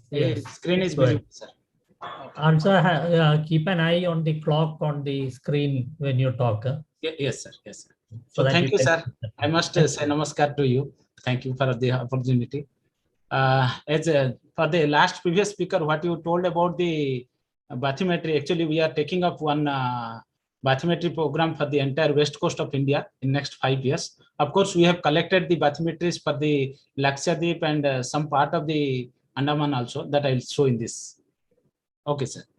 So the primary objective of this presentation to study the mixing zone analysis of brine wastewater disposal.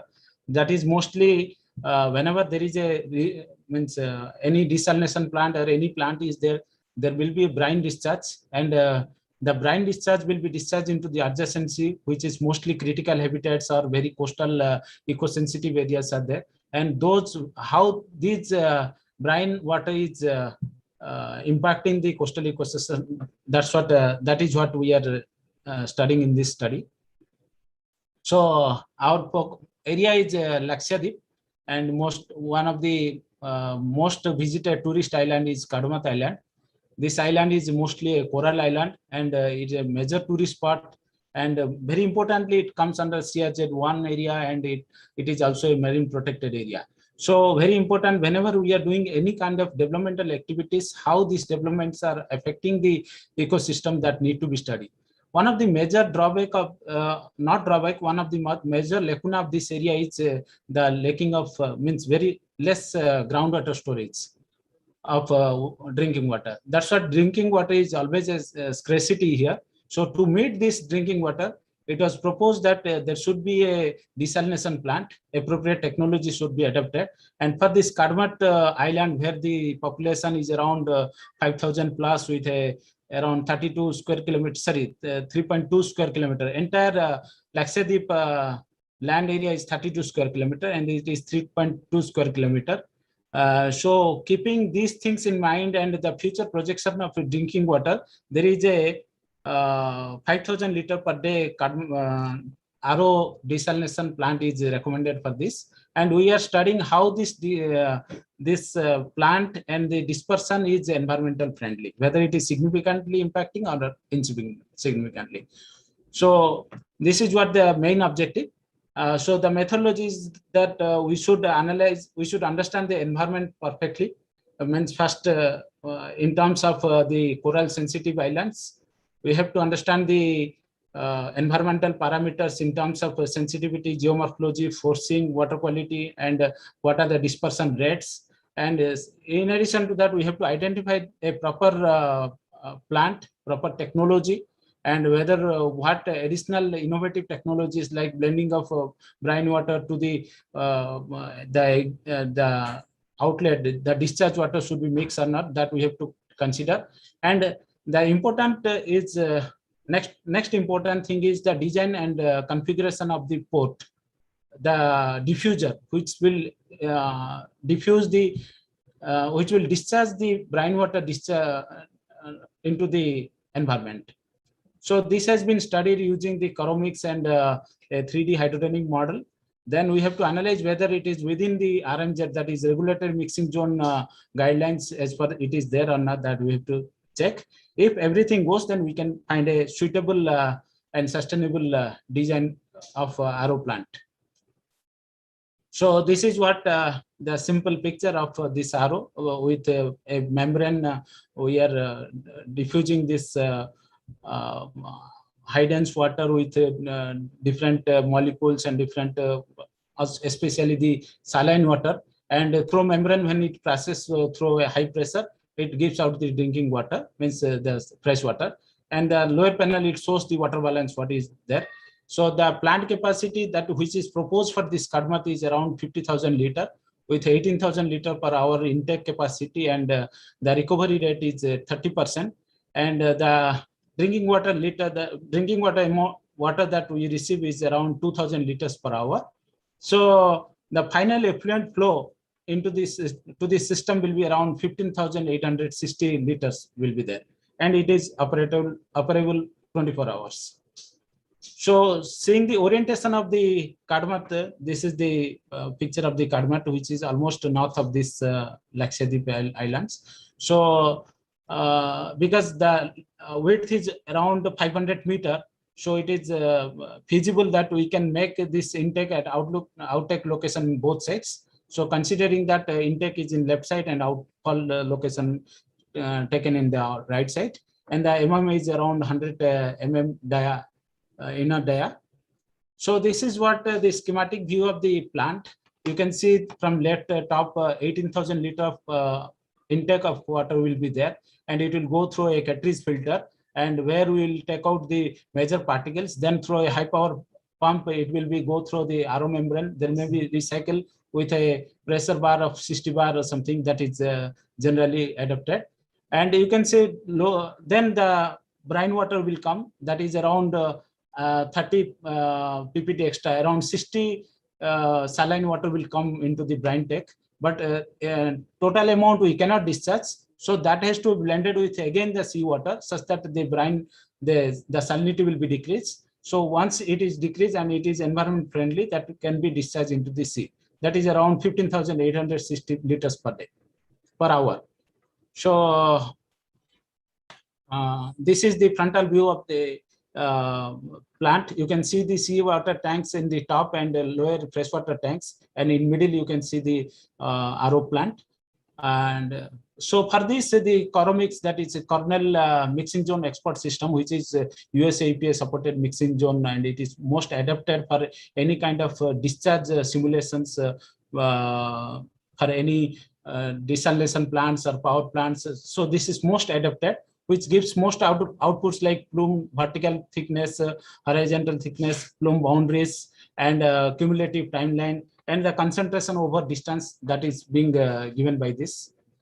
So the ambient parameters that what we are giving to the model, like the average depth at which the port should be there, and at what depth it should be discharged, because our depth is very less, 4 meters. So we are not taking. Generally, we used to have this port 1 meter or little above than the ground, but here we have taken the 4 meter. Then what should be the bottom slope and what should be the bottom velocity, because this Ford number and Reynolds number decides this velocity.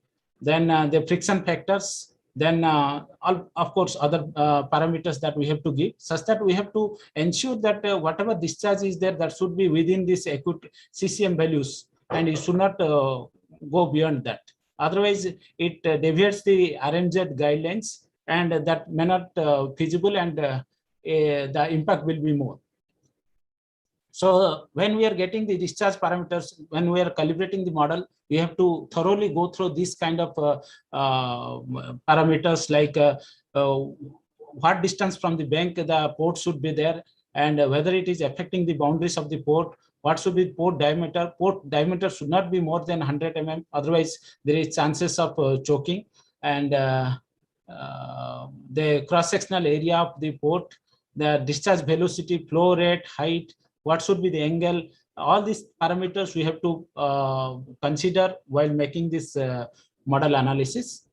And as the last, my previous speaker was telling the bathymetry, but we have collected using multi-beam and single beam data.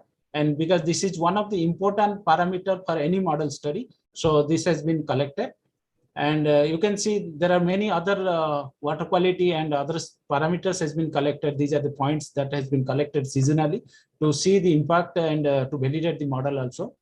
So this is what it shows, the brine diffuser design scenario. So you can say it can be single port or multi-port. See, this is kind of a single port outfall system is there, multi-port outfall with alternative diffusers, and multiple diffusers with a different direction and stage diffusers. So here, considering the low volume output, we have decided, means we have taken the single port diffuser, and where this vertical angle, this alpha, beta, gamma, this has to be very carefully designed such that we will get the less impact and more dispersion within the less distance. So this is what the data flow diagram of designing of the ports, where we have to consider the flow distributions, flow velocities, diffuser velocities, total head, and reasonable magnitudes. So each case we have ample opportunities to change and redefine the port, which will be feasible and operable for this designing of the plant. And that is what we are getting the diffusing means the dispersion model, but we have to get the ambient because there is a near field diffusion and far field diffusion. For far field diffusions, we have to go with this linear Brooks law. That input that we have to get it from a larger 3D model, and for this a 3-dimensional model is configured with very high resolution near to the coast, where we'll get the current patterns. And this is what the environmental parameters, Rose diagrams, wind, wave, and tide. These are also influencing parameters for the dispersion pattern. This is current pattern that we get from the 3D model. And this shows the dispersion. Like you can see the first region, this is what the near field region, where the jet kind of releasing of the discharge material will be there. After that, as per the ambient environmental parameter, it will be dispersed. So this shows the 3D part of this. But if you see the 2D part, it clearly shows that the whatever the discharge is there, it disperses and it meets the 100% almost within 4 meters from the point, because our volume of discharge is very less, around that is 1.5 mld, KLD. That is 15,860 liters per hour. And we can see the dispersion is within 4 meters. This is what shows this map should not be scaled. Just I put in the Google map how it looks. So it is within 4 to 5 meters only, everything get dispersed, and it is at par with the ambient water quality parameters. So here we have taken two scenarios. One is without any blending, like 30% excess, means 35 if our normal salinity, and 30% 30 means 65, which is also within the means 3.97 meter, and 15% PPT, it is within 40. Sorry, it has been changed. I have done it. It can be rectified. So if you see the table in X, Y, and Z direction, all three direction, dilution, concentration, and travel time, you can see within that 3 to 4 meter, that is 4.1 meter in X direction, and Y direction 1 meter, it gets fully dispersed. Please conclude in 2 minutes. Yes, sir. Last slide only. So this is what flow class as per the Coromix comes on NS5. And as a conclusion, I can say that it is very important to understand any environmental parameter before developing such kind of desalination plants. And from our study, we understood that within 4 meters, all dispersion happens, dilution happens, and there is no impact. There is no significant impact on the environmental parameters. That's what. Thank you. Thank you, Dr. Panda. I don't see any questions in the chat box. But let me ask you a quick question. When you are estimating this dispersion, are you not considering the wind speeds? Yes. Or wind velocities? Yes, we consider wind velocity. That is one of the important parameters that give us input. Yes, yeah, plus you are dispersing quite close to the surface. Yes, yes. Okay. Thank you very much. Thank you, sir. Now we will move to the next presentation by Shamala Varthini Dinakaran, again from the Lakshadweep Islands. The title is A Study on the Seasonal Variation of Nearshore Waves along Remote Islands of Union Territory of Lakshadweep, West Coast of India. Good afternoon, sir. Yeah, please I go hope ahead. my voice is audible. Yes, Sir, yes, we can hear you clearly. yeah, I will share the screens.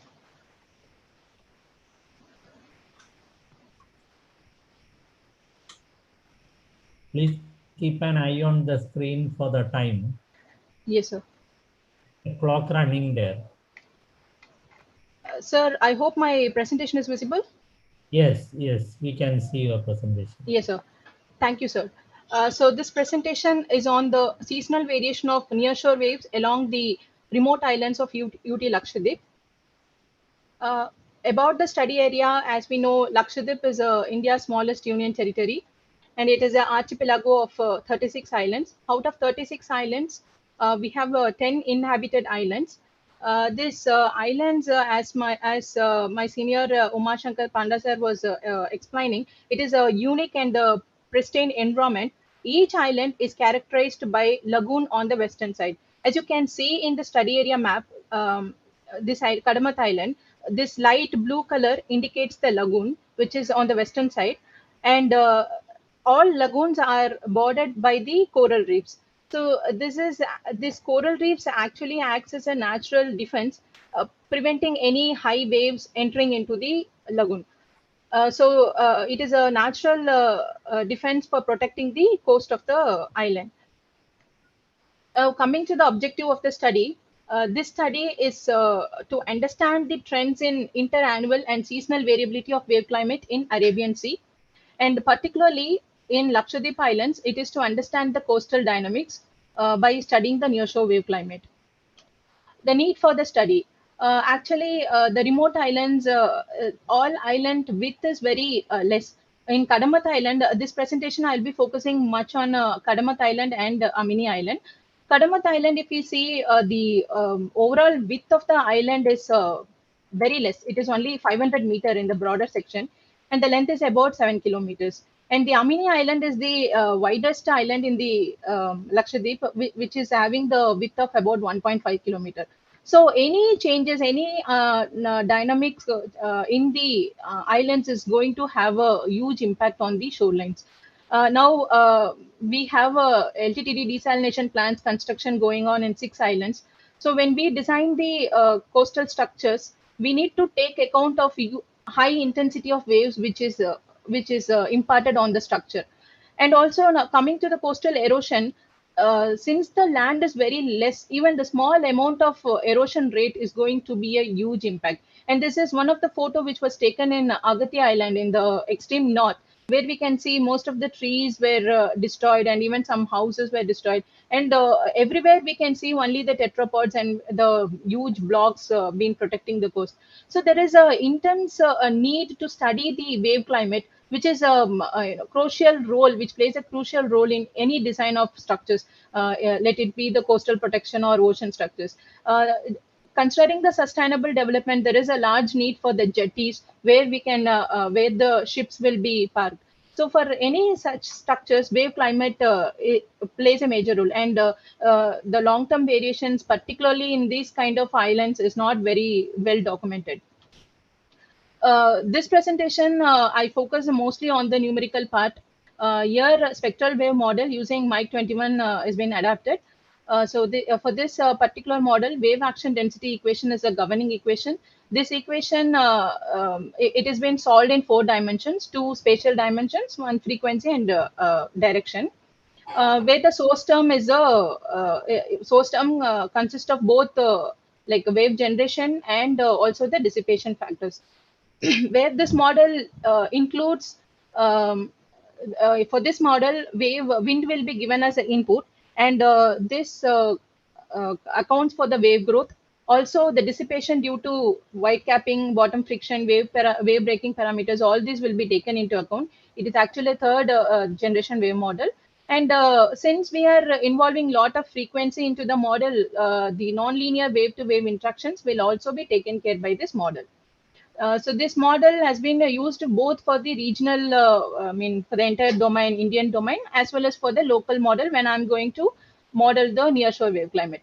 So for this particular study, I have taken 2 set of models. One is a regional model where the entire Indian region has been taken. And local wave model, as I was telling, I focused on Kadamath Island and Amini Island. Kadamath Island, it is the longest, lengthiest island, and this is actually a tourism spot where we have a tourism resort in the southern end, and our desalination plants are coming, and in order to meet the drinking needs, there is also proposals on RO plants. So there is a need to study the wave climate for this particular island. Of course, Amini lies very near to the Kadamath and the south of the Kadamath. So Amini Island is also taken into the consideration. So after this, this is two set of models where the output from the wind to wave model will be given as a input to the local wave model. So this regional model is being forced by the wind, and the local wave model is output from the model will be taken as an input to the local wave model. After this, it will be validated by the field measurements. Then it will be from the results, wave variability has been estimated. Now coming to the model domain. So my model domain, considering other islands and to also to consider the wave from the southern part, the model domain was made from 30° to 115° long and minus 30 to 25° latitude. And this for regional model, I have taken the ECMWF data, this fifth generation climate reanalysis data for my model. Once a model is run to check the efficiency of the model to go for nearshore wave climate, it was validated with the ED07 mooring buoy location, which is NIOT mooring buoy. And particular, like actually I modeled this regional wave model for 10 years, and AD07 location data was available, and it was validated. Here you can see the red color indicates a modeled wave and the blue is a measured.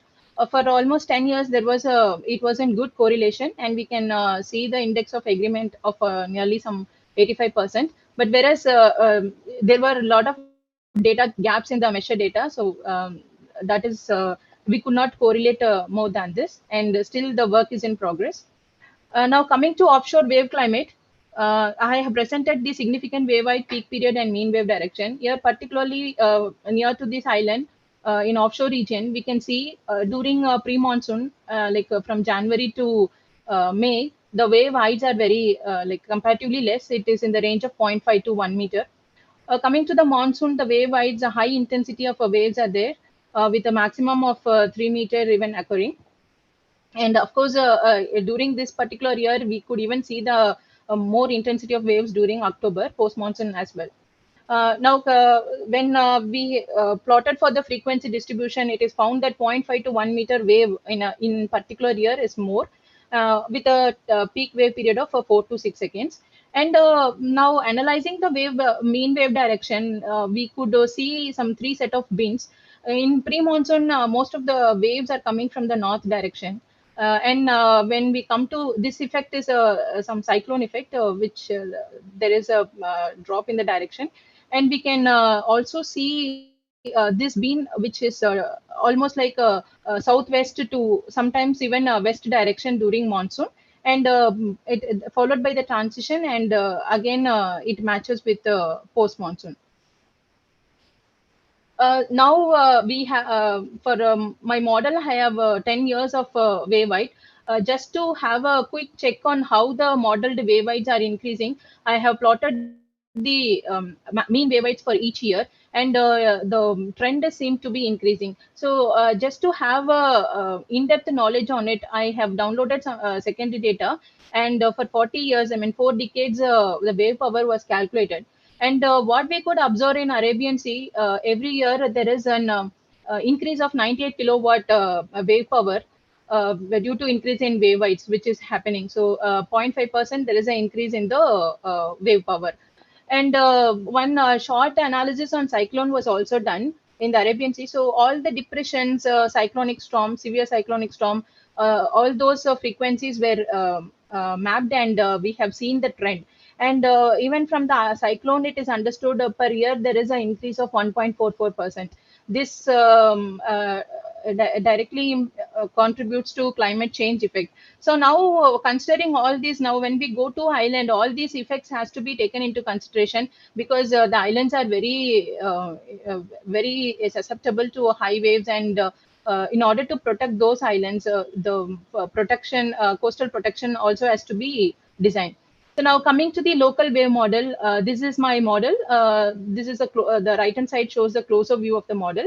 This is Kadamat and Amini, and you can see a red color patch, which is nothing but a submerged atoll, almost like 20-meter water depth only is been seen. It's a big atoll in the Lakshadweep. They call it as Pitu Bank. Then a short analysis on the wave transformation. We were just trying to see how the wave has been transferring from the offshore to near shore, and how it has been moved into the islands. So here we can see, as the waves are being propagated into the near shore, due to refraction effect, the waves are aligning perpendicular to the coast, and the wave heights reduces. Further, this is only till 30-meter water depth, and uh, we also found studied to see how the wave is being entering into the islands. Here in the western part of the island, some wave roses were plotted, and it is seen the efficiency of the coral reefs in dissipating the high intensity of waves. Here you can see that this waves of nearly more than 1 meter, when it is entering into the lagoon, most of the waves get dissipated, and we don't have any high energy waves inside the lagoon, and we can hardly see some 0.2 meter waves just near to the very near to the reef, I mean lagoon side of the reef. So this is how the wave transformation happens inside the lagoon. Actually, this nearshore wave climate in the islands are very complex, as it like includes all kind of coastal process like refraction, diffractions in the north. So like this wave climate along the islands is very complex. Now, about the nearshore wave climate in the Arabian Sea, we have plotted the 1-year wave climate, and we could see how in each month how the waves are changing. Here we could see this pre-monsoon waves are very less, in the order of 0.5 to 1. And when we see the wave climates in the June, July, August, there is the monsoon wave intensity, high intensity waves occurs during the monsoon, and the direction, as I was mentioning, this was mostly from the west direction and southwest. And as we further post monsoon, we could also see some waves in the 0.5 to 1 meter. So most of the impact on the islands is only majorly due to the monsoonal effect. And just as I was telling, the wave wave heights around the islands are very complex. We're trying to see how the waves are distributed around the islands, because it is not the straight island. So we were just plotting the wave intensity across, and in the Kadamata, since the lagoon is very big, we could see hardly only 0.1 to 0.3 meter waves in the lagoon. And the eastern side and the northern side of the island, a lot of diffraction effects happens, and the waves comes from many directions, and maximum of 1.5 meter also has been observed here. And due to the shading effect, the wave climate in the eastern part is comparatively less than the north, and it is around 0.3 to 0.5 meters. This is very near to the Kadamat Island. Similarly, we were also analyzing the Amini Island. Amini Island, this geomorphology is completely different from the Kadamat Island. It is characterized by high steep bathymetry in all the sites, and lagoon. We could not see a significant lagoon here. So the wave impact on the coast is very high. We could see this actually we don't have a high resolution lagoon bathymetry, so these plots were taken behind the reef, and we could see the impact high intensity waves around the highlands. So it is all Dr. Shamala, try to conclude. Yes sir, yes sir, sure sir. So with those wave heights, we were trying to plot the wave power distribution. which is a function of wave height and the peak period. And this is the seasonal distribution of the wave power, where you could see the monsoon is having high impact wave power, and the northern portion of the Kadamat Island is having high waves, which tells us that this particular portion has to be protected, and it has to be armored. And now coming to Amini Island, the entire island has been subjected to high waves, where we could, due to this oval shape, a lot of diffraction effects happening around the island. And this is a picture which shows the monsoonal effect compared to the pre-monsoon and post-monsoon. So I will conclude, like, this is ongoing, and we are doing the same kind of study for all the islands. And from these modeling, we could see high wave conditions of nearly 2.1 meter in southwest monsoon. And the pre-monsoon are comparatively less, with average height of 0.4 meter. And wave power distribution has been calculated, and with our simulation results, we have calculated maximum of 5 kilowatt per meter in Kadamat and 8 kilowatt per Amini. So this is in progress, and we will be further running models for many years, and we'll try to validate with it. So thank you, sir. Thank you, Dr. Shamla. There are a couple of questions in the chat box. I request you to take note of that, and maybe by email, because we run out of the time. That's why I had to move with the next presentation. You may please respond to Dr. Surishiti Arun Kumar. He has raised 2-3 questions there. Yeah, Can I? Okay, sir. Yeah, you can reply to him by email. Fine, sir. Thank you so much, sir. Thank you for this opportunity, sir. Yeah, because we run out of the time. Yes, sir. Let us move to the next presentation by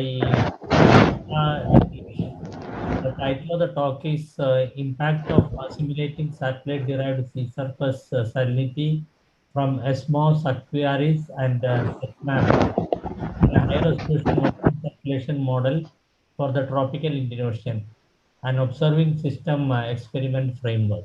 That's the title.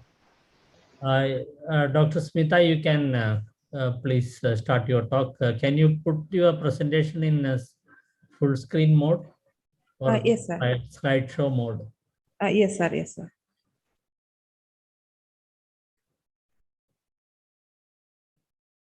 Okay.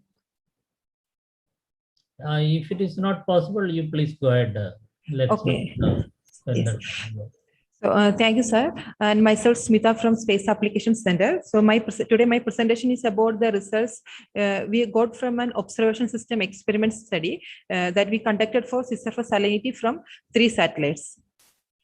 So the outline of the presentation is first about the objective. Then I will brief about the model and the methods we have used. Then we'll focus on results and discussion. Then the conclusion.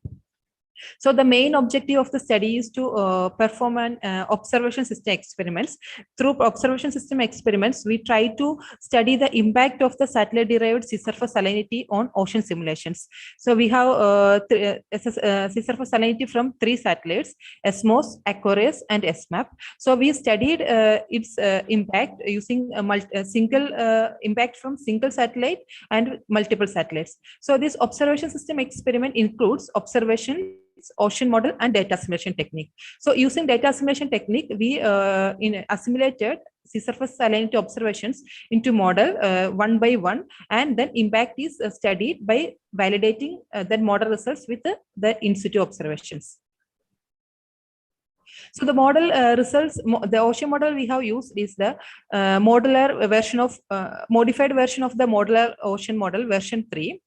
And this one is configured for the tropical Indian Ocean. It is having 50 vertical levels with a very high resolution in the upper 22 meter depth. And that assimilation method we have used is the ensemble optimal interpolation method. Here that model error covariance is kept stationary, and we have generated from a historical model run. And here that important, this is the analysis equation for EONOI. Anyway, I am not going into the detail of that equations. So here we have used an assimilation window of 5 days for the assimilations. And we have taken an radius of influence of 50 kilometer, so that observations within 50 kilometer of the model point will be taken for the assimilation. And the data sets we have used are the SMOS, Aquarius, and SMAP data sets. So in order to ensure the availability of these 3 satellites, we have chosen a common period. That is because SMOS is launched in 2009 and it is still performing. And Aquarius is launched in 2011, but it got stopped working on 2015 June, and SMAP is launched in 2015 January. So we have got a 2-month period that is from 2nd April to 5th June 2015, where this SSS observation from 3 satellites are available. So we have used those observations, and for the assimilation we have used the ascending and descending orbital paths of sea surface salinity data from these 3 satellites.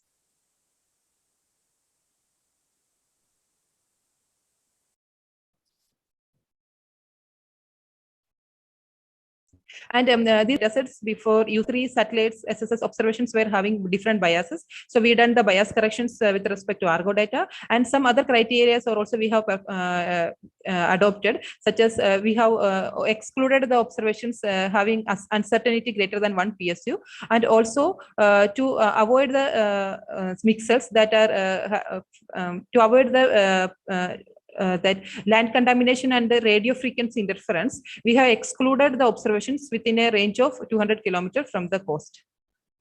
And then for then using this 3 SSS information from information from 3 satellites, we have performed 7 model experiments. First is control run, where we have not assimilated any data sets. Then SMOS run, where only SMOS data sets are assimilated. Aquarius run, only Aquarius data is assimilated. SMAP run, then only SMAP data is assimilated. Then SA run, that means SMAP and Aquarius data sets are assimilated. SS run, there SMAP and SMOS data sets are assimilated. Then SAS run, where we assimilated SSS from SMOS, Aquarius, and SMAP. So these salinity simulations from this 7 model experiments were validated with the Argo profiles, Ramabui, and gridded in situ observations. So for this present study, we have used a assimilation window of 5 days. So here this slide shows the area coverage by satellite SSS observation. That upper panel shows that satellite observations for a particular day. That is we have chosen the 29th April 2015.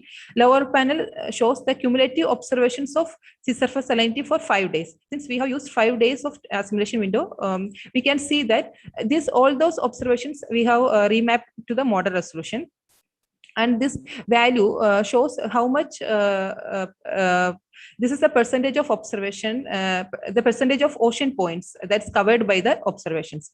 So we can see that when maximum coverage for single days obtained from SMAP, that's 63%, and when we are using the 5 days as cumulative observations of SSS, almost entire model domain is covered with the SSS observations. So we are getting sufficient observations to constrain the model.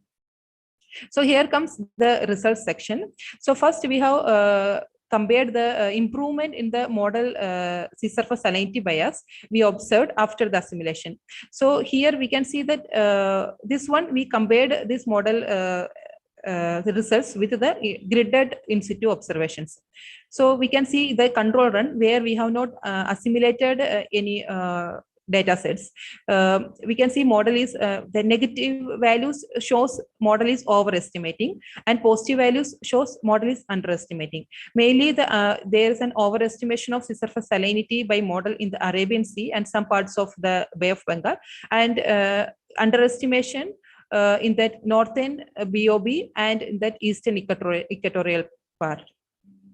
We can see that after assimilation that there is model, this assimilation could improve that model bias, where the fresher values of model salinity in the northern Bay of Bengal and over eastern equatorial Indian Ocean is corrected, and also that overestimation in the Arabian Sea is also corrected with the assimilation. So then if we come, then if you see that among the single data assimilation, if you see the SMAP assimilation was outperforms the other assimilations. Then we compared that improvement in the model sea surface salinity with that Argo buoy data sets. Here it shows that this is the Taylor diagram where it shows that correlation coefficient, standard deviation, and centered RMSD from different model experiments. And this is with respect to the Argo observations. We can see this for this purpose we have collocated the model sea surface salinity observations with the Argo data sets, and we have got a total 727 collocated points. We can see that after assimilation, almost that model salinity values that comes very close to the observations with an RMSD of less than 0.4 PSU, and its standard deviation is very much closer to that Argo observations. So in an overall improvement of greater than 40% is observed in that assimilations, with a minimum improvement of around 25% with osmosis run, and maximum improvement of around 55 with the other assimilation experiments.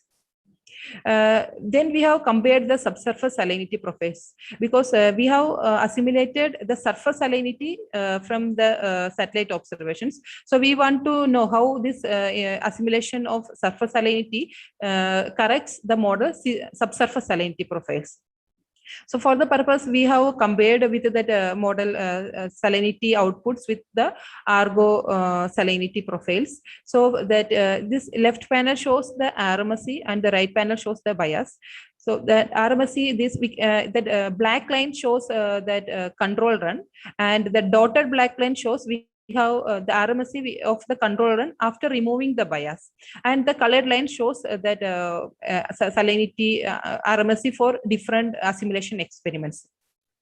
So we can see that there is a significant reduction in the RMSE in the surface top 10 meters. So after the assimilation, and one interesting feature we have observed is that this assimilation could improve that subsurface salinity features, especially between the depth 25 to 75 meter, that halocline region. We could see that improvement in that salinity with the multiple data assimilation. That means there's multiple data assimilation shows maximum reduction in the RMSE as compared to the single data assimilation. And also in the deeper parts of the ocean, that is deeper than 100 meter, we can see that that more, especially that model RMSE is due to that bias in the salinity. So model the assimilation also could correct the model bias and then hence reduce the RMSE. The same way we compared the subsurface salinity profiles with the Rama buoy. We have obtained the buoy location 12 degree north, 90 degree east. So we can see a large freshening in that buoy location during the study period. So that freshening can be observed in the control run also, but it's not that much significant. So, but after assimilation, we can see that all the assimilation experiments could capture that freshening of the freshening in the surface and subsurface layers. So this is that conclusion of my study is that first we have the main objective of our study was to do that impact of satellite derived sea surface salinity on model simulations. So we have done 7 model experiments without and with the assimilation of this SSS from different satellites using different combinations, and we have observed that assimilating satellite sea surface salinity data significantly improved that model bias of salinity, and also that RMSE is also improved. More than 40% improvement is observed after assimilation. But one interesting feature we have observed is that at subsurface layers of ocean, a significant improvement is observed with multiple sea surface salinity data assimilation, and it was found that improvement is about 11% more than single data assimilation. And all this, if we compare only the single satellite data assimilation, the SMAP SSS assimilation run outperforms other runs. Yeah, thank you. Thank you, Dr. Smita, for a nice presentation. I don't see any questions in the chat box. Let me ask you quickly 2 questions. First is, what is that assimilation technique which you are using to assimilate this data? Sir, we have used ensemble optimal interpolation technique. So here, this is the equation. Here, what we are using that, but this is almost the same as the Kalman filter. But one thing is that we are keeping the model error covariance is stationary. That is generated from a historical run. So that because of that, it is very computationally less cost. Yeah, computationally my efficient. question is, see, you are using this data from 3 different satellites. Yes, sir. Satellite data is more organized compared to other in situ data availability from the ocean. So when you make mix all the data, that's the multiple satellites. So you are almost generating the data covering the entire region. So have you checked whether you are after assimilation you are getting the same the data which was used for assimilation, or the model also does something? Yes, sir. Of course, we have checked because model we are introducing this SSS observations into the model, but model physics are also playing an important role. Yeah, subsurface I see from your plots, but I don't know surface whether you are just presenting that interpolated data itself, because your coverage is large, that's why. Okay, thank you, Dr. Smita. Thank you very much. Yeah, okay, sir. Thanks. Thank you. So we will move to the next presentation. It is by Dr. Muhammad Shafiq, but I don't see him in the list of participants here. So I don't know whether any of his co-author is going to present that talk. Co-author is presenting, sir. Co-author is presenting on his behalf. Okay, yeah, good. Then the title of the presentation is Influence of Low Saline Pool on the Upper Layer Dynamics of the Southeastern Arabian Sea. Yes, sir. Yeah, so you may please go, you can share your screen and start your talk. Can you make it in full slideshow mode? Sir, is it visible, sir? Yes, yes. Yeah, now that is fine, yes. Sir, myself, Vishnu Narayanan, presenting on behalf of Mohammad Shafiq. The title of our work is Upper Layer Dynamics of Southeastern Arabian Sea, associated with an unusual low saline pool during fag end of southwest monsoon. First, a background of our study: the seasonally reversing circulation pattern plays an important role in exchanging the water masses between the Arabian Sea and Bay of Bengal and maintaining the salt balance between the region. The basin to mesoscale process and related biological response make the region as one of the productive zones in the Indian Ocean. Salinity patterns have a major role in defining the extent of vertical mixing and stability, which can regulate the regional hydrodynamics. The Arabian Sea is subject to rapid changes in the rainfall, wind pattern under the present warming scenario, and thereby the upper layer ecosystem process. The responses of these changes in the upper layer dynamics are yet to be understood. The extreme weather conditions, increased occurrence of cyclones, and anomalous rain events are frequent in the recent decades. Now, the sampling was carried out from Trivandrum to Goa, covering 30, 50, 100, 200, and 1000 meter isobath along the Southeastern Arabian Sea on board FORV Sagar Sampada during September to October 2020. The institute datasets were collected using CTD, that is a temperature salinity sigma T, and the skin layer temperature was measured using bucket thermometer, and the surface salinities were cross-checked with that of autocell values and was found to match. The water samples were collected using Niskin samplers attached to the CTD rosette, and the zooplankton was collected using MPN from the mixed layer of each sampling locations. Supporting to the institute data, we have considered satellite and reanalysis data sets of salinity, wind speed direction, current speed direction, and rainfall, and were considered from Marine Copernicus and APDRC. Apart from this, we also computed the Brundtland stability to understand the column stability.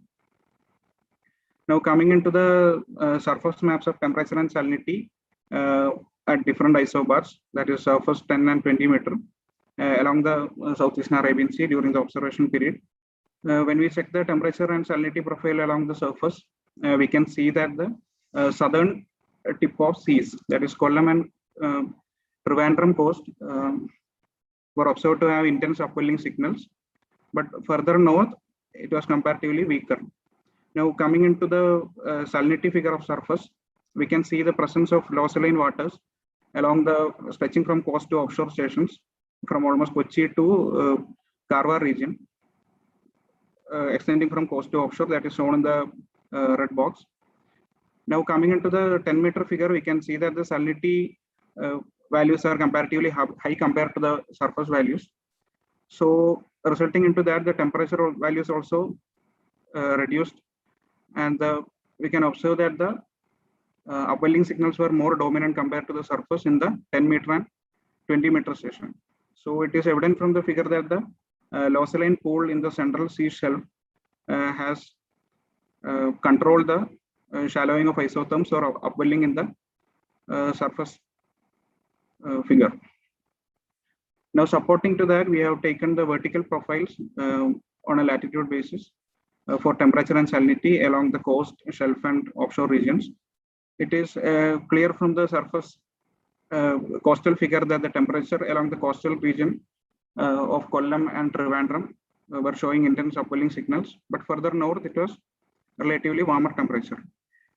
The presence of salinity, low saline pool is also seen in the central seas from 0 to almost 8 meter depth. And from the figure, it is clear that the low saline pool is not only restricted to the coastal region, but also to the shelf and offshore region. Now, to understand the formation of this low saline pool, we have considered the monthly average satellite and reanalysis data sets of wind speed overlaid with Ekman currents, rainfall data overlaid with salinity, and averaged over our cruise period. And we have observed that along the central seas area where we observed the low saline pool, we were getting a low wind speed and a very negligible current. And when we look at the rainfall data also, there is anomalous rainfall around 20 millimeter per day in the central seas area. And it is evident from the salinity contours also. Comparing it with the climatology data, we have the Ekman currents are observed to be having a high magnitude with dominant southward flow. This will be the reason why the low saline pool is further mixed in the column. So from the satellite observations, it is clear that the rainfall data supported with the weak winds and currents can be the reason for the trapping of freshwater lens in a much wider distance, extending from coast to offshore. Now, when we are looking into the geostrophic currents along the surface and 15 meter, we observed a cyclonic eddy in the seas region, open seas region, and this can be one of the reasons in controlling the coastal currents or in the low saline region. And to compare the stability pattern or upper layer stability, we have considered two transects, that is Mangalore, which is having showing the signals of intense low saline pool resulting into weak upwelling, and Trivandrum, where we observed intense upwelling and where the signals of low saline pool is missing. So comparing the coastal shelf and offshore region of these two transects, we identified that the stability pattern in the upper column is found to be more stable. The water is observed to be more stable in the Mangalore transit compared to the Trivandrum. So we can observe that the low saline pool had resulted in a high stable water compared to the upwelling region. Now we have analyzed the chlorophyll and zooplankton data in association with the low saline pool area. So the region average surface chlorophyll A was higher than the normal value for September 2020, clearly indicating the link between the local wind and biological response in regulating the ecosystem process. Also, the presence of low saline pool had resulted in decreased abundance of zooplankton in the upper layer. In all the other transect towards the north of the in the low saline area, the average biomass was comparatively less compared to the southern part where the upwelling was dominant. Now the conclusion of the study. The present study explains the observational evidence of the sea's hydrodynamics in response to the varying atmospheric forcing, rainfall and wind, and gives an indication of its impacts in the regional ecosystem dynamics. The presence of an unusual low saline pool was observed in the seas during September 2020 due to excess rainfall, weak winds and currents, maintaining or trapping the stratified column and supporting the formation of low saline pool. This unusual occurrence was found to suppress the coastal upwelling in the central seas region and had impacted, was reflected in the biological production with high chlorophyll concentration and decreased abundance of zooplankton. In brief, any variability in the climatic system does influence the ecosystem dynamics and suggests the necessity of comprehensive approach in addressing the marine ecosystems. Further, any efforts to ecosystem modeling need to consider these types of atmospheric forcings like rainfall and runoff for a better modeling predictions. Thank you, sir. Thank you, Mr. Vishnu. You are well within time. I don't see any questions in the chat box, but I have a quick question. So, Yes, see, your title says upper layer dynamics, but what is the dynamics of these low saline waters? You mentioned a couple of reasons, high rainfall during September, etc. But what's the dynamics it maintains? Sir, such kind of low saline pool is anomalous in this time of September, October. Usually it is observed in the winter monsoon and due to some runoff. But such kind of low saline pool can influence the upwelling, coastal upwelling in the Southeastern Arabian Sea. How? Sir, the surface layer is having a low saline patch. It can affect the shoaling of thermoclines. Okay, thank you very much. So we will move to the next presenter. You may please unshare your screen. Okay, thank you so much, sir. Yeah, I don't see any other questions in the chat box. The next talk is by Mr. Sona MA, but I was told that one of his co-author will present this talk. The title of the talk is Temperature Sensor Location Optimization of Expendable Bathythermograph Using Numerical Method. So you may, I think Mr. Sir, Hussain I is don't, going to present. sir, Rajdeep here. Yeah. I don't see his co-authors listed in the participant list right now, actually. Yeah, I also don't see Mr. Hussain in the list here. So Yeah. maybe he may join later. We'll see. We'll see that. Yeah, I think we will move to the next presentation then by Dr. Trinadha Rao. Impact of COVID-19 associated lockdown on the year-to-year variability of oil pollution along Eastern Arabian Sea. Dr. Trinadha Rao, you can share your screen and start your presentation.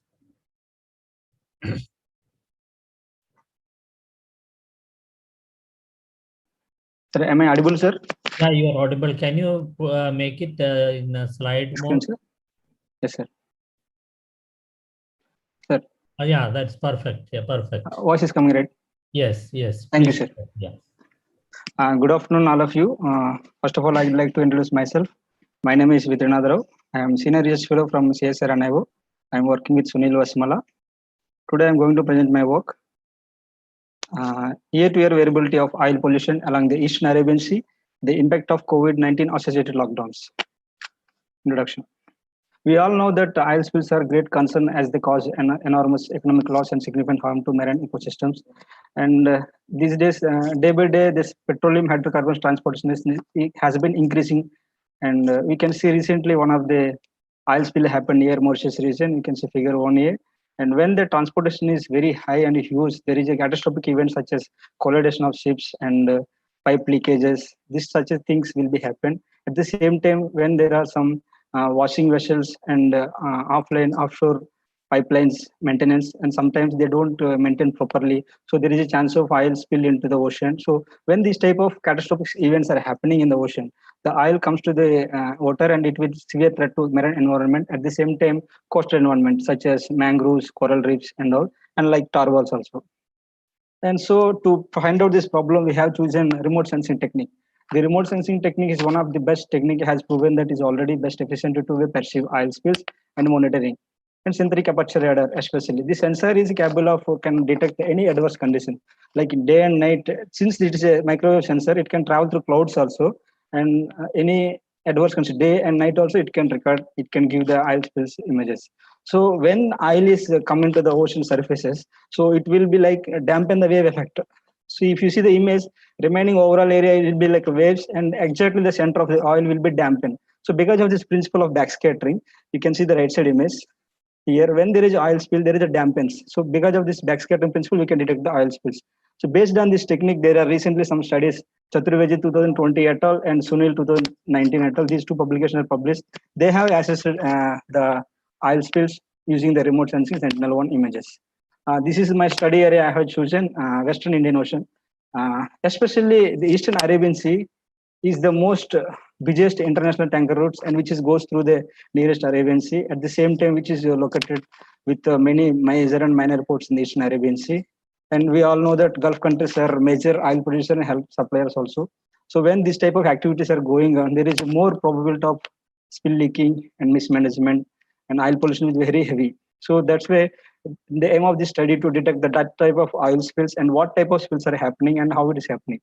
So I have taken the data and methodology. The data is Sentinel-1 images we have taken. Sentinel-1 images are very freely available images with 5.4 gigahertz frequency and 5.5 centimeters wavelength.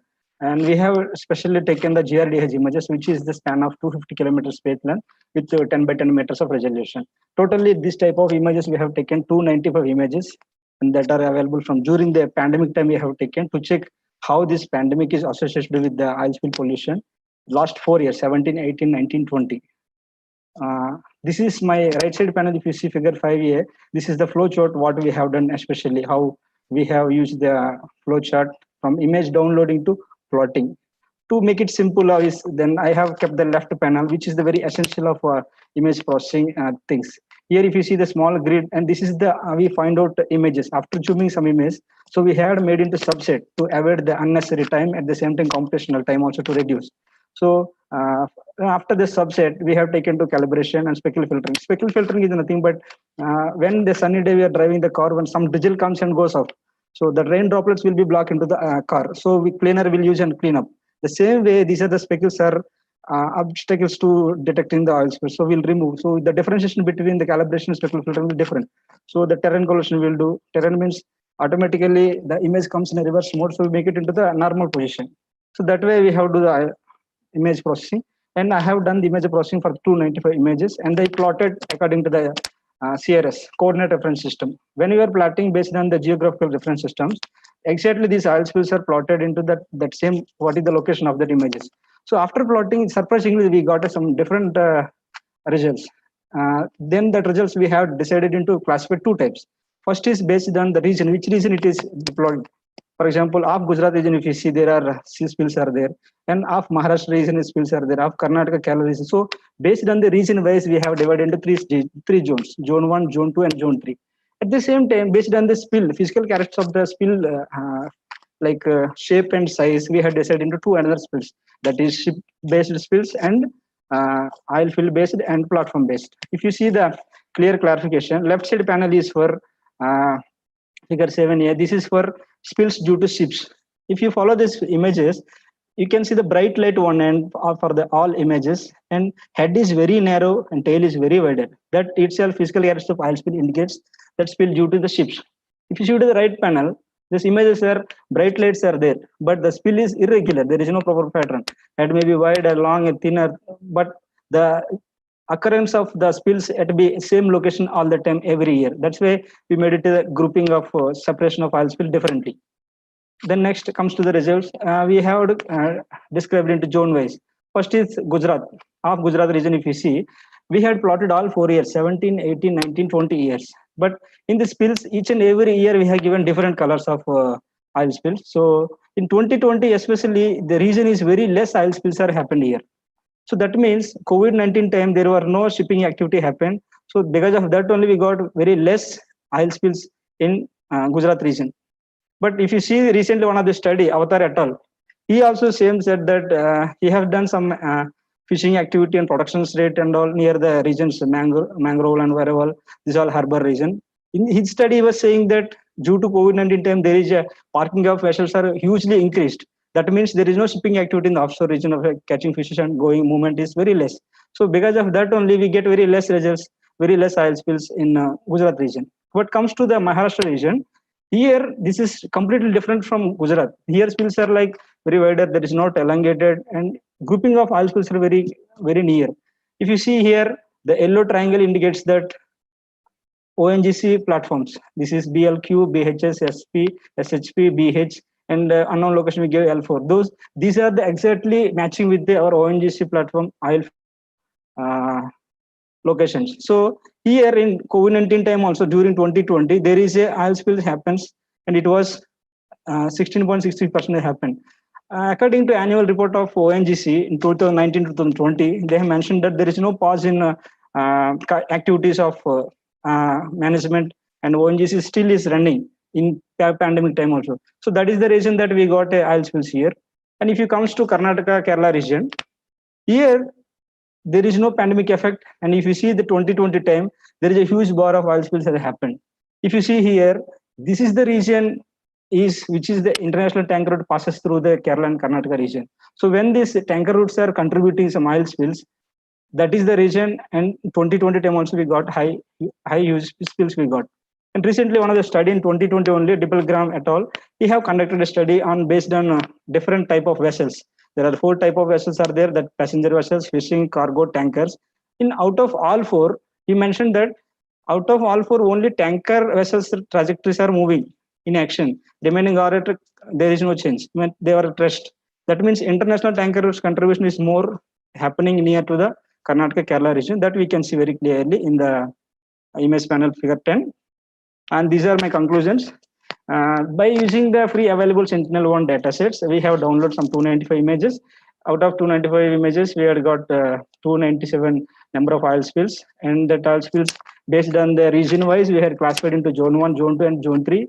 And we had classified based on the physical characteristics, spills due to oil fields, spills due to ships. At the same time, during pandemic time, near Gujarat region, there was a less oil spills happening because of low shipping activities happened there. And near Maharashtra region, there is not like Gujarat region, there was a huge oil spills happened. But this is due to the ONGC activity still is going on, that's way. But in Kerala, Karnataka, this is completely different from others.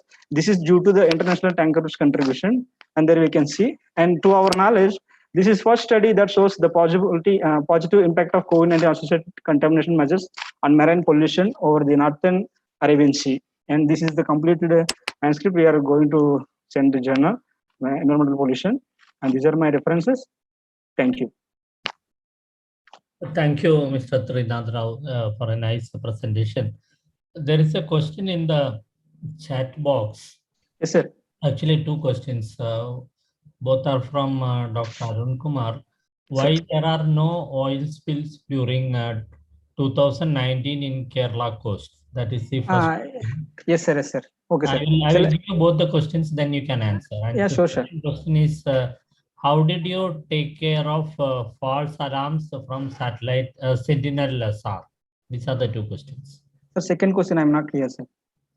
How did you taken care of false alarms from Yes, sir. Sentinel SAR? Yes, sir. Yes, sir. Yes, sir. Yeah. Sir, I'll answer the first question, sir, first of all. Okay. So this is the image, year variability of slicks at Zone 3, Karnataka, Kerala region, 2019. Sir, this is actually some, due to Sentinel-1 is a free available satellite images, sir. There were no images available in 2019 time. That is the reason we didn't get any images, sir. This is the backdrop of free available satellite images. This is the first answer. And goes to the second answer.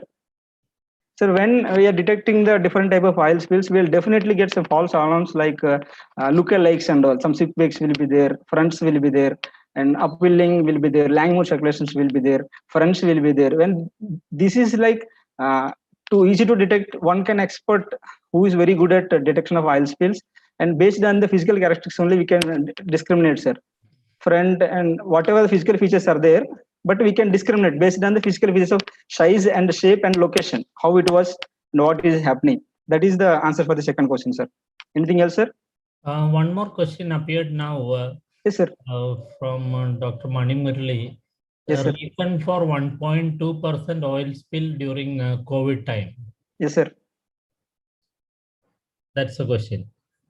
What's the reason for 1.2% of oil spill during COVID time? Yes, sir. Actually, during COVID time, there was a less shipping activity was happened, sir. So that is the reason. And there was a study, Avatar 2021 et al. In that study, they have mentioned that there were less shipping activity happened during the 19 time. So that is the reason here we got only 1% to 0% of oil spills only in that region. Thank you. This SAR data is available on a daily basis, or what is the frequency? Sir, actually, Sentinel-1 is two types are there, Sentinel-1A and 1B, sir. Each and every satellite will be 12 days, sir. So every image Sentinel-1 and Sentinel-B will get within 6 days periodicity, sir. 6 days, and yes, it yes, is freely available now. Yes, yes, sir, freely available, sir. Okay, thank you. Thank you very much, Mr. Trinath Rao. Thank yes, you. Sir. Thank you so much. Please unshare your...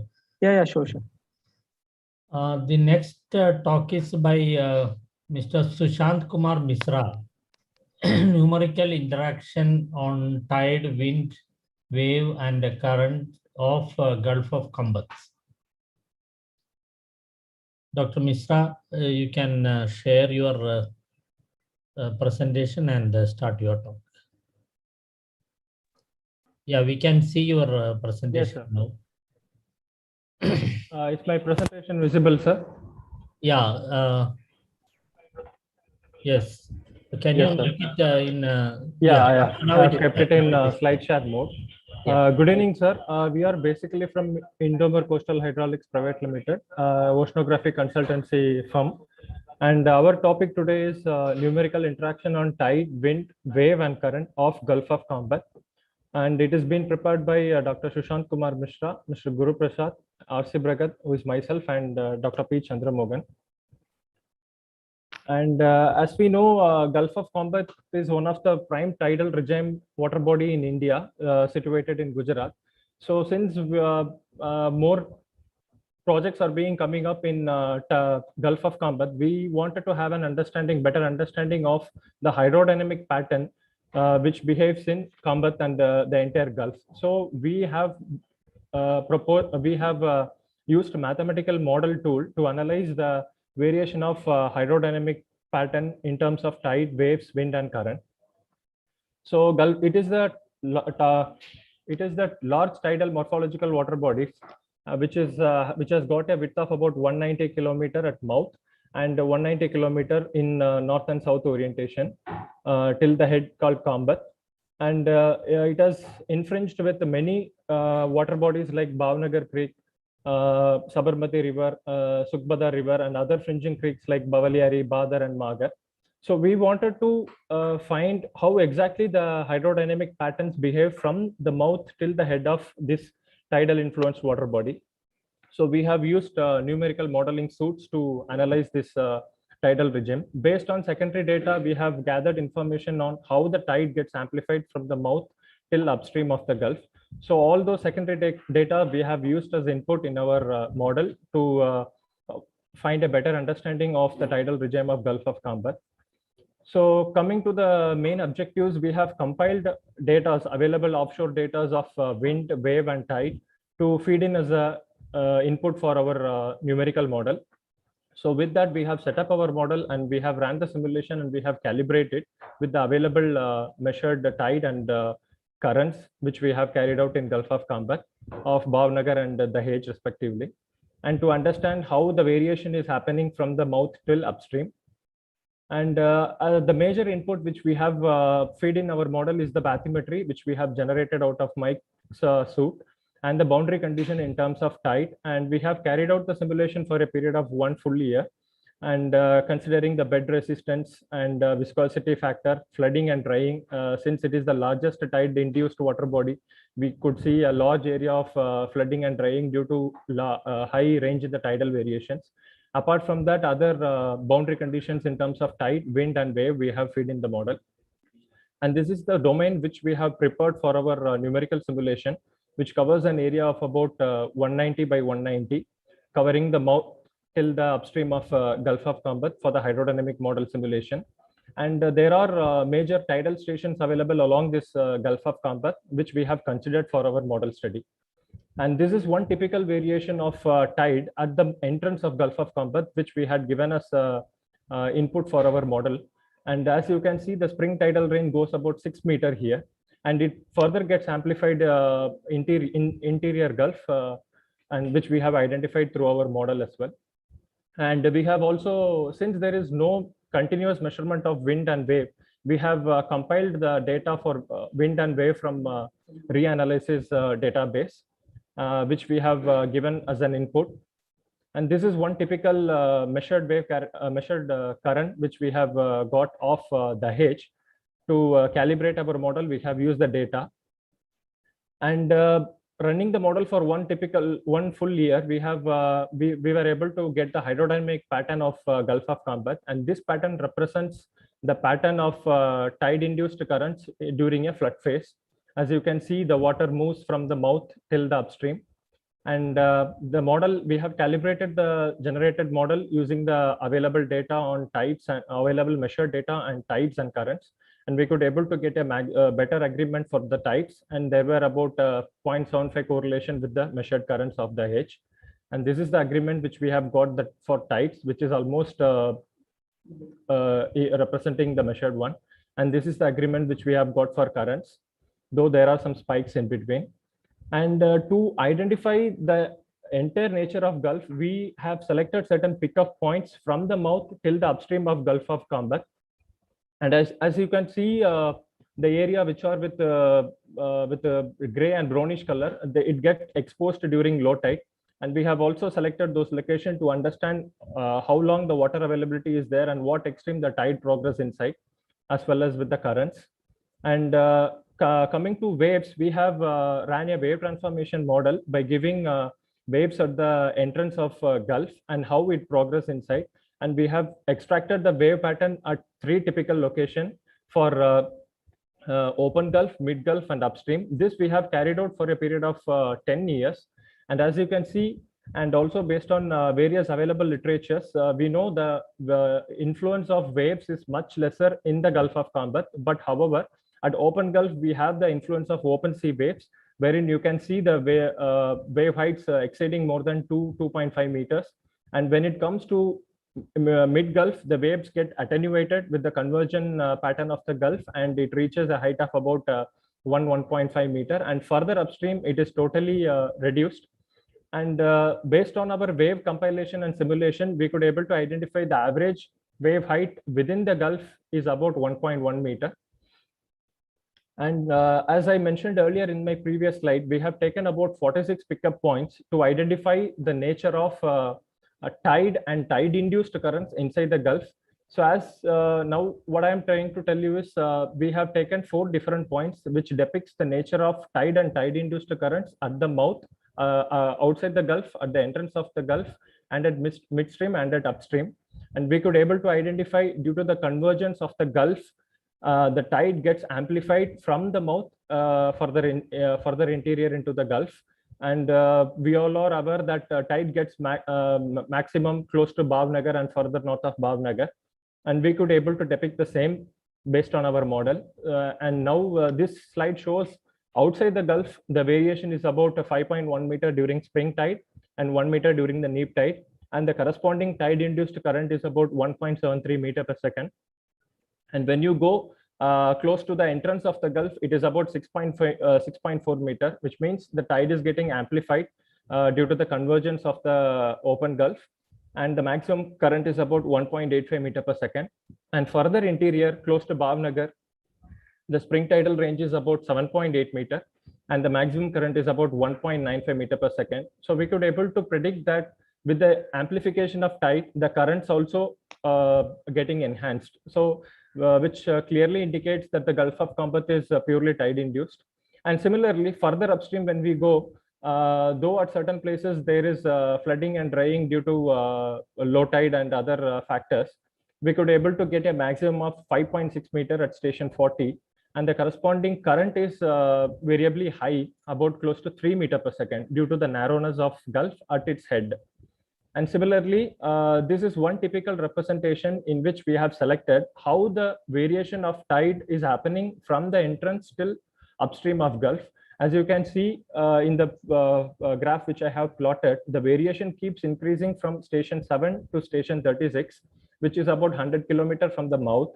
The tide keeps increasing from 5 to almost 8 meter. And from there on, there is a small dip in tide. And further upstream, it is again increasing due to the narrowness of the Gulf at Khambat place. So all these parameters we have combined together, and we could able to identify based on the compilation of wind and wave. Wind, though the Gulf of Khambat is purely a tide-induced regime, wind have its own significance during southwest monsoon period, preferably notably during May, June, July, and August. So with during those months, the currents which we have simulated have got some significance with the winds. And comparing to the waves, as I mentioned earlier, most of the waves are almost nullified for once it reaches the entrance of the Gulf. It is reaching maximum of less than 2 meter for 95% of our compilation period. And tide, it's get progress upstream with increase in tidal range due to the narrowness of Gulf. And the current is purely tide induced in the regime, and we could able to predict the same based on our model. And we also would like to develop the model which we have created based on the compiled data on wind, wave, tides, and currents. We would like to identify the sediment characteristics at various places, how the turbidity of Gulf water is changing from mouth till Gulf upstream. As we all know, based on some secondary sources also, when we go further entrance of the Gulf, it will be blue water, and when we go upstream, it will be of turbid water. So we wanted to analyze that factors as well. And identifying the sedimentation, we're closer to the coast where our facilities are there. We are in a plan to explore that as well. And this shoreline changes assessment for the entire Gulf, how the fringing creeks and the river mouths like Sabarmati, all these things are changing. And sea level rise being a global phenomena now, how tide-induced water body is behaving to sea level rise with its own behavior. So we are in the stage of exploring all these. So these are all our findings. With this, I conclude my presentation, sir. Thank you. Thank you very much. Thank you, Mr. Prashant. Yeah, it's a model setup for the Gulf of Khambat. Yes, sir. Let me check the chat box. Yes, there is a question. Yes, sir. I could able to read that, sir. Gulf of Khambat is extremely dynamic in nature due to high tidal range. How did you taken care of varying bathymetry in your model? What is the source of bathymetry and how accurate is that? Yes, sir. As I already mentioned in the initial slide, we have got plenty of nearshore bathymetry data sources based on our survey. So that I had considered for preparation of the model domain. Apart from that, I have also taken the data source from naval hydrographic charts. We have digitized the contours available in segment, and we have incorporated the same for our model domain preparation. So with this, we have generated the domain and prepared the hydrodynamic models. Apart from that, Mike CMAP data also we have considered. Thank you. I have a suggestion to you. First Yes, of sir. all, in your title, you say numerical interaction, but Yes, your presentation do not highlight any interaction. You have done a numerical yes, model. sir. We are actually in the stage of developing it. Now we have winds. interrelated only the tides and currents, and we are trying to develop it further with waves, wind, and other parameters. Yeah, and other suggestion is you should run this model only by forcing with the tide, so that you will find how much what is the circulation, or what is the current setup in the Khambat due to tides, and separately only by forcing with winds to find the winds and then look at the total currents. Then you can talk about some interaction there. Okay, sir. Definitely, we will try to explore that, sir. Yeah. Okay. This is a suggestion. Thank you very much. Thank you, sir. Please unshare your presentation. Yes, sir. Thank you, sir. So we will move to the next presentation. That is the last presentation by Mr. P.A. Matheswaran. The title of the talk is Intercomparison of Underwater Acoustic Properties Derived from Different Reanalyzed Products and In situ Observations in the Southeastern Arabian Sea. Mr. Matheswaran, you may please share your presentation and start your presentation.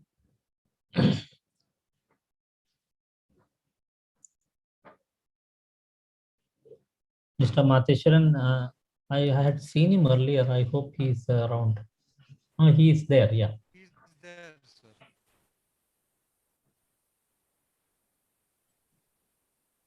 Mr. Matheswaran, can you hear us?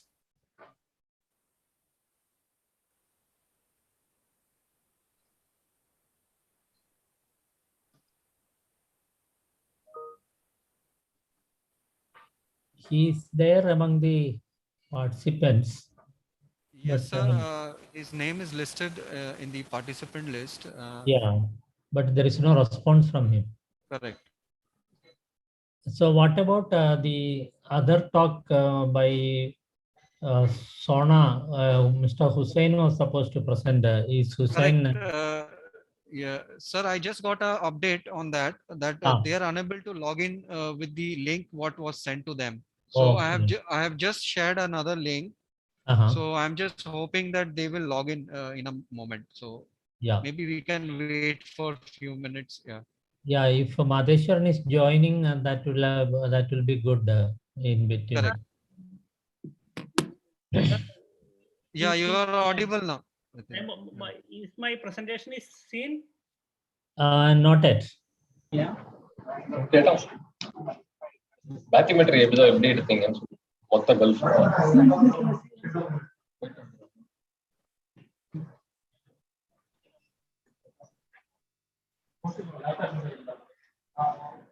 Mr. Madheshwaran, please share your PPT and start your talk. Some issues coming, sir. That oh, is it? That is in this home. Something is that it is asking. You have to share the. See, there is a green yes, sir. button. Asking some permission, sir. That is. Oh. Should I try sharing his screen then? I think that will be better. If you have his presentation, Rajdeep, you please go ahead and share then.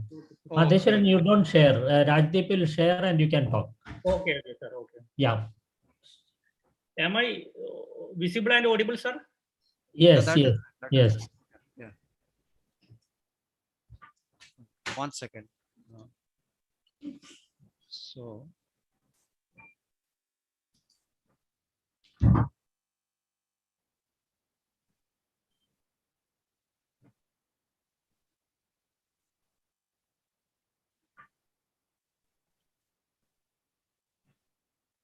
Is it visible? Yes, yes, we can see the presentation now. Full screen.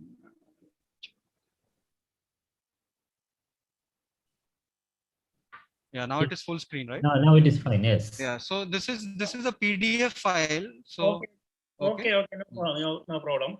So Yeah. good afternoon to all. So myself Maheshwaran.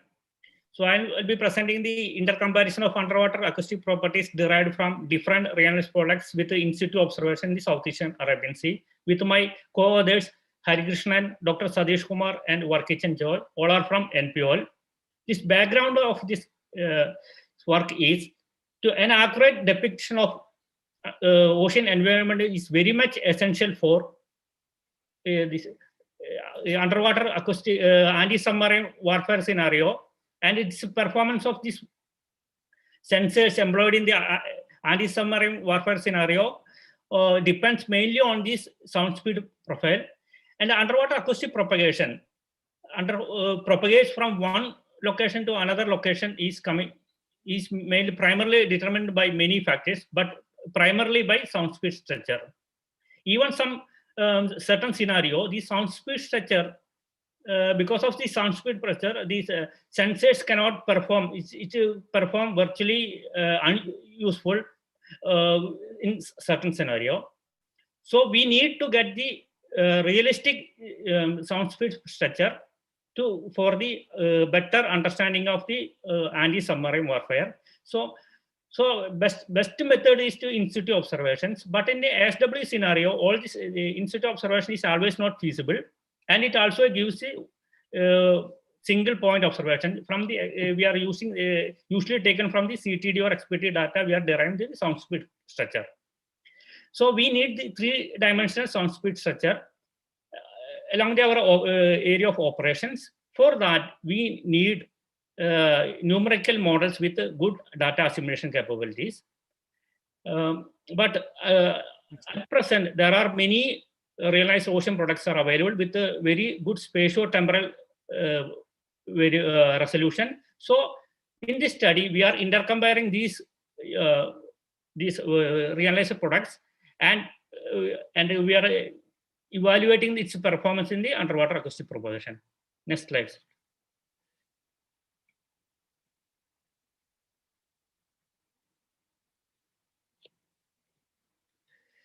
So as I mentioned, that sound is the only form of energy which can propagate in the ocean without much attenuation, and sound speed is it's a function of temperature, salinity, and sound speed. The right side shows the schematic of sound speed structure. We can clearly see that as the sound pressure or temperature salinity increases, the sound speed also increases.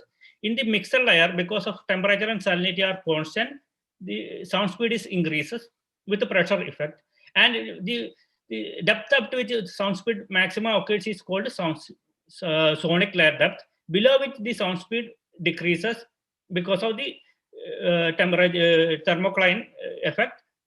Then it will reaches the sound speed minima zone. Thereafter, the sound speed increases with this pressure effect, where the temperature and salinity variation is very less. So in the bottom, we can see that the typical output of the transmission loss modeling, what usually we are doing in our this, and this left side is show the temperature profile and sound speed profile, and this on the right side we can clearly see that this sound waves, this acoustic energy propagates as a waveguide in the sonic layer depth, and this sonic layer depth determines the minimum cutoff frequency. This is inversely proportional to the sonic layer depth, which propagates below which the frequency the sound energy is attenuated, but above which it will propagate longer distance. But if you see the 75-meter depth, will get on the 5-kilometer range. So these are the general characteristics of the sound transmission loss modeling. Now, next slide, please. Next. So my objective is intercomparison of realized ocean products with the observations to assess the efficacy of these models for the underwater acquisition. So we have utilized the CTD observations we carried out from regular survey along the Southeastern Arabian Sea during 2016 to 17. We have used 770 profiles, and we also used Oscar currents during this same period. And reanalyzed products, we have chosen the Copernicus site, which provide daily data, then Echo to Cube 92 model, which give the 0.25 resolution at daily data, then Ingois Godas. This also will give 0.25 resolution and 5-day average. Then ECMWF of ORA-S 5 monthly data, it will give the monthly data at 1 degree interval. And we could get the 232 profile co-located profiles. Next slide.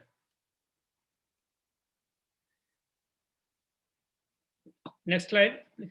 So this is a surface current plot. This Oscar currents versus a reanalyzed profile. This is for the 15th November profile number, and we can clearly see that the Oscar currents. This is an initial phase of the this is an initial phase of southwest monsoon current, and it is not much clearly visible in this Oscar current, but it is Echo 2 and this Ingois model will already started this southwest monsoon current. So these Oscar currents are not matching with these realized products. So there are certain deviations in the current. Next slide. So temperature section along this observation versus reanalysis. This first graph is observations. We can clearly see that this is along 12 degree north and during this November 2016. We can clearly see that this in the along the downwelling clearly starts in the towards the coastal downwelling is prominent, but in the upper layers, in the upper 50 meter, this is upwelling still persists in the nearshore region. This is very well, and if you see the thermocline, we can see that this clear-cut downwelling signatures, 20 degree isotherm we can taken as a middle of thermocline. So this Copernicus and Echo 2 very reasonably well depicted the observations, but Ingois and ECMWF showed this upwelling, dominant upwelling in this region, and it does not show any downwelling signatures. Next slide. This is a typical salinity structure along the same track, and we can clearly see the Arabian Sea high salinity water mass observed in this region. And this Arabian Sea high salinity water mass clearly showed reasonably well maintained, depicted in this Copernicus as well as the Echo 2 model. And ECMWF also we got the Arabian Sea high salinity water mass, but here these signatures are very weak in the Ingois Godas. Next slide. So this is sound speed structure. So we can clearly see that the sound speed is mainly followed the temperature section, except this Arabian Sea high salinity water mass region. So this all the profiles clearly follows this their temperature sections. So in this also this Copernicus and Echo 2 is relatively better resemblance with the observations. Next.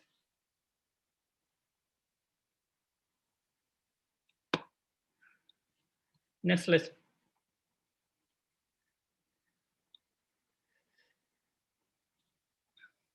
This is vertical profiles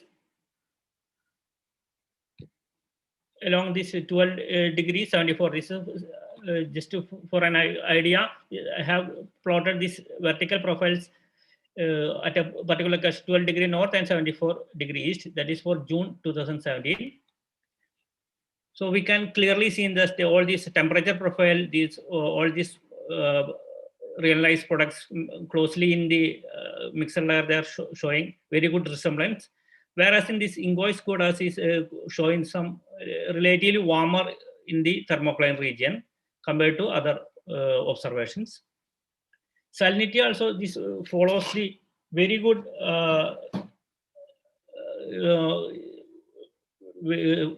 much variability in this region, but this Arabian Sea high salinity water is closely close resemblance showed in the ECMWR reanalyzed products.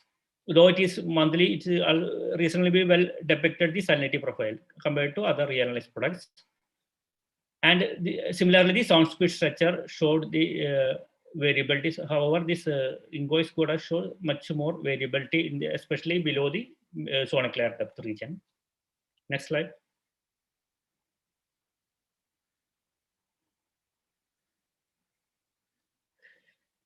This is for another location, another same location, another season. That is November.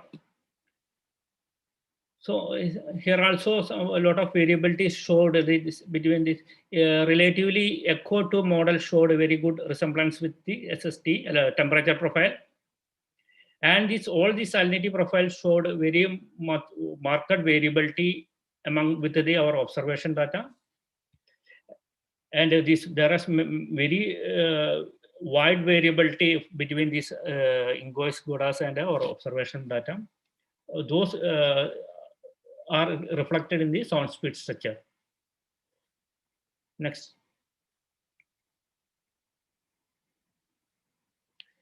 So we have done the transmission loss modeling using the Kraken RQ model, and the source is at 10 meter, and we have done run the model for 1.5 kilohertz model, and this x-axis is range in kilometers and y-axis is depth. So we can observations, we can clearly, and this transmission loss is varied from 50 to 110. So we can see that up to some 90 kilometer, depends about the capability of this sonar, we can detect the targets. So there is, because of the sound speed profile variability among these profiles, this also showed marked variability between this observation and these other realized products. Next. Next slide, please. This is, can you go back? Okay, this is another same location, another period. This is number 16. This also anyway, this is relatively better analysis. We are getting the transmission loss modeling compared to the previous case, but there are a lot of discrepancies in this. When we are plotting the line plot, we can see that many discrepancies in the transmission loss data. So this is for November 16th. So next slide.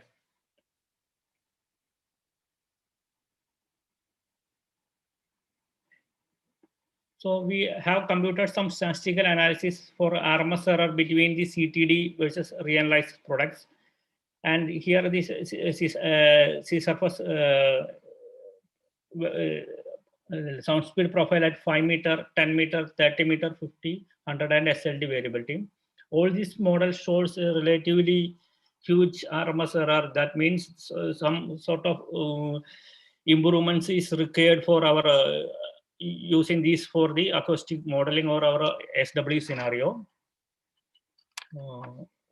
For anyway, some more statistic analysis has to be carried out for quantitatively tell which reanalyzed products is better, and those things to be carried out in due course, sir. Next. Next slide.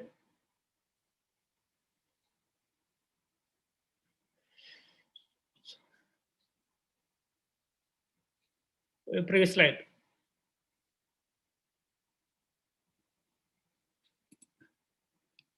Previous one concluding, yeah. So in general, this I am telling only general statement because we cannot do the quantitative analysis because all these data sets are we are covered in during this coastal region, that is in the this and this some different spatio-temporal variabilities also. So some more quantification and static analysis has to be carried out to quantitatively say which model is better than the for the acoustic propagation. So in general, Reynolds products capture the prominent ocean features, but it is varying in intensities. However, in the comparison on the acoustic characteristics such as sonic layer depth, gradients in the sonic layer, below layer, and cutoff frequencies showed remarkable variability. So in the anti-submarine warfare scenario, if there is a means of using in situ profiles to the ocean analysis, near realistic sound speed structure can be generated for the region of operation. So we are doing that one in our NQL for this better utilization of this, and we are doing some menu optimum interpolation schemes for using these realized products for the developing the 3D structure. That is in we are being started. So thank you, sir.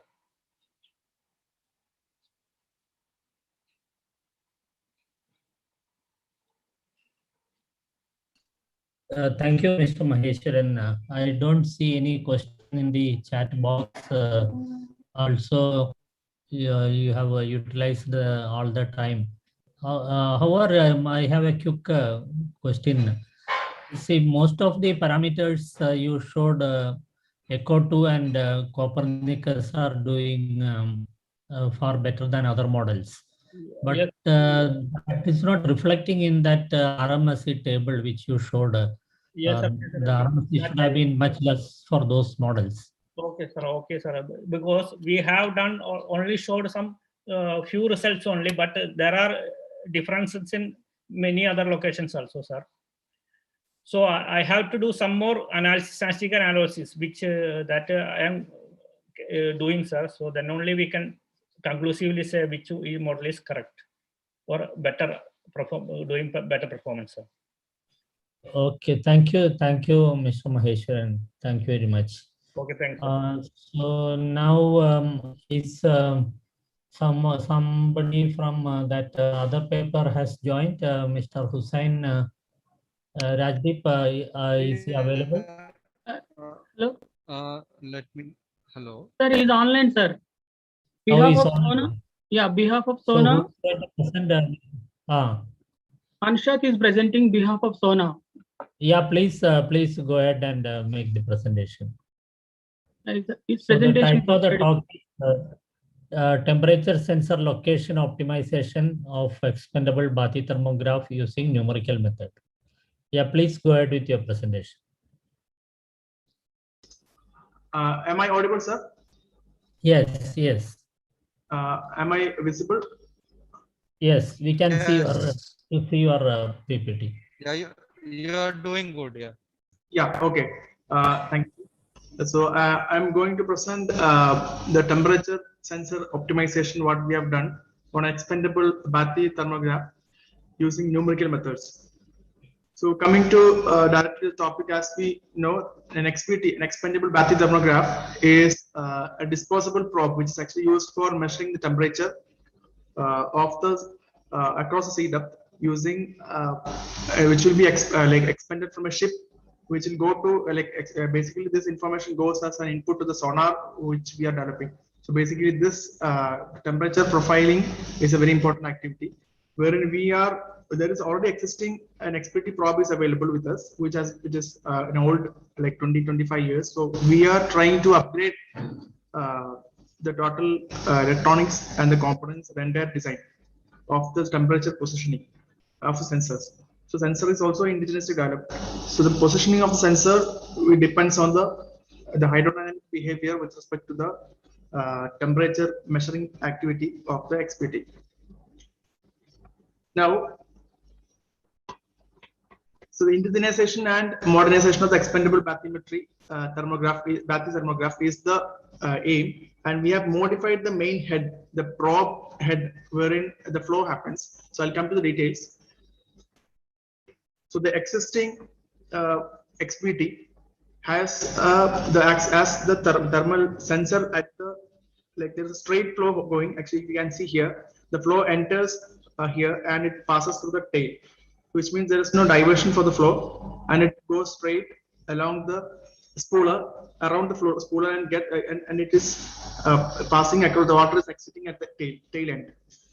So right now the dimensions and the weight we are trying to keep almost the same in order to be our existing without much change in the existing system. But we have indigenized the sensor, so we need to decide the location of the sensor which is to be kept. So for that purpose, we have considered 3 locations. So here, this is the new proposed design, wherein we have kept the sensor at the tip. We have shown this figure shows the sensor is kept at the tip, and there is a change in the. If you see the last slide, if you compare it, the flow is happening, it's entering inside, and it passes through 4 holes circumferentially. So the entering water will enter and it will be diverged into 4 holes. So it passes through 4 outlets. So the sensor has to be kept in this location, and the location of the sensor has an implication on the manufacturing point also, wherein if you have a complicated shape and if you have to keep at that location, then it is going to be costly, which is an expendable item. So we have to keep it as minimum as possible, the cost. Now coming to the different variations of position which we have considered, 3 designs we have considered. The first design, the sensor has been kept at the entry itself. Then in the second design, we have considered that the temperature sensor has been kept at the middle of the path, the inlet path, and the extreme inside end of the inlet. So these are the 3 locations which we have considered. So now already the sensor which is developed in-house has an accuracy of 0.01 degrees Celsius. So this error, while the temperature is recorded by the sensor, it should record the actual sensor at that particular point, at that particular depth. So that we have considered 2 points for the analysis purpose, which is the sensor location, point A, and the outside free stream temperature, point B. So temperature measured at the free stream as well as is measured at the sensor location. These 2 will be compared. So for this purpose, we have done a fluid mechanics hydrodynamic analysis, and we have given a thermal variation, temperature variation, and non-temperature variation for the inlet flow. So the point A, point B represents the 2 locations. One is free stream, the other one is sensor temperature of the sensor. So coming to the details of the CFD analysis, we have computational fluid dynamics analysis we have carried out. We have a domain considering the length of the XPT. There's a standard procedure for actually letting the flow to get stabilized and to take care of any other errors coming. We have considered the enough length with 20D plus 5D. The total comes around 25D. That is the total length of the domain. And the diameter of the domain is also coming to around 20D. So if you see the mesh, actually the parameters of already existing parameters, which is given as an input to the analysis is the velocity. The velocity we have considered 4 meters per second for the inlet flow. And the probe rotation, actually, since there's a blade at the end, it is for the stability of the probe to keep its trajectory. It is rotating at a speed of 95 radians per second. And the mesh has been refined near the area wherein we have used a few tools. ANSYS mechanical CFD has been used, and inflation layers has been given to capture the boundary layer variations through the flow. So especially at the nose end where the flow happens and where the temperature sensor is kept. So as you can see, the 3 designs which we have considered has been presented here. Like we have the flow velocity magnitude as well as the flow vectors for each design. So in the first design, all the since the edge end is coming at the entrance, it is creating a stagnation there. So you can see the velocity magnitude becoming almost same around the nose starting point. And as you go to the next level, as it goes inside, even still the flow is restricted, and there are some the restriction is causing some mixing of the flow, and there are some reverse flows which is happening that you can also be observed. The last point that the location was inside the extreme end, wherein the flow is much more uniform, and as it is expected because the restrictions are less, and the smooth flow separation at the deflected ends can be observed as compared to the other cases. Now, coming to the error that might occur, The free stream, as we are not able to represent the full domain in this presentation, we have just cut that particular portion. So the inlet temperature, the non-temperature has been given as a function, which is shown here, 29 minus 0.5 t. So which means the time step we are considered is 0.001 second. So for each 0.001 second, there will be an increment, the change in the temperature, which will be a decrement in the temperature. That's what. So every 0.5 for a meter depth of 0.5 degrees Celsius for a depth of 4 meters. That is the input we get. So once you compare the difference from the free stream temperature measured as well as the sensor location temperature, if you see the difference 0.0011 for the first case and 0.0021 for second case and 0.0019 for third case, wherein the least difference has come in the first case. So this all the three values, the difference, the error that may occur is actually are less than the temperature accuracy itself.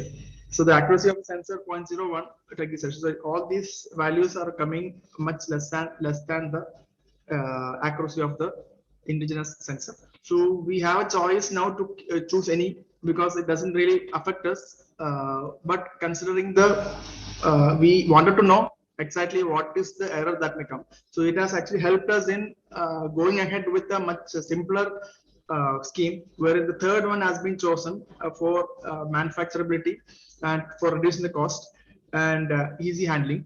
So the third scheme, which is kept at the innermost point, sensor of the innermost point, has been chosen, which has an error of 0.0019 degrees Celsius, which is less than the sensor accuracy. So this has been incorporated in the new design with the new sensor, and the same has been fabricated and this is incorporated in the actual system, and the trials are going on. So that ends my presentation. Over to you, sir. Thank you very much, Mr. Anand. I don't see any question in the chat box. Let me ask you a quick question. First of all, this study is entirely numerical simulation, right? You have not tested this in a tank or somewhere. Sir, we have done a first level testing in a tank here, and it is whatever the free fall rate which we have calculated is comparable with the simulation. No, I mean the positioning of the sensor, how accurately that is measuring. Have you tested in that tank? No, sir. Actually, that has to be taken to sea. That is pending, sir. We have just finished our tank inside NPI. Then we will be taking to the sea and comparing with an XCTD. Yes, if I remember right, the present probes also have that sensor in the front. There is a cavity, and inside that, that sensor is located. In the front, your right side is at extreme and outside, like near the tip. It is. Yeah, so you're only varying that position in the cavity, whether it should be at the front end or inside. It is actually inside, sir, now, because we found it is much more simpler to manufacture and we can reduce the cost. And we have a new sensor which is indigenized. The other sensor was not indigenized sensor; it was a bought-out sensor. Now we have our own sensor developed, so we thought of re-looking at what exactly is the possible changes which can make it simpler to use, simpler to manufacture. So that was the purpose for this analysis. Okay, thank you very much, Mr. Anand. I don't see any other questions, so thank you very much. Thank you, sir. This concludes all the 10 talks in this session. We had one invited talk by Dr. Ramaya and 9 talks by various presenters. Let me thank all the presenters for giving wonderful presentations about their research work, where the clarity was very good. And I congratulate all the presenters and thank them for their for contributing to this conference and presenting their new research at Osicon 2021. Rajdeep, you may conclude the session. Yes, sir. So on behalf of the organizer, as well as the chairman and other coordinator, we would like to thank everyone for presenting the presentations with their outstanding work what they have done. This was a very fruitful session, I believe, for everyone who had participated, because there was a different dimension of this presentations. There were different topics, and people from various specialization probably have got knowledge on how other divisions or other areas, how people are working. So on behalf of organizers, I'm going to conclude this session now, and let's all meet in the Osicon 2022 again with some new findings and some extended work, we believe. So that's over from me. Thank you. Thank you, Rajdeep. Thanks to all of you. Bye. Bye.